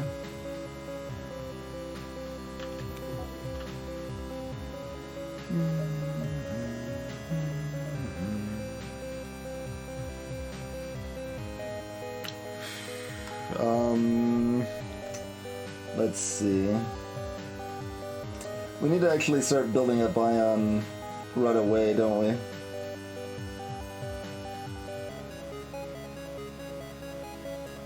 Tier 3 shield. Yeah. Like, they're probably getting away, but...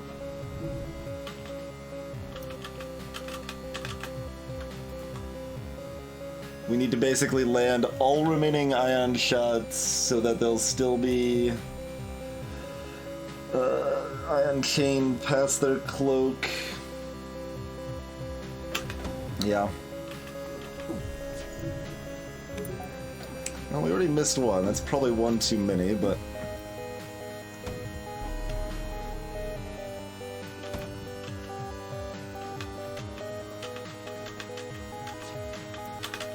nice dodges.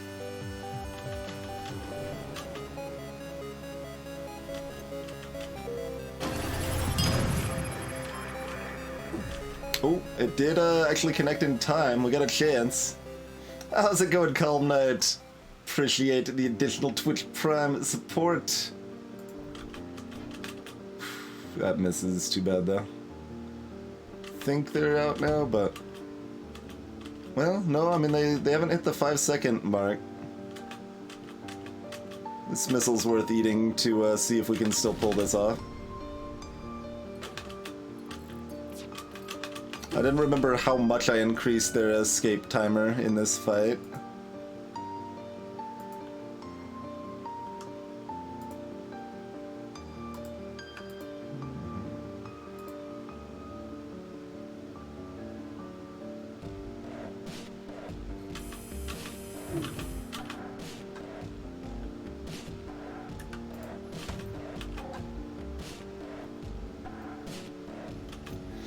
This'll probably hurt.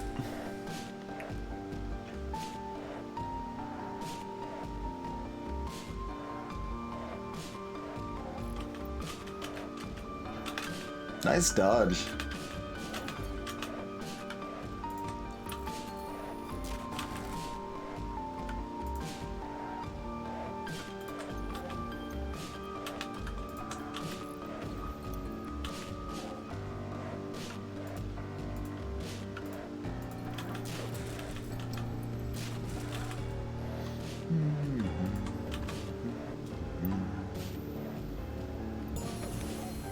Feel a lot happier with that dodge.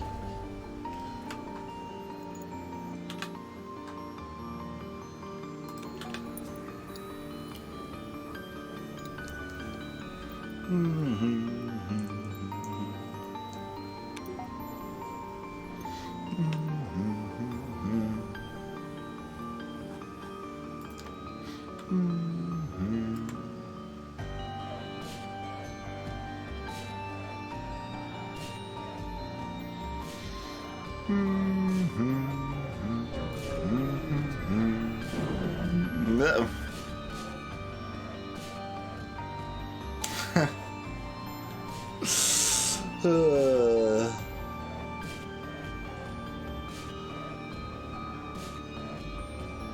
I mean, most of the time it's okay.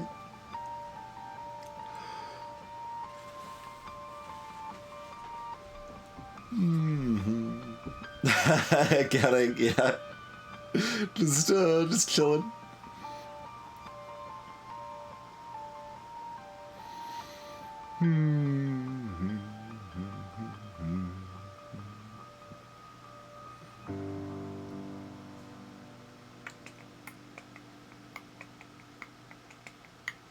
No, losing a crew is too big of a risk.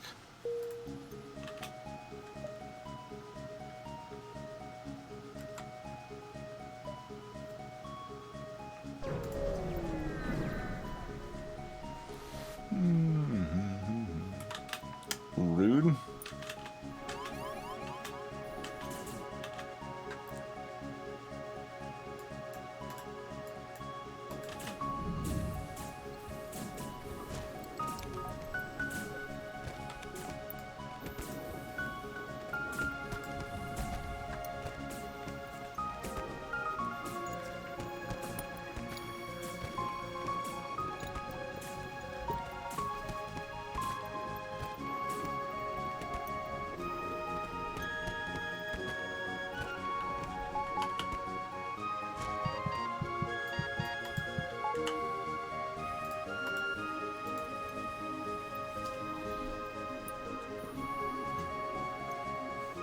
Hey, Malvano.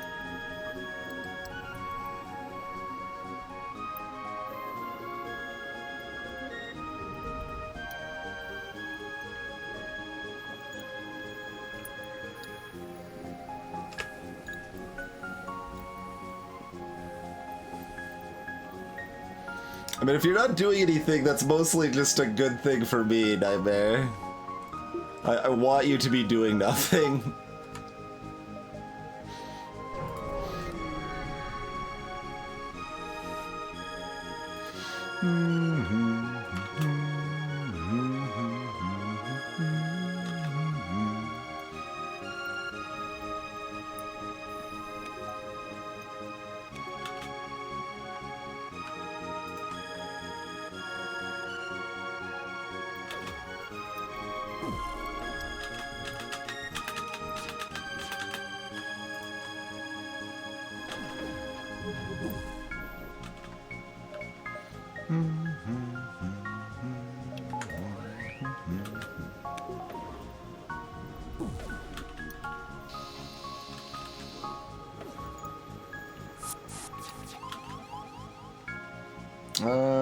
Let's see. Do you want to do kind of something?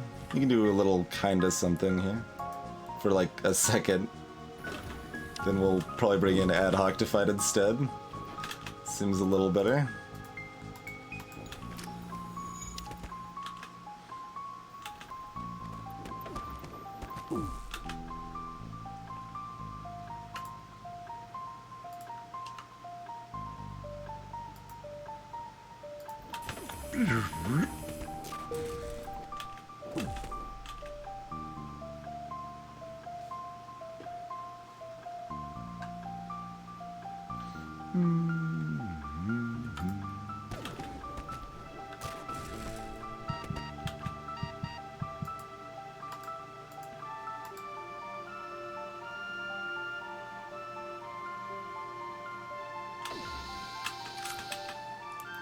Rude.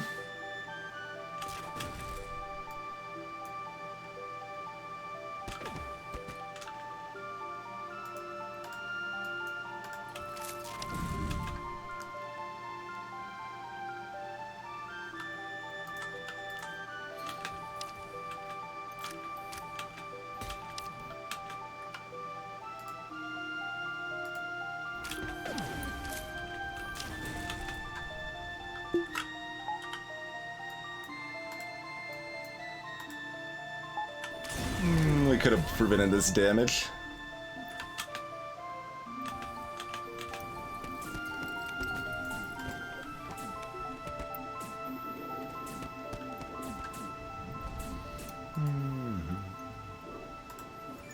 No one else is about to get that repair level, right? No. Okay.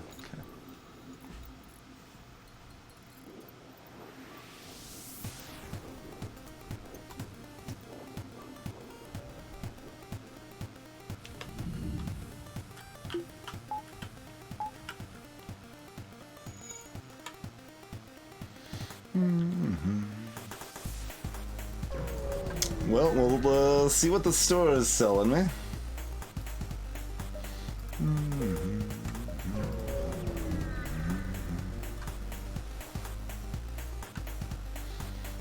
Not what we were looking for. Is what we were looking for earlier. We don't need to buy another NG right now, though. So we could buy defense drone.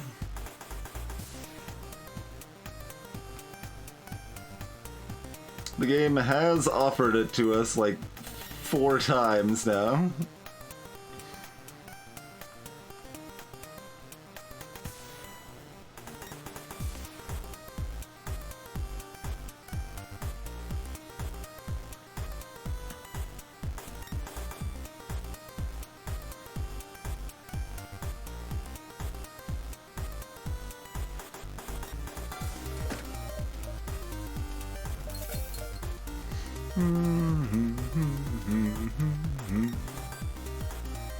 Yeah, let's take the reasonable option available to us now instead of hoping for the better option later.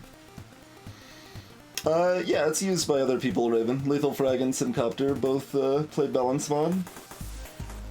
And a few others have at least dabbled in it, like Dolphin Chemist did it for a while.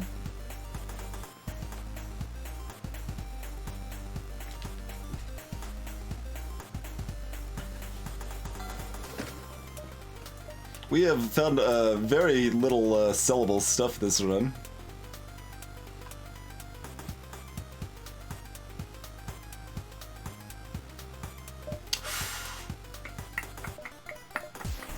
You know, maybe we pick up the Combat 1 also?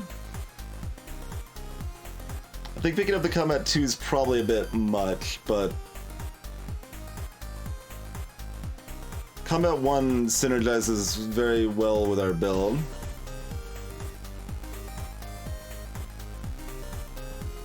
Yeah, we should definitely pick up one of these two.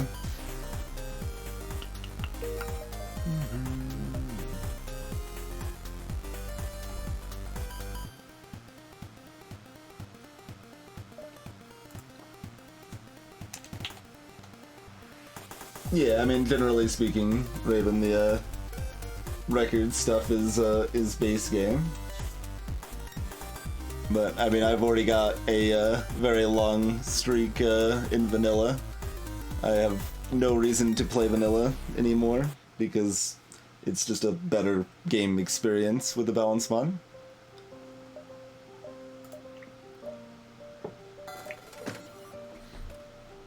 Yeah. Combat Drone's actually a really good addition to our offense here.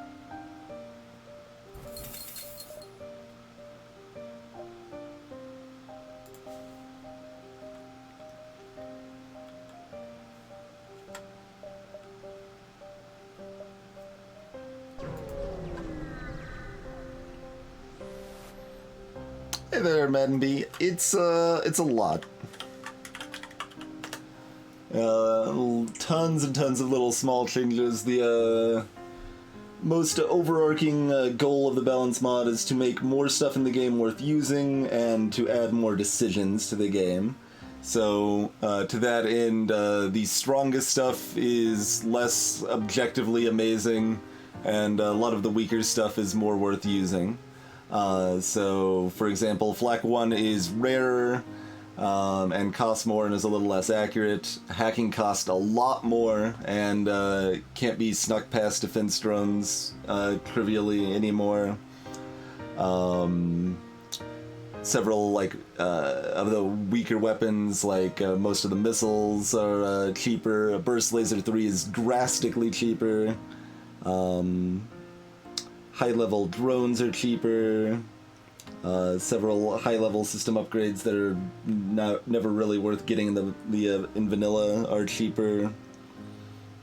Several events are changed to give better or worse rewards to be more congruent with the difficulty of the event. Several sector types are changed, like NG sectors give you fewer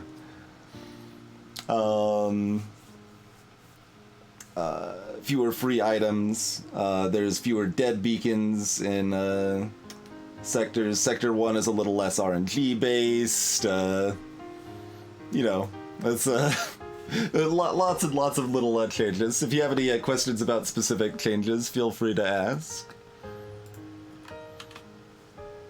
Hey, Dabook. Sure, there's text fixes and stuff as well. Yep. There's actually quite a variety of text fixes.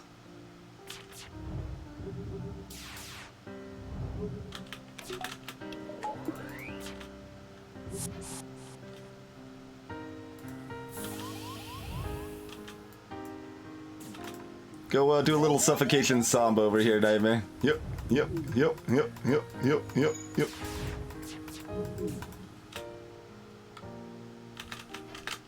I guess we technically should be firing our weapons, especially since they're not at full weapon skill yet, so let's get that in real quick. Yep. I don't hit piloting. Alright, go fix that, Nightmare.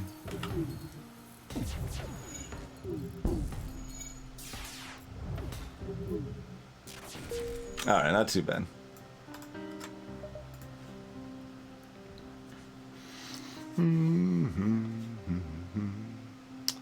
I mean, these are the same sectors except one has a chance at... I mean, do we even want that? Because it requires an extra quest beacon. Well, we can always just fight the defenseless ship.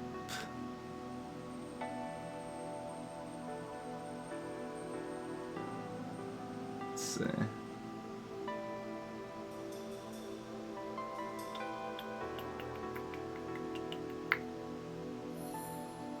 Sector 7, what's actually better? I guess we'll still do homeworlds, but it might actually be better not to, because it's unlikely we'll be able to... It's somewhat unlikely we'll be able to finish the event.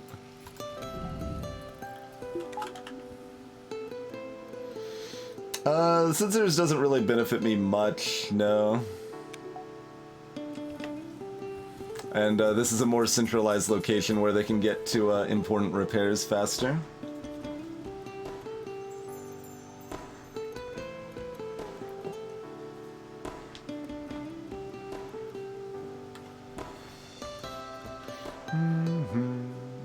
You can't get a second Zoltan Shields, Jegfar, no. Anytime you are given a second of an augment that you can't have multiple copies of, it's automatically turned into scrap.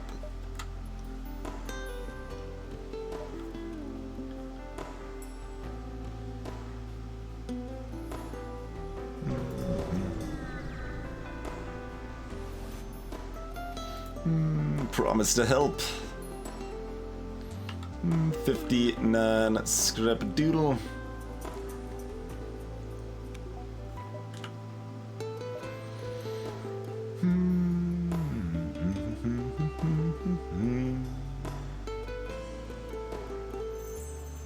So next is more power and tier 3 shields, I suppose.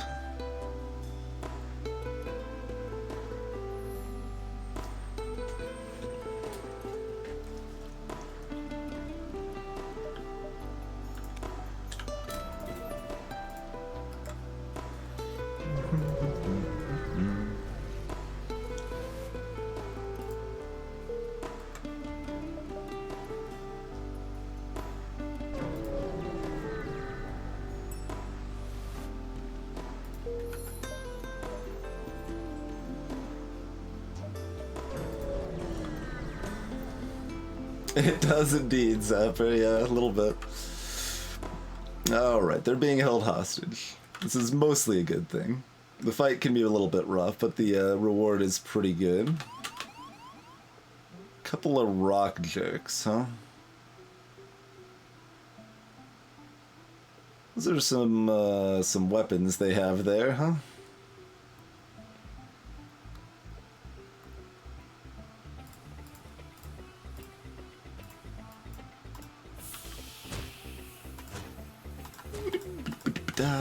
Da.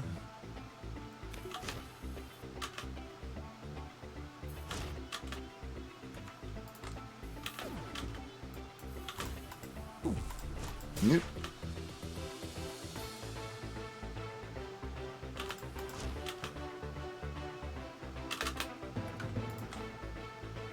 Just have a Nightmare do a little more suffocation samba over here.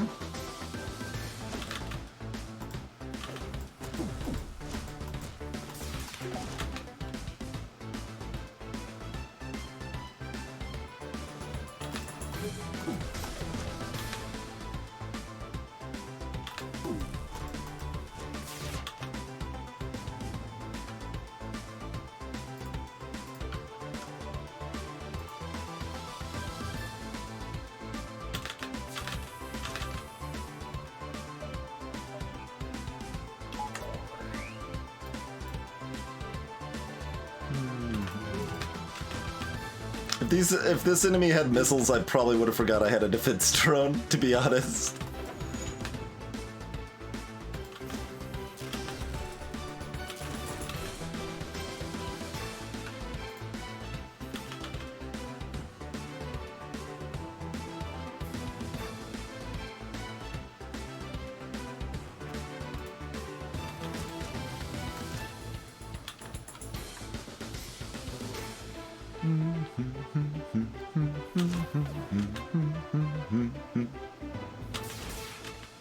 Your dancing standards. Alright, perfect person for the job then.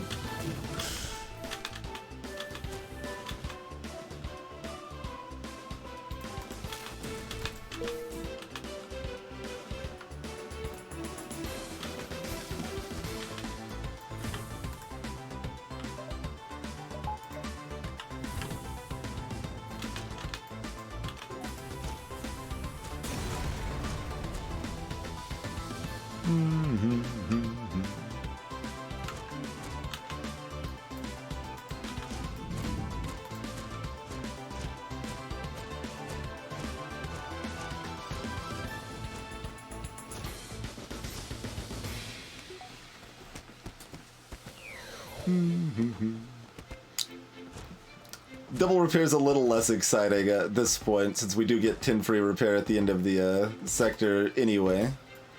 But we're not a defensive powerhouse. We can certainly still take that damage this sector.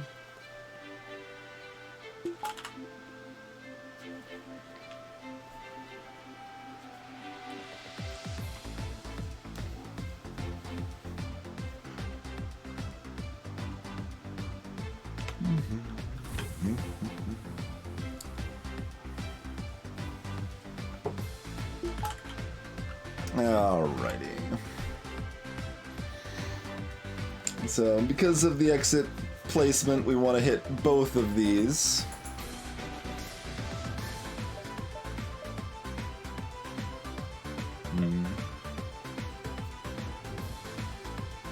I mean, if we get enough money, we want to go here, here, here.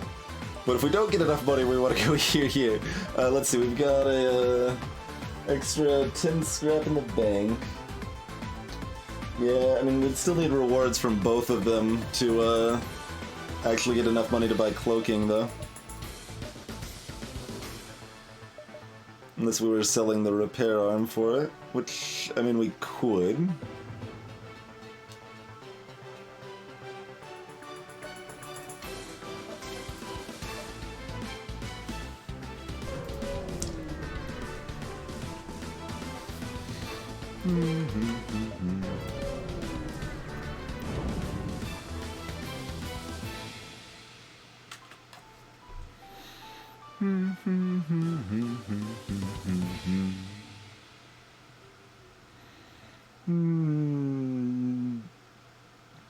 Should be barely worth it.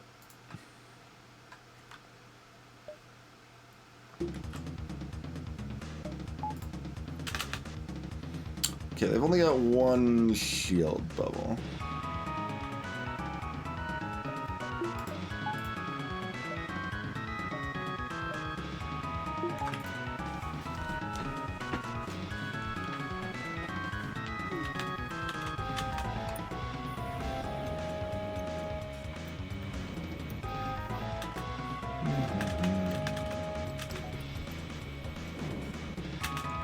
There.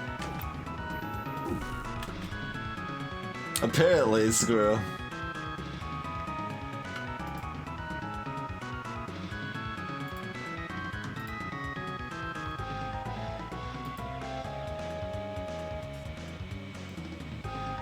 I should have kept the chain iron up for this plan because we won't actually kill them this way.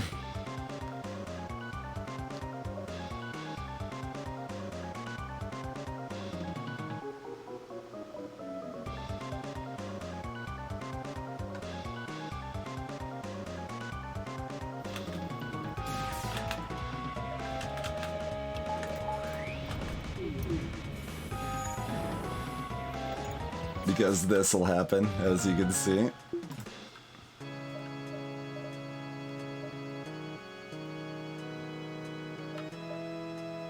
It's gonna activate my backup battery, and that's the thing that's already been activated.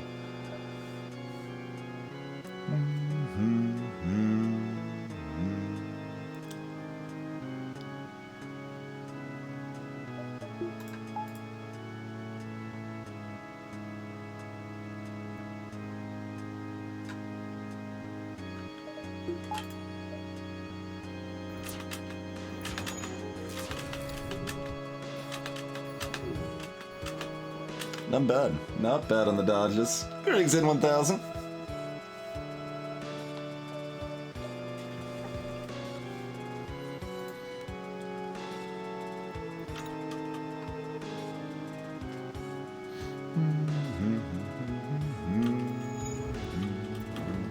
They actually did shift. Oh no, then ion shot hit. Okay, that makes more sense. Thought they shifted power. I was surprised.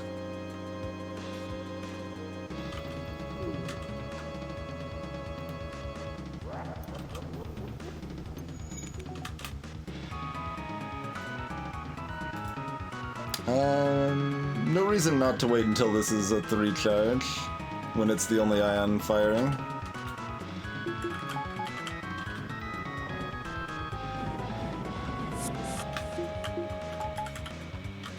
This is gonna be a little annoying.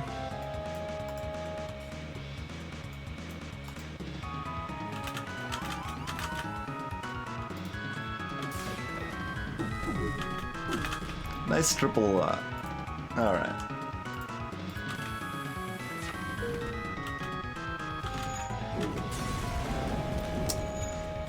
Whoa!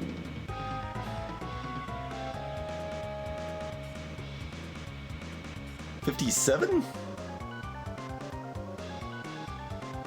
That doesn't seem right. That seems too high. 57? Can you get 57 from a medium reward in Sector 7 on her? Because that shouldn't be a high reward, because we didn't kill the crew.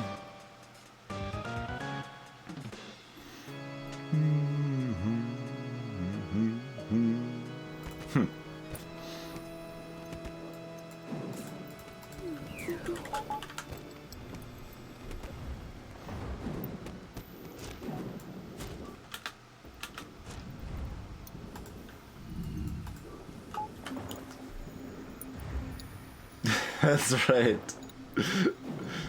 That is not something I can actually mod in, though. You can even get 58. Okay, fair enough. You check the formula.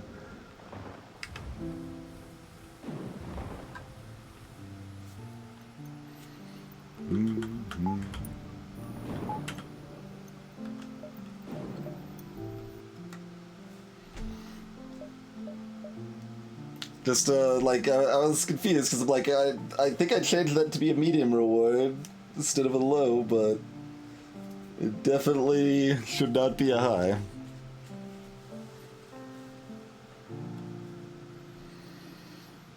And we do want to find the other store, so we should probably poke around to make sure we find it. Oh, technically we could. Oh, we could do this. Yeah, we could still do that without losing a hop. Okay.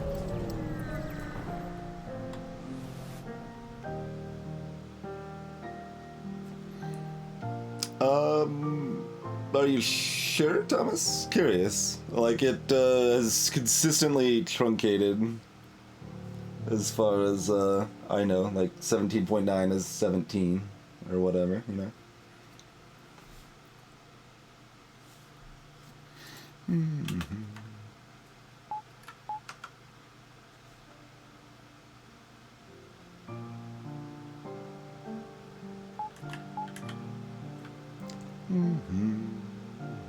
Four shields.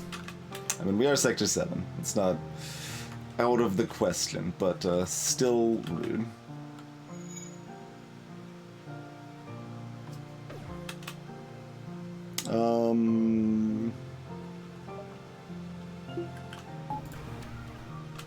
Yeah. I mean, all my shots are gonna miss anyway, so apparently doesn't really matter too much.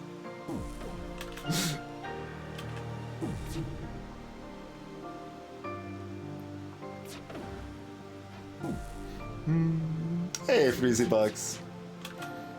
Oh, this should definitely have already been up. Listen to that, like, mass siren happen at once there. Curious, Thomas.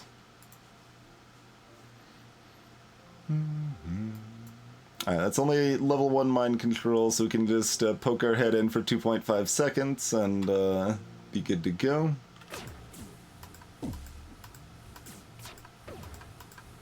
Okay. Wait, fix this.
Hey, Catarati. Look, we got one crew killed earlier, and that was mostly not my fault. I mean, it was still my fault, but it was some BS. I could have stopped it. Greetings, Smith Randy.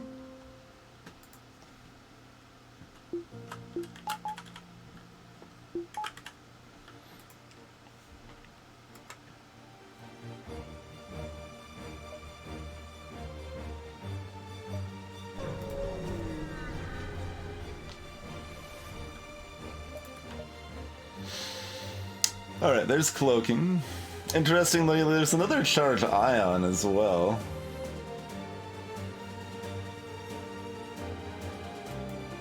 If we hadn't managed to get reasonable crew, that fire suppression would also look pretty tempting right now.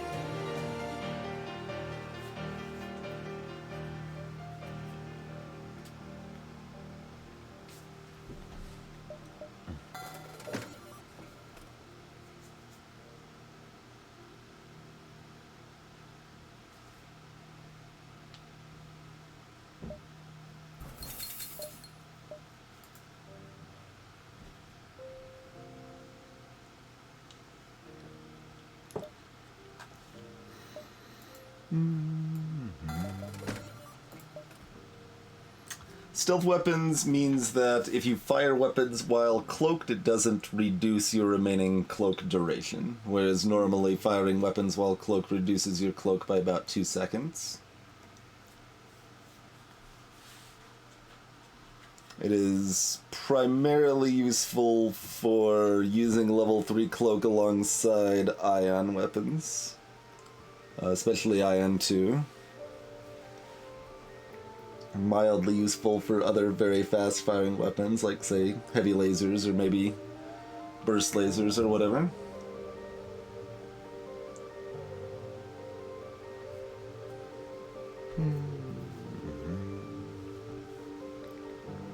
Or Vulcan, yes, sorry. Vulcan's the other reason. Yep, Vulcan's the other, is probably the best reason, in fact. Hey, retreat!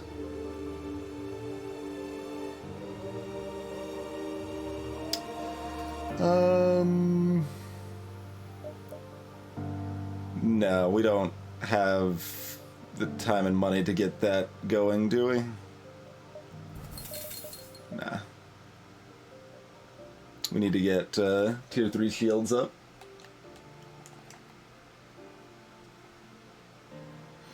I'm trying to keep reminding myself in my head that, like, I've got a defense drone. Got a defense drone. I haven't used it yet. We still got it, though. We've got a defense drone.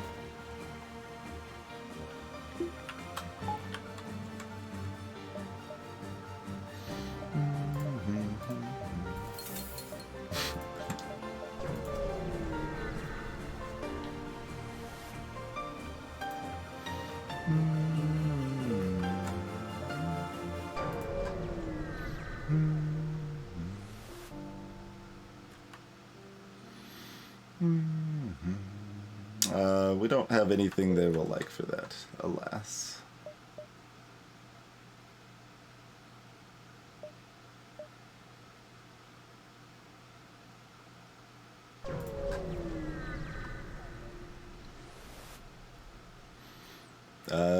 give them the few.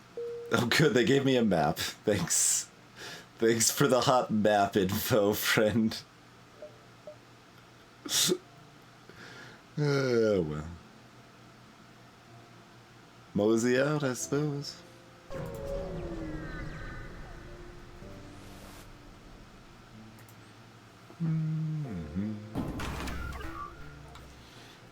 Those are both defense ones. Cool.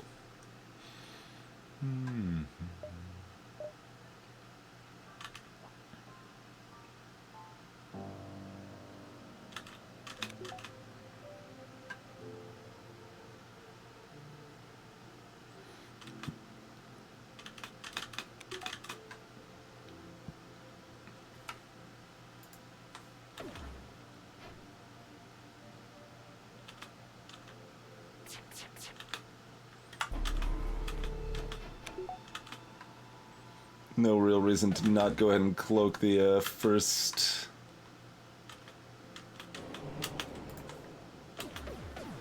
volley there.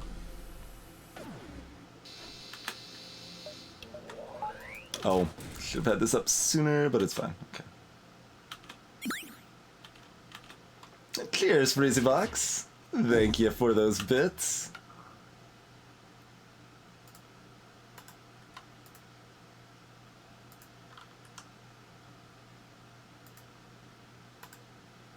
We'll just have both of those go the same way.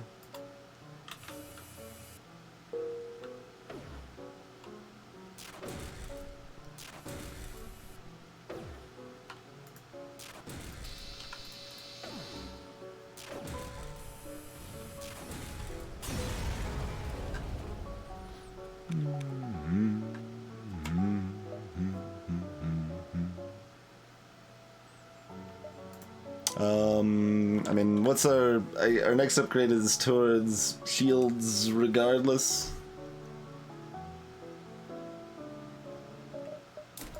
Yeah, I mean that always has to happen, so we might as well pick that up.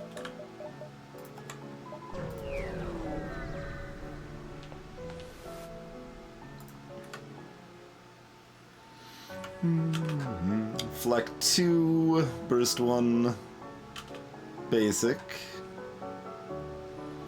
So cloak the Flak 2 volley.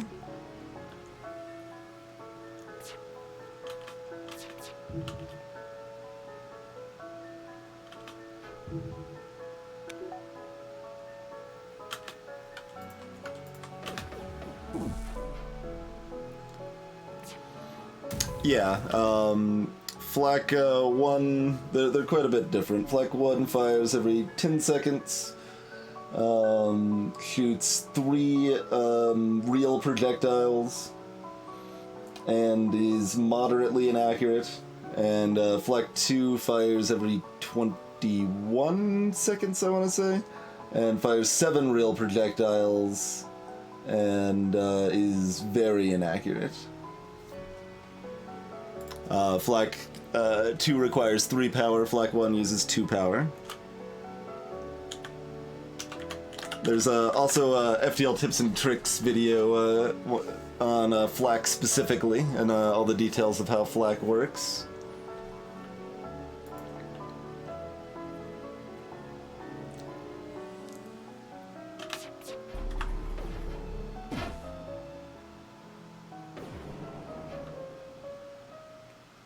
Don't lose the chain. Okay. Do I think Flak is overrated? Not really. I mean, Flak... Yeah, no, I mean, Flak 1 is a weapon that distorts the game in a negative way because it's too common in vanilla. It is the second, it's the second worst thing for game diversity that exists in vanilla after hacking.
And to, I guess, elaborate what I mean by that is that the game, like, decision space is more limited because hacking and flak exist as they do in vanilla. We're playing balance mod in 1000. I have no reason to ever not play balance mod because it's just a better experience.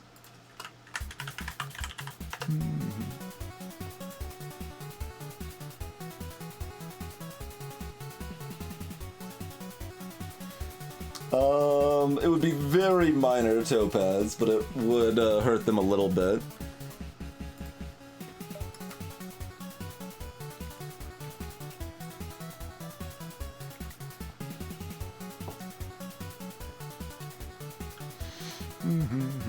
Yeah, balance mod does require advanced edition, so if you're playing without advanced edition, it is not the pick.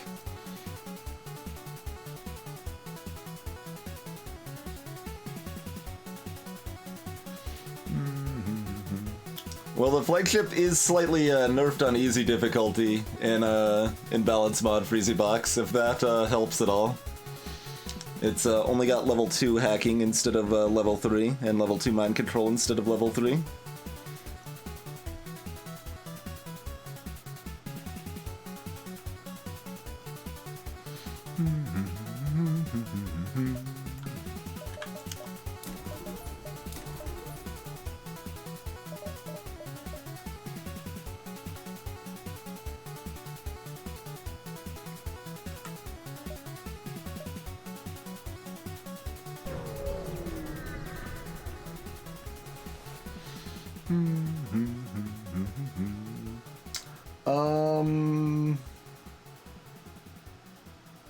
I'm not actually sure offhand, Ed.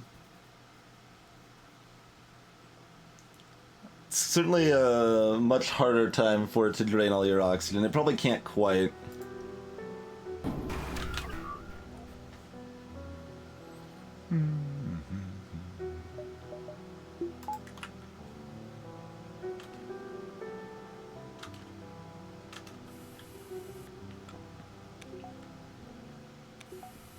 Oh yeah, okay, they've got an anti-drone.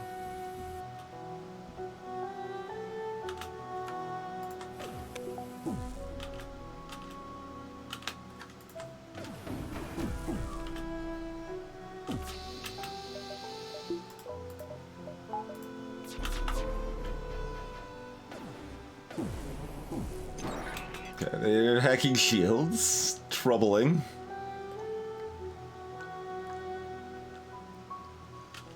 Alright, well, this is gonna suck.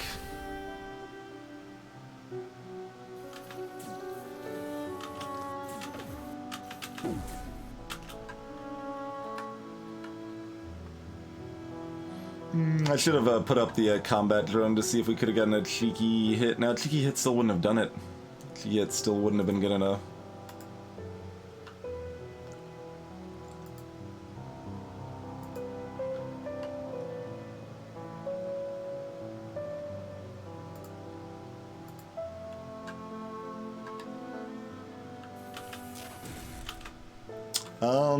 Okay. This is potentially worth keeping full hull for the flagship fight is certainly advisable.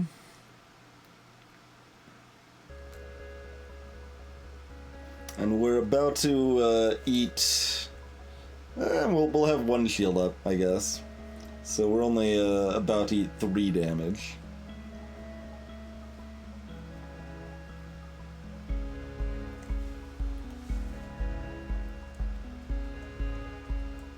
Two of which we can repair at the end of the fight.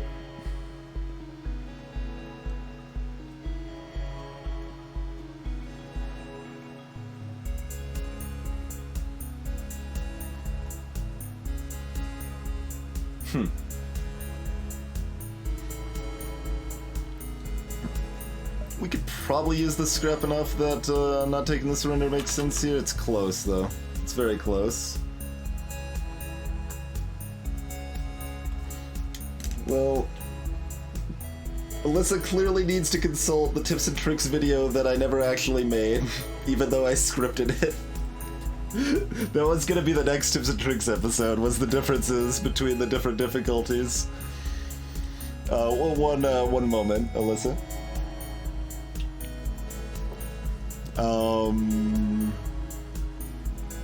Okay, let's fire this here. Go ahead and power this up here. The most blatant difference is that ships, like what you're fighting, is more difficult, and the amount of scrap you get is lower the higher the difficulty. The enemy also targets your ship more smartly, so it's more likely to target important systems on harder difficulties. There's a variety of subtle differences too, like doors are weaker on higher difficulties. You don't fight enemies with Zoltan ships in Sector 1 on easy difficulty. The flagship has its two of its weapons disconnected so that they're easy to board and destroy on easy and normal. That is not the case on hard.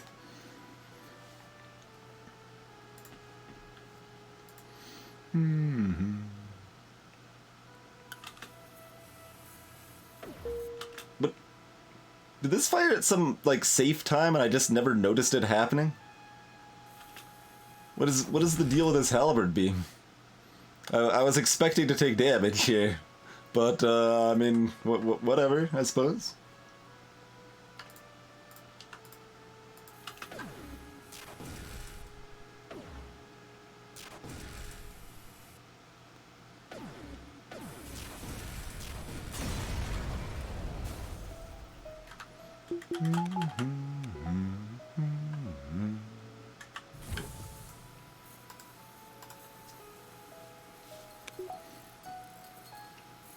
Hey there, let's get hype.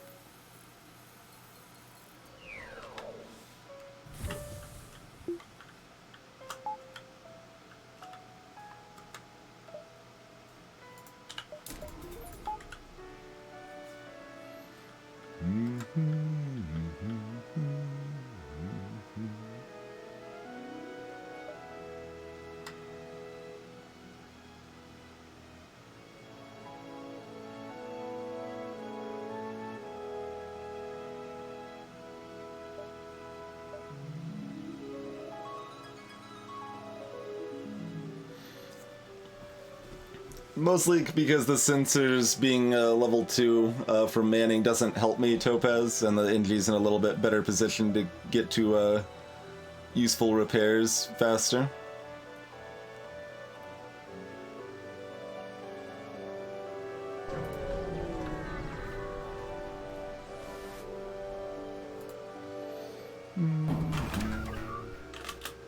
Combat 1, burst 1, missile. I've got a defense drone. Got a defense room. When I need it, I've got a defense room. Also, I've got cloaking, so maybe we'll never use this defense room, but that's okay. I think it was still the correct purchase at the time.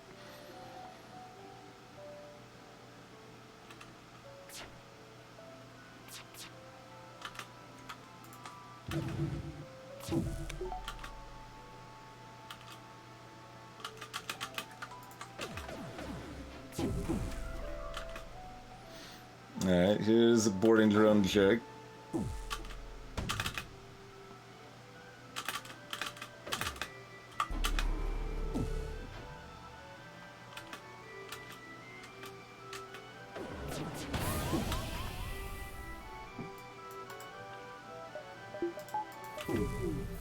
Or, well, I mean, ion intruder, but similar.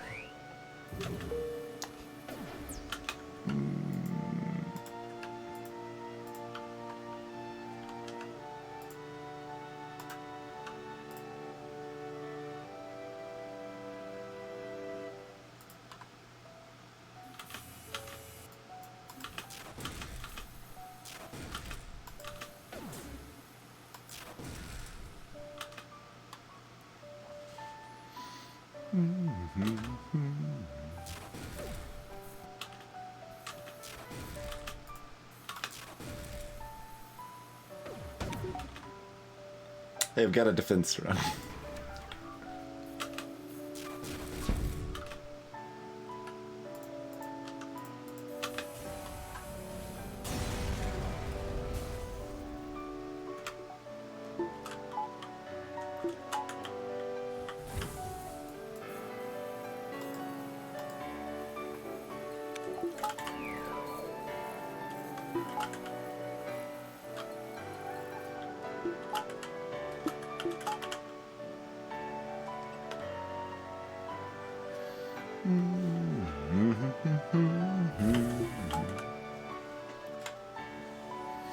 There's our Sector 8 store that we don't actually care about.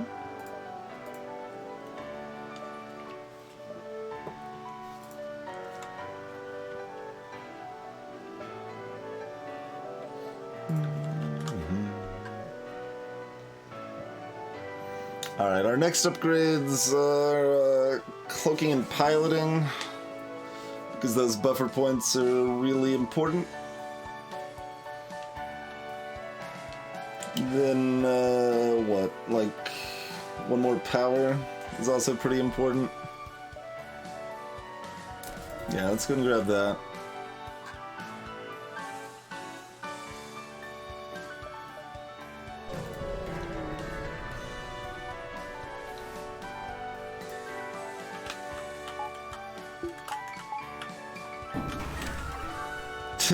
What is this? The Growth Swarm of Phase 2?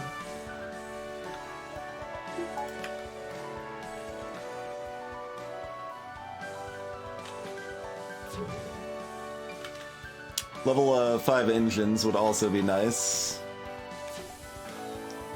Whatever we can get the money to get rolling here.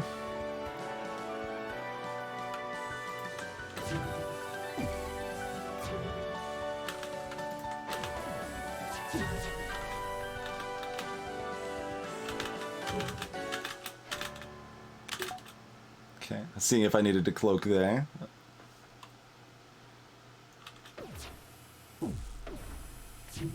Otherwise, I'll try to wait for the missile here.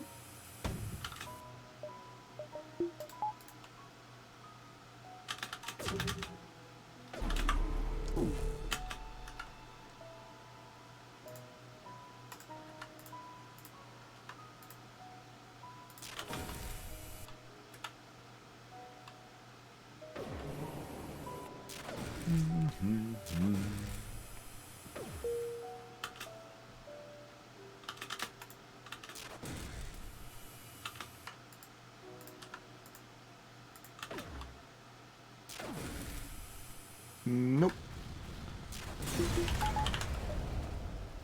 62 scrap. Not bad. Not bad at all.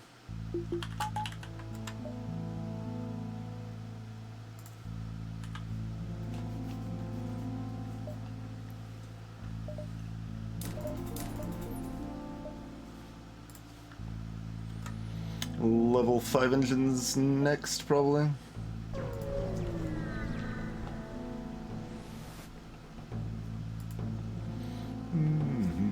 Got a burst 2 and a bomb and a heavy 2? Probably a heavy 2. Although they do have 4 bubbles of shield, so that could be either way, I suppose.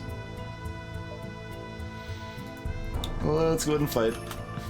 Oh, they got a sneaky weapon over here instead of this being a heavy 2. That works too, I guess.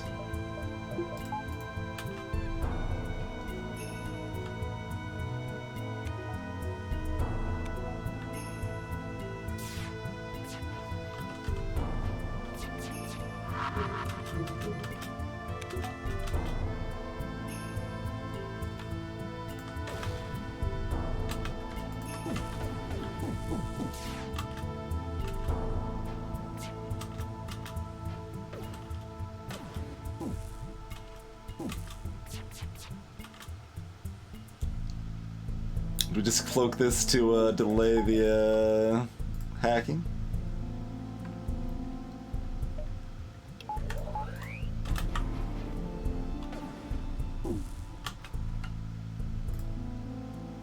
forever.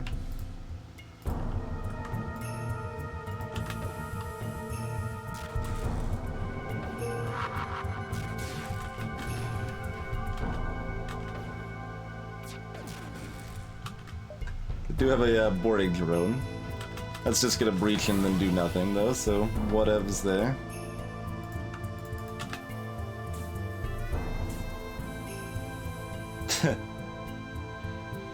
No.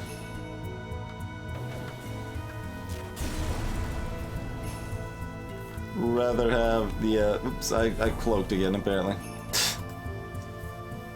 We need, these repairs are secret. No one must know. Quick, quick, quick, quick. Okay, okay, okay, everything's fine. Repairs are done. Nothing to see here.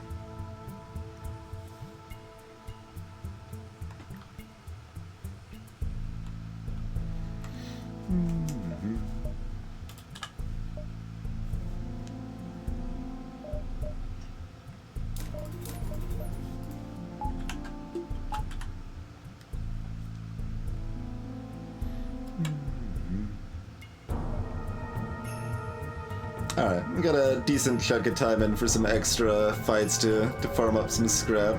A lot of times we're far enough ahead we don't need to do this in Sector 8, but seemed like the extra goodies were gonna be worth it here. Alright, that's a double burst 2, so that's gonna be our first cloak for sure.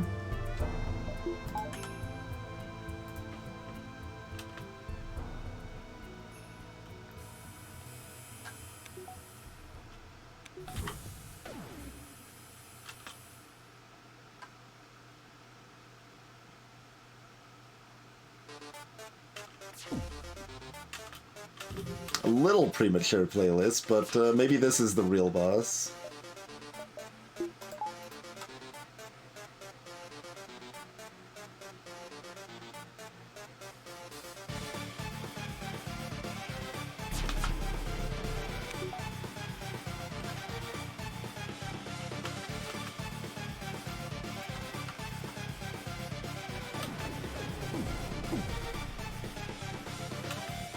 Hey, Saber dear.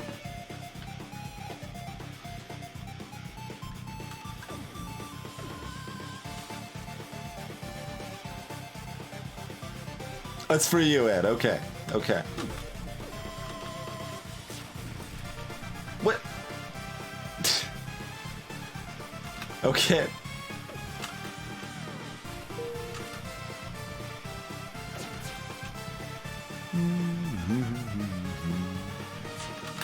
See. Okay, we'll still have this repair beacon. Unfortunately, the other one's getting eaten up, but like we can take damage here and be fine.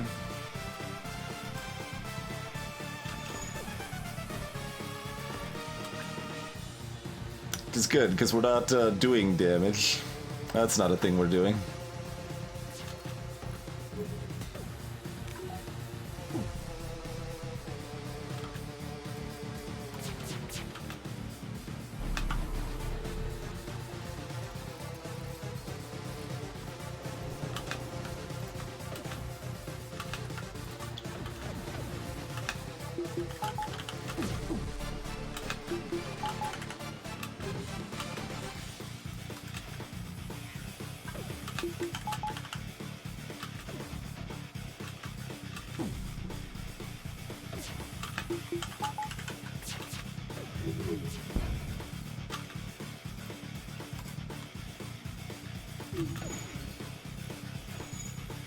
That, quick, no, don't block my shots with your stupid drone!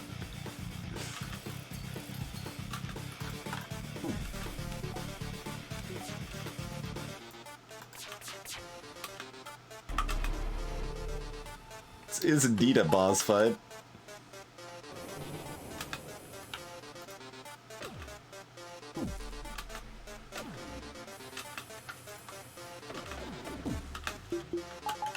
Phase 3 is gonna be kind of hard to actually hurt. Because the dodge of this enemy is kind of similar to Phase 3's dodge.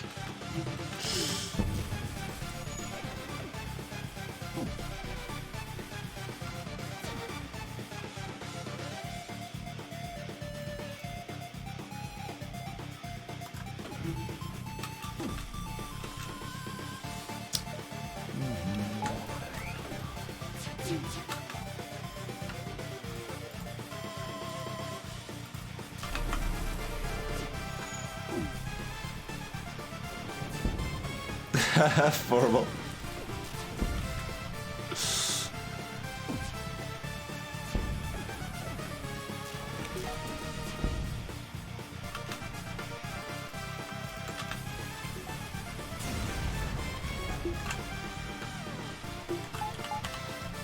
Well, we got 52 scrap out of the deal.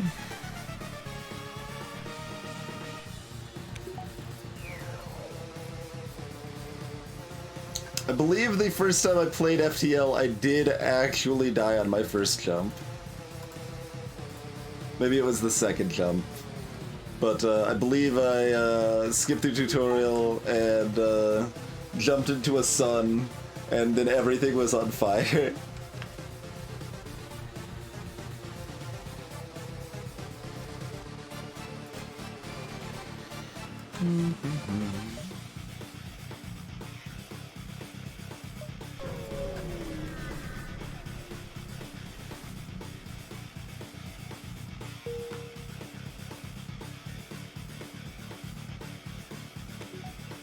Yeah, shock. Yep. That is the case.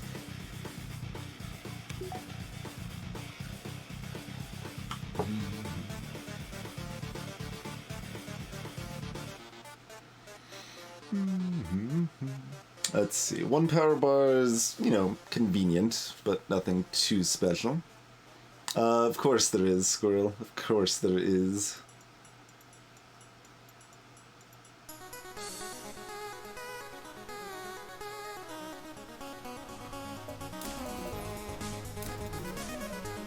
Something like this.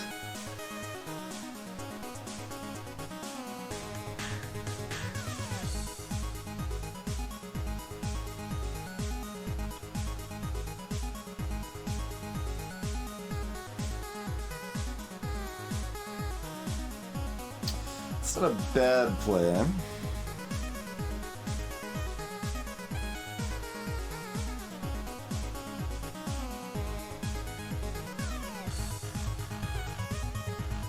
Aye. Good enough, good enough. Alrighty.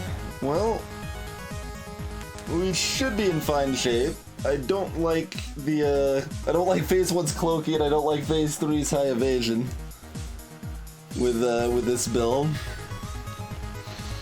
I do wish we were able to find a reloader, but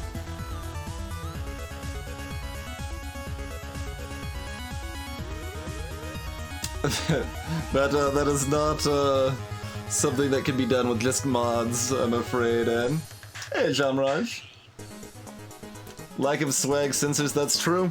We are lacking swag sensors. This run was a little rough, we didn't have the extra money.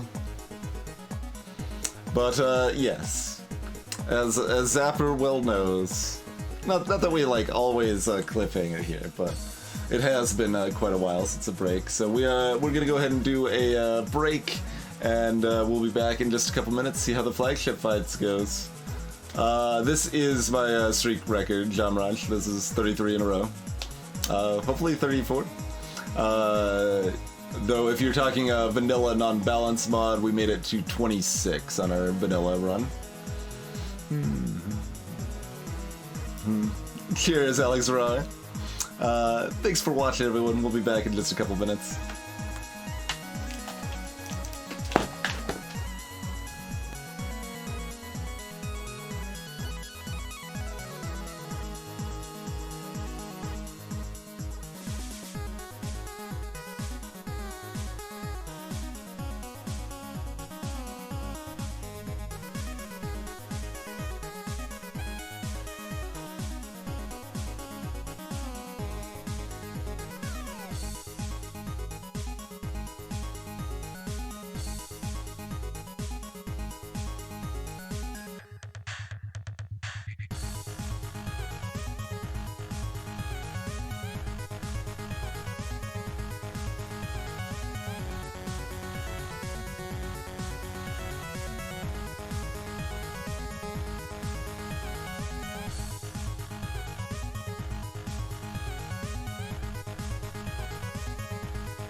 Alrighty, we are back. Thanks for your patience, everyone.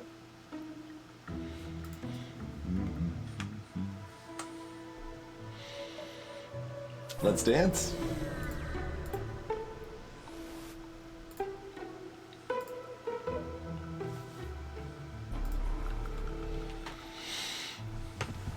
Zoltan Shield's actually a little awkward against the flagship because if it's going to hack your weapons, you kind of want it to do it immediately rather than at some random other time.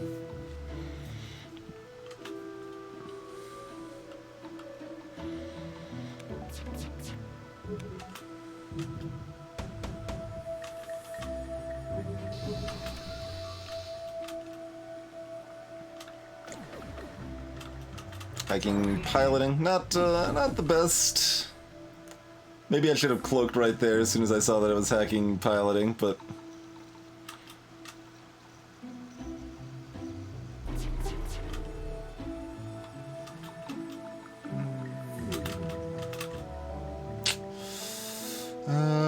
yeah, well, we already waited, so we'll wait. Okay, didn't hit anything important. Good.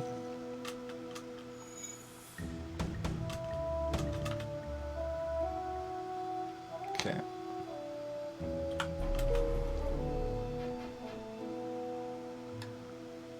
And then our shields are back up from that cloak before that halberd fires, too.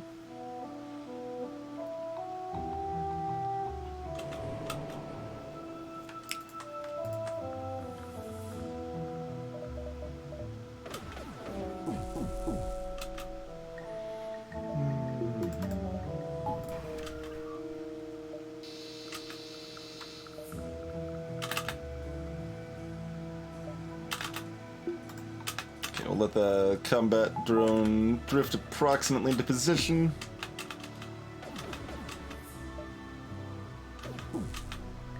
Okay. Do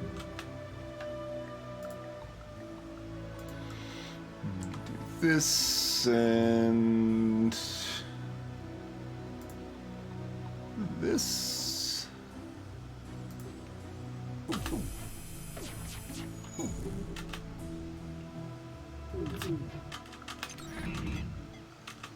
Now they've only got a level 1 hack to throw at me.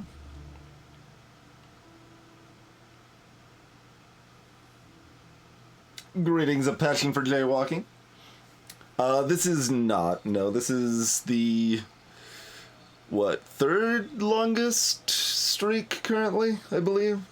As far as I know, Thomas has the record still at 80, and I think Billy Kirby has a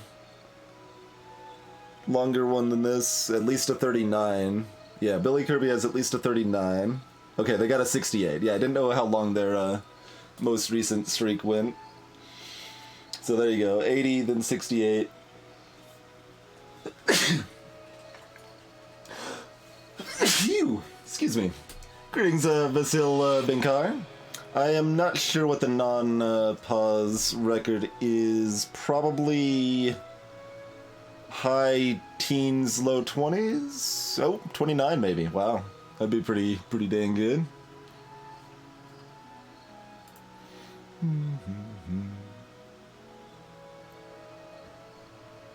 Indeed, affordable. Hey, Alex Roy.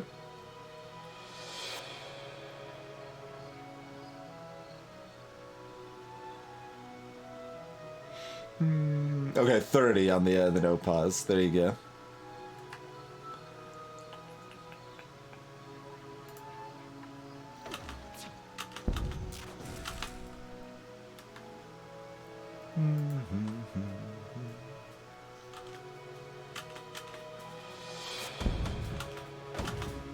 That one damage we did to their missile meant that we can cloak this volley here.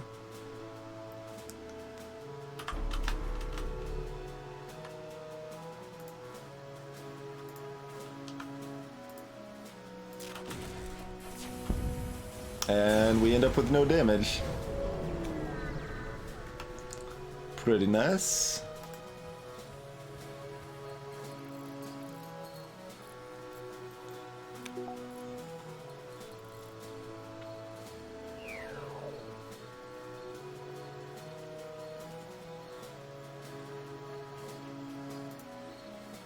Did I, Topaz? It doesn't look like I took 2 damage to me.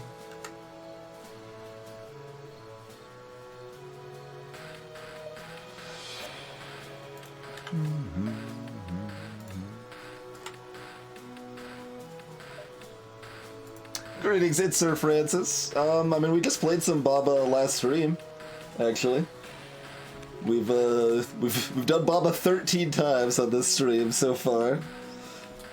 And we've done approximately 85 to 90% of Baba.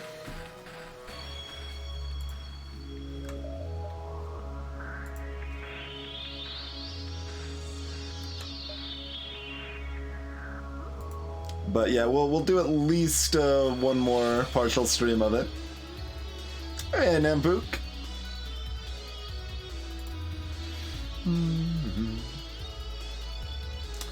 Greetings, Liam Clan. Yeah, Repair Arm's a lot more reasonable in Balance Spawn.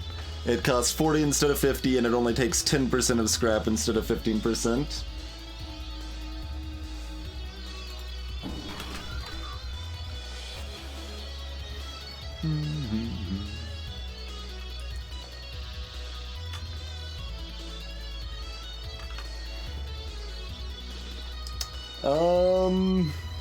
Our Baba win streak music, Dan. I guess it would be at 0, right? We got a streak of 2 last time we played, but then we stared at a puzzle for a long time without beating it. So I think that would be a streak reset, right? Liam Clan, it hasn't done that since Advanced Edition. So it doesn't take scrap if there's no repairs to be made, and it always repairs exactly 2. Before Advanced Edition existed, it used to take the scrap even if you were at full hull, and it used to only repair 1 or 2 randomly. So it used to be worse before Advanced Edition, and then it's further buffed in the Balance mod. And then it's also comparatively better on hard mode. Although that's complicated, because if you're playing on hard, like, a lot of what the Repair Arm does for you isn't as useful. So that's kind of complicated. So it's probably not actually really, like, yeah, I would say it's probably not actually worthwhile thinking of it as better on hard.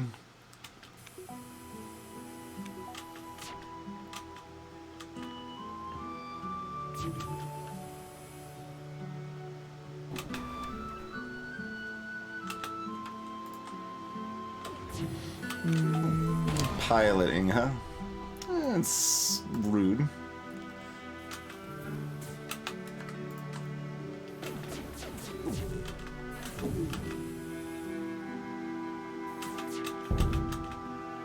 Also rude.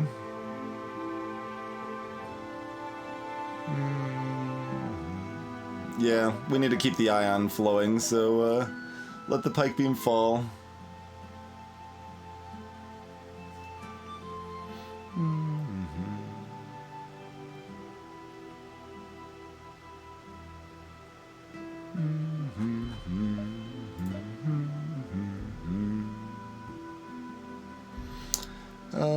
Anything else? I guess we should go ahead and get this set up.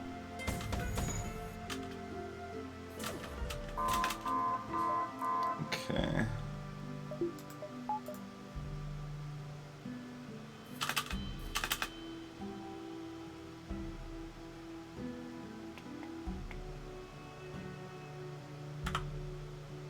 Do a level 2 cloak right here. When this warning comes up, there's 5 seconds until the power surge is going to happen.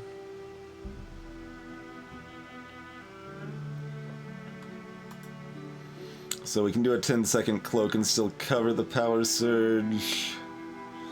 Mostly. Ion permitting. Just kind of complicating things. Cover at least a decent chunk of the power surge.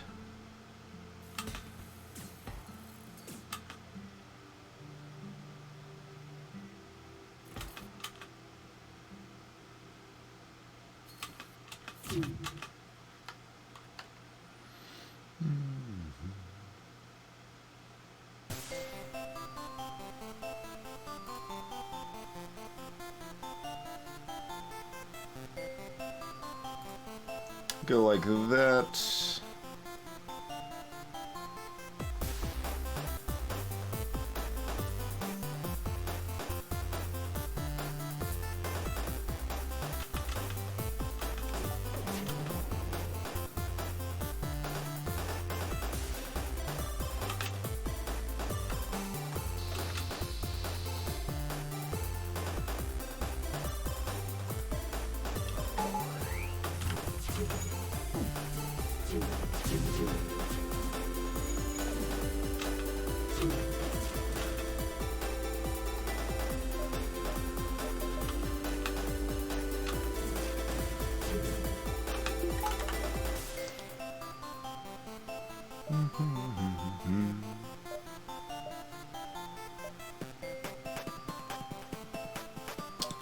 Let's see. So since I didn't power up the pike beam sooner, we probably shouldn't bother now.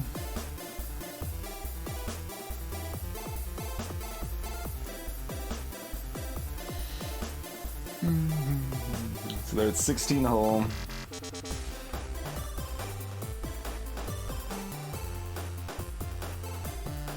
We assume the drone can get in 4 damage.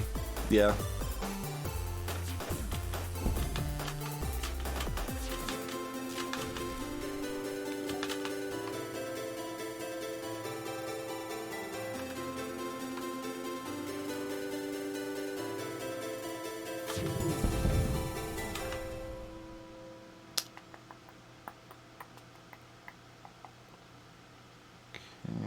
You head back down here. You're gonna need to help put this out. And you are too. Okay. They just got their level up too. Oh, I'm gonna do a mild bit of cheekiness here. Yeah, yeah, yeah. Rocks are so slow, it'll move it, it'll get into the room and do something faster that way.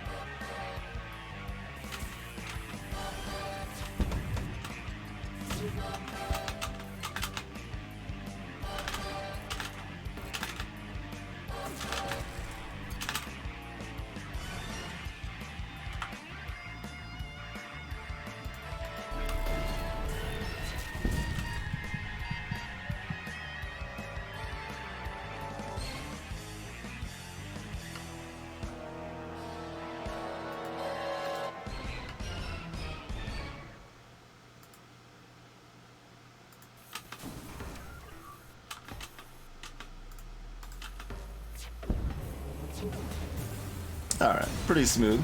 Pretty smooth. I bought the human, in fact, Zapper. I bought the human.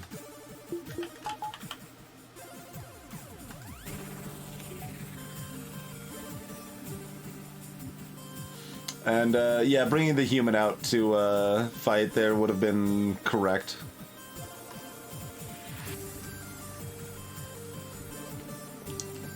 Notably, free crew is less common in the balance mod, to encourage you to actually buy crew more often.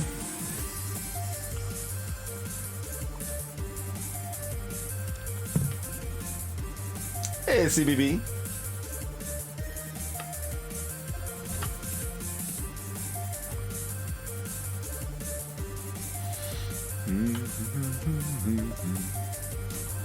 Well, we could get a little swag sensor if we want. It's not proper swag sensors.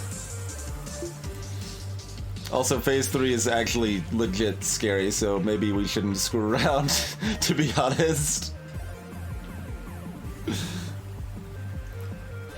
I mean, this wouldn't be a pleasant setup for a no pause to boot, but it wouldn't be the end of the world. There are worse setups. You can do most anything no pause, you can do pause once you get good enough, but essentially no pause means either mistakes or bad luck are a lot more likely to spiral out of control faster.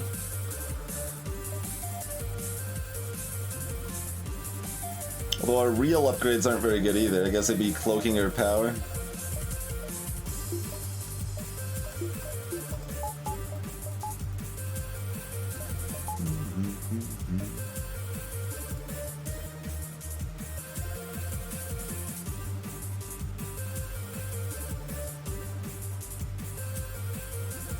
I would probably do doors if I had 2 more scrap for. Well, I don't have 2 scrap though, so...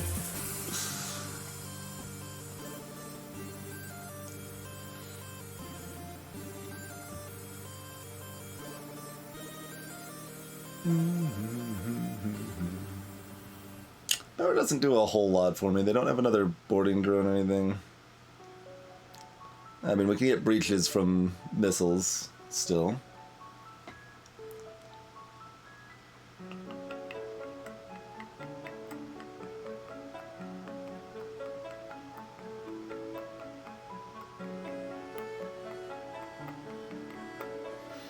Level 3 cloaking doesn't do a lot either, though. Mostly power only matters if I need oxygen up, which I only need up if I've got breaches I need to care about, for the most part.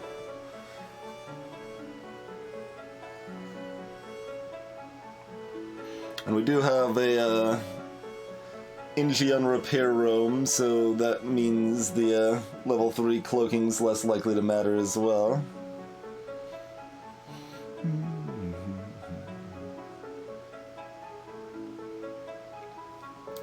I don't normally find getting like a medbay upgrade in a situation like this terribly helpful.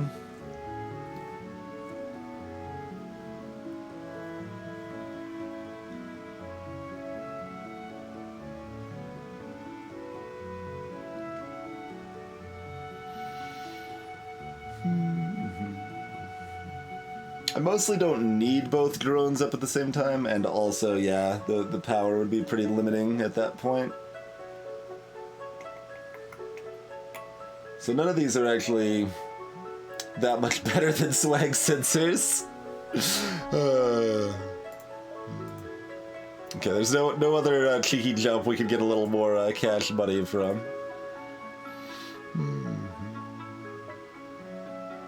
Probably just cloaking then. None of them are gonna make too much difference.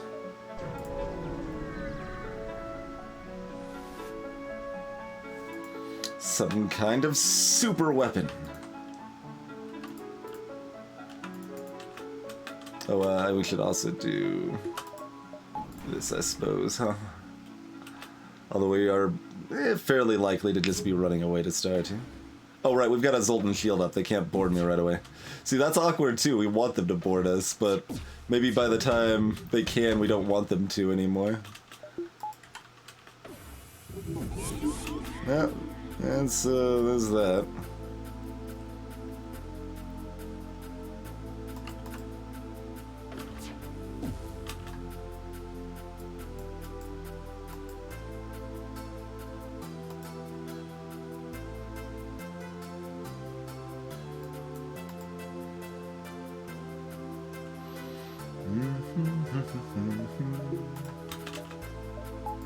Where are you? You're going that way.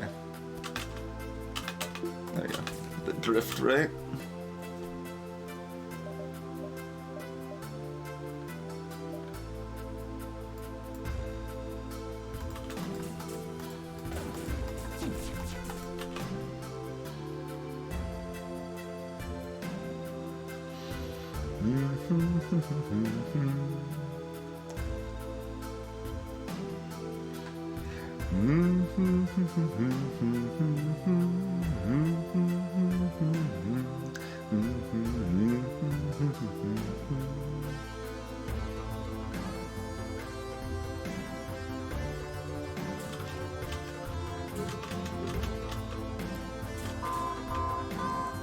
There's the power surge.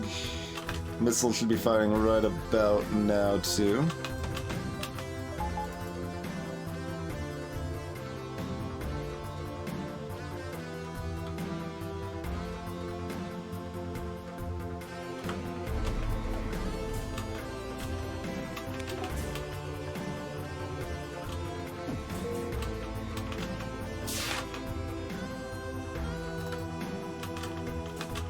Make sure that gets dodged before we start refiring our cloak there. Okay.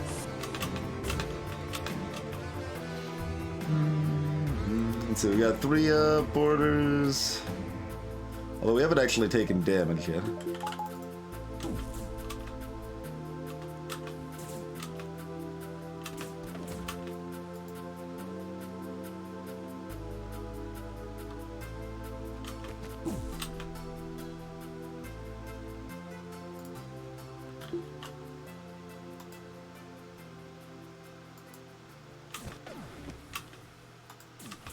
Want them to get ready to man this again. Get our evasion back in place.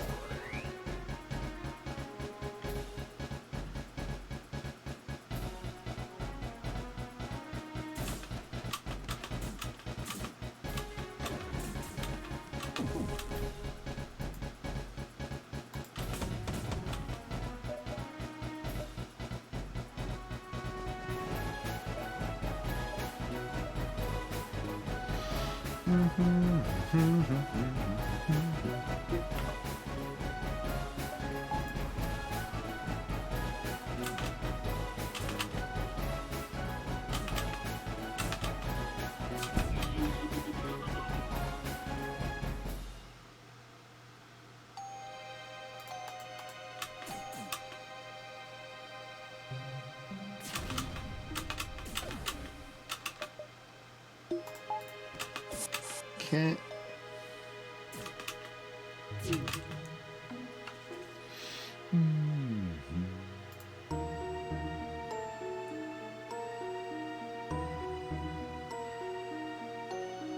Oh no, we want to hit the mind control here.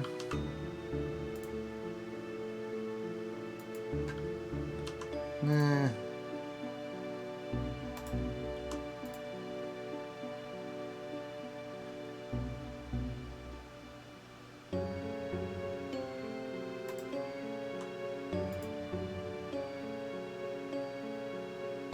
Oh yeah, that's better. It's about the same. Yeah, just spread out the damage.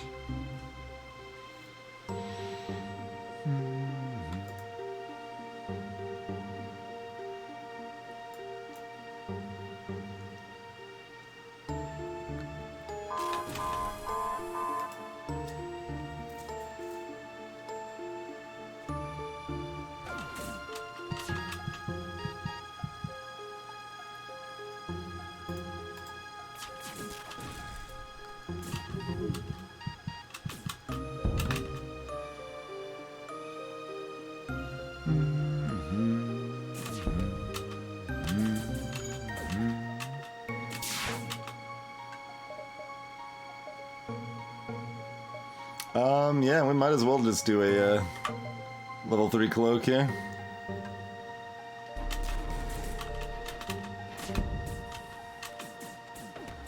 Who needs to run away, right?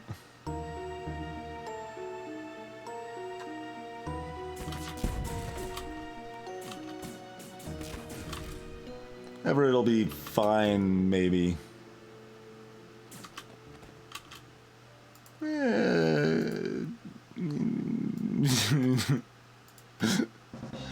No, I mean at this point, wait. I just truffle shovel. Let's not truffle shovel. That's not gonna help anything.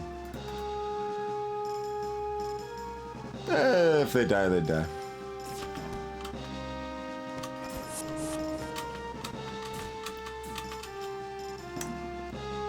Oh, how did they get up here? I didn't see one of them was actually moving to fight them directly. That's okay. We'll let all our crew die at the last minute in glory. Hey, section!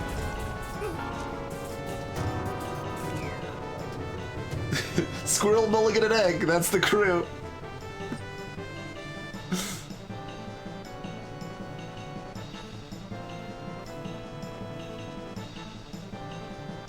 Hey, they're expensive for it.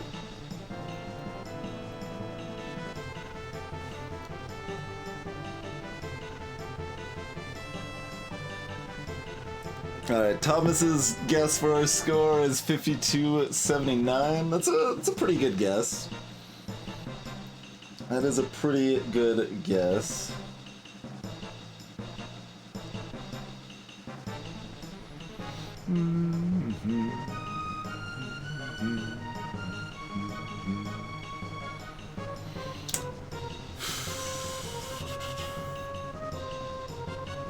Hey there, Mizzy.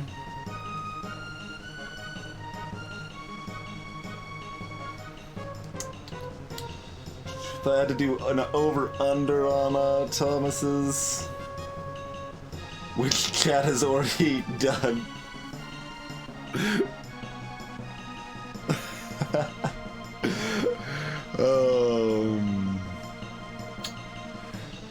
I think I would go over, but only barely. Like 53, like low 53. No, it's actually 56. Actually 56. Expensive's pretty close.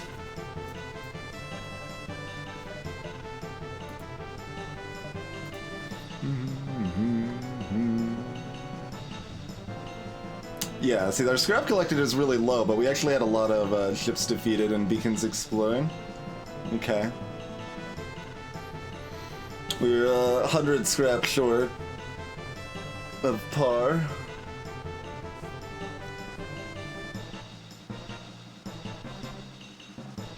Even with that extra farming we did in Sector 8.